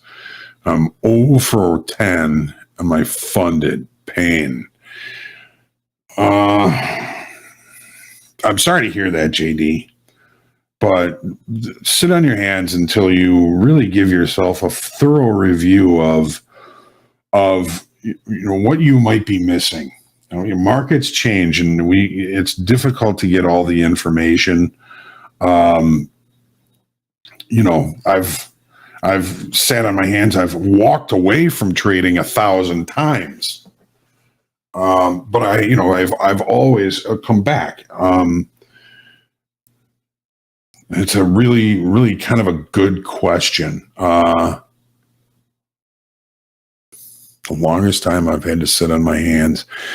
Well, I mean, if I'm kind of healing my wounds after a losing streak, whether it's a day-long losing streak or a month-long losing streak, it's all a matter of resetting and recentering.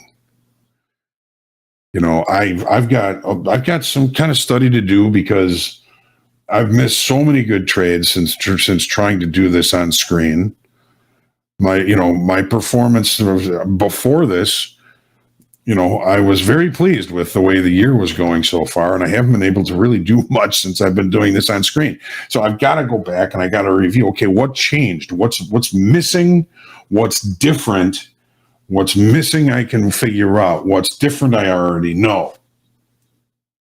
So basically, I've been kind of sitting on my hands. I haven't made or lost any big amount of money. But just the fact that there's a different decision-making process that people are watching, it's affecting my decision-making process. And I'm going to be kind of working my way through how I can get through that. This is something I've never dealt with. So it's new, and I'm going to work my way through it. It's got me, kind of a little bit sitting on my hands. There have been some really good trades that I've missed, whether they were my fault or just that I wasn't looking at the right chart at the right time. These are all things that I'm going to kind of rearrange my charts, maybe get a couple of more monitors so that I can keep my eye on, the trade, the market that I trade more often or with greater ease. I can't really say, JD. I mean, it's different for everybody. When I've talked about this on group coaching before, and before I was a trader, I was in art school.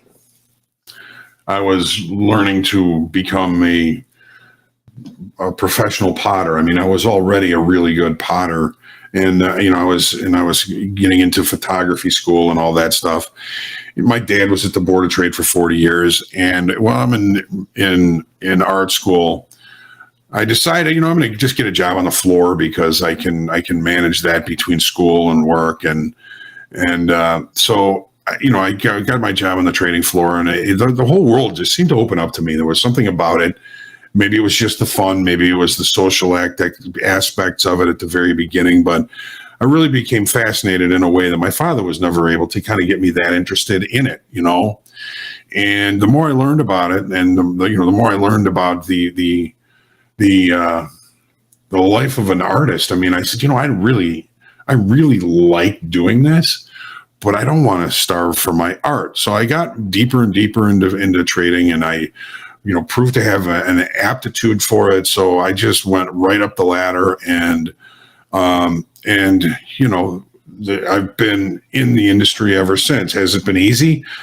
No. Have there been really good times? Yes. Have there been really rough times? Yes. And I feel more apt to call myself a future survivor than an expert or, any kind of great trader. I am not a great trader. I've managed to put together a really decent life. I have not overspent. My home is it's not huge. I don't drive flashy cars. I'm going to retire one of these days. I don't know how, because I really love what I do, especially, I love trading. Yes. I love Topstep. I love all of you. I love the opportunity to try and help. And, it's kind of one of the things that has really driven my desire to stay in this is if you get good at something, then you got to help the next guy up. Right. And I was not saying I'm good at it, but it's just the ability to kind of hang out and talk trading with traders. It just, again, I love what I do, and I want to continue to do it for as long as I can. So, but JD, how long to sit on your hands? Get yourself back to center. Being a potter, if you're going to make anything on a potter's wheel, the first thing you have to do is center the clay. You throw a ball of clay on a wheel and it spins, and the ball of clay looks like it's moving all over the place. To center it, you've got to squeeze it and move it around to where it gets to a point where it's spinning at a very fast rate, but it appears not to be moving. And that's when your clay is centered. And you're not going to be able to make anything beautiful unless your clay is centered. Once the clay is centered, then you can begin to drag out a bottom and then start to pull up the sides. And it was such a immediate gratification doing that. That's probably why I loved it so much. But trading is, I think, in a way similar to that. If we're going to throw the ball of clay on and we're going to engage in the markets without centering, we're not going to make anything beautiful out of your trading day. But if you put the ball of clay on and you center the ball of clay and you center yourself as a trader, you've got a much better probability of succeeding in putting something beautiful together as a trader. So when I tell everybody, let's take our deep breath, stay humble, grateful, creative, and centered in your trading today, it's almost like that graphic that Jared Tendler put up where, you have performance and you have stress and emotion. Somewhere in the middle of stress and emotion is your center, and that's where you're going to perform the best. So, make sure your ball of clay is centered before you start your trading day. Make sure you're personally centered before you start your trading day. JD, 0 out of 10 trades, it happens. It happens a lot. It happens to me. But I don't let myself get out of center. If I'm out of center, I know I'm holding venom. And I'm holding that venom in my veins and in my heart and in my brain. And that venom is poison. It will destroy everything you try and do. It's just like anger. Anger is venom. So you have to let go of anger. You have to rid yourself of venom, even to get your ball of clay centered, get you centered so you're available to make good trading decisions throughout the day. Things can happen throughout the day where you get off centered, where you start to carry venom. You're better off waiting, finding a way to release that venom. Any anger that you have is only going to hurt you. And anybody you're mad at, anybody you hold anger towards is only affecting you. My dad used to say, if you're angry at let's say a group of people, half the people you're angry at don't know you're mad at them, and the other half don't give a shit. The only person that affects is you. Anger affects only you. The venom affects only you. Find your way to get back to center, and remember, forgiveness is not for them. Forgiveness is for you. If you can't let go of anger, the venom inside of you is going to eat you up. You have to let go. So sit on your hands until You can really honestly review, say to yourself, I have forgiven myself for any mistakes that I've made in trading. I have forgiven the market because I shouldn't be mad at the market anyway. It didn't do anything to me. And I feel like I am clear-headed, centered. I feel like I've done my homework, and I'm ready to address the market's environment, because that's what it is, ladies and gentlemen. The market is not our environment. We are in the market's environment. It is always right. It doesn't know you, doesn't care about you, doesn't like you, doesn't dislike you. It just is what it is. And it's ambiguous as to anything that's going to happen. When you put that ball of clay, even though it's centered, you may not make something beautiful, but at least you followed the process to get yourself to center and to have at least the opportunity to succeed at this. And I firmly believe that more people would be more successful at this if we could learn to let go of anger, let go of venom, and keep ourselves centered on the potter's wheel, like a nicely centered ball of clay, and then begin to make something beautiful out of it. If you're not centered, you'll be lucky to make something beautiful out of a trading day. I have rambled. I have pontificated. Hopefully there's something in there that's going to strike you, that's going to hit you, that's going to help you, because honestly, that is the goal of all of this. And that's the only reason I'm doing this. And number one, because I do enjoy it. And number two, I'm hoping that it's going to help each of you in some way, in one small way. If anything we talked about today, last Wednesday, anytime helps you, that makes me happy. Make sure you say a prayer for peace, blessings to you all, and let's succeed at this. Lots of degrees of success. We can get there. Trade well, everyone. All right, Hogue. Well, we're going to do top quiz next. So when I transfer the shot, we posted a link a few times in the chat. We'll give away 10 free resets to random participants to get either 3 or 4 right.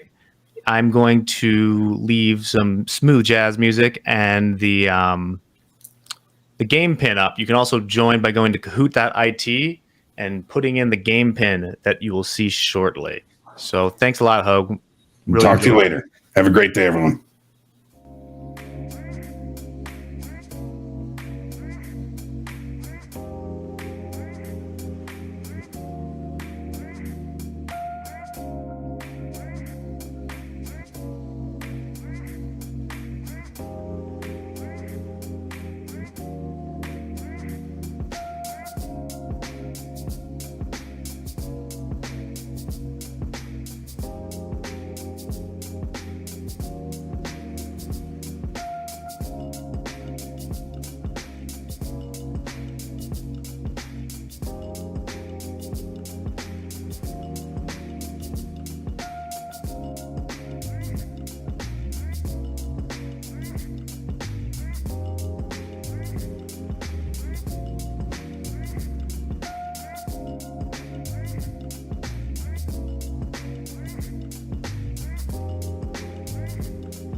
Quiz. Hello, everybody. Welcome to Top Quiz for Wednesday, October 25th. I am Jack. I am joined by Alyssa. Alyssa, how's your day going?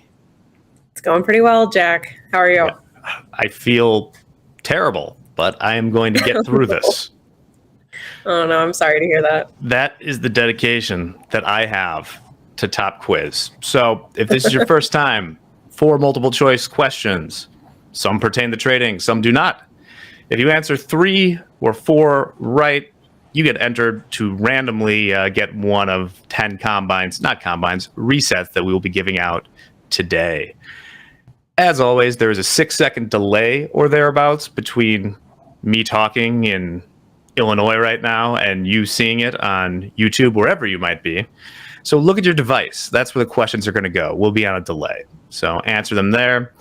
Hello, Dan Trader, Will R, Little Short, Nathan Ford, Hoop says I'm the man. I agree. We all have to agree with that one. Yeah. So anyway, we'll get started shortly. Remember, we do this every day. So if you don't get in today, there will always be tomorrow, and we got to start it at some point, right? We Let me do. see. It's time. Yeah, it is about time. Ooh, wow, we got 600 people in here today. Who will be the last in? Jay Goodwin, 1v1, Bull Rush, Omar. Okay, we got a bunch of them. All right. Well, I got to start this thing right now. So are you ready, Alyssa? I'm ready, Jack. All right. My condolences if you did not get in, but come back tomorrow. The door is always open. Okay, let's do this. Top Quiz, Wednesday, October 25th. Good so far. All right, question number 1. What is the CME futures product code for the E-mini Russell 2000 index? Is it ER, RI, RTY, or EMR? Is it is it RTY? I always have to wait until we're past the delay, but yes, it is indeed Yay. RTY. 1 for 1, Alyssa, following up yesterday's massive performance. Let's see the scoreboard. Rizzy Edward, Dan Trader, BJ's, Tom M.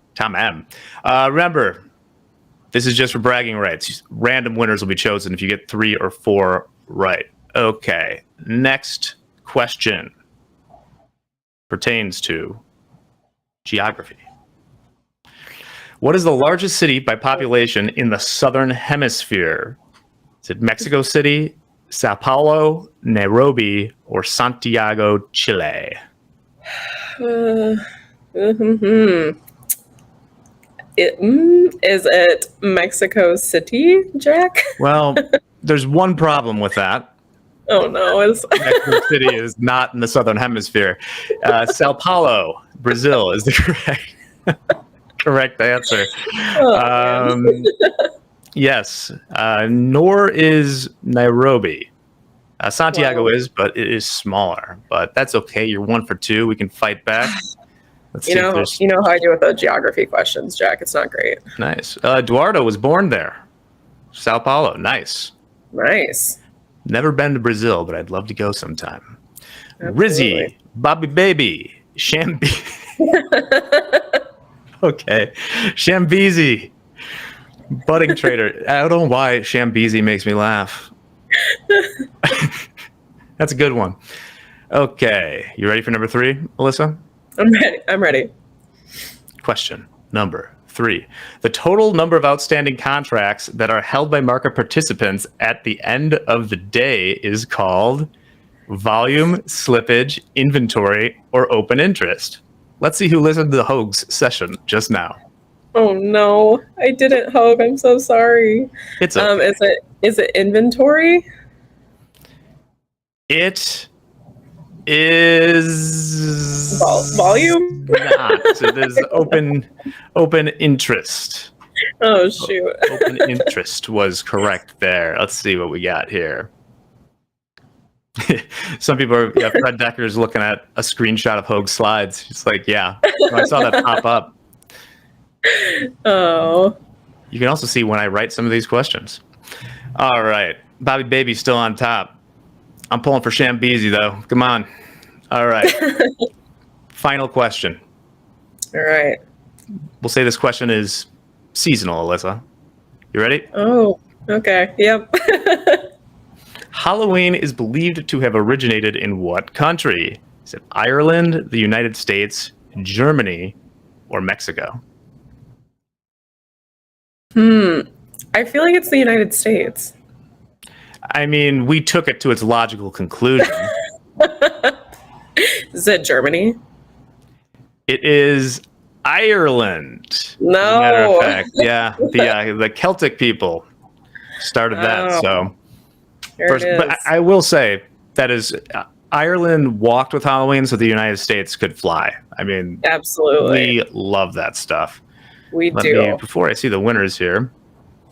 What's your Halloween costume this weekend, Jack? Oh, this weekend, I haven't even thought about it. We have one for the kids, but I'm just kind of an accessory to that. They're doing a little Wayne's World thing. Nice. Should be fun. All right, James Harden's in there. Okay, let's see. For bragging rights, remember, if you got 3 or 4 right, you enter a drawing. I'll email you this evening if you won. But for bragging rights, let's see how Shambezi did. The podium in 3rd place. Rodrician. 2nd place, Pelletiero. And my good friend in 1st place is, come on, Rizzy. Oh. Congrats, you all entered Borneo Trades and Shambezi. Okay, not bad for 4th place, Shambezi. All right. Well, Alyssa, thank you so very much for stopping by today. I know it was a little bit time change. And we will be back tomorrow, as we are every weekday, at 8 a.m. for TopstepTV. Check out the opening call. We'll have live trading. It's going to be a blast. Be there. But in the meantime, I think it's time that we bid adieu. As soon as I can clear this stuff up. All right, everyone. Have a great evening, afternoon. We'll see you tomorrow. Trade well. Bye.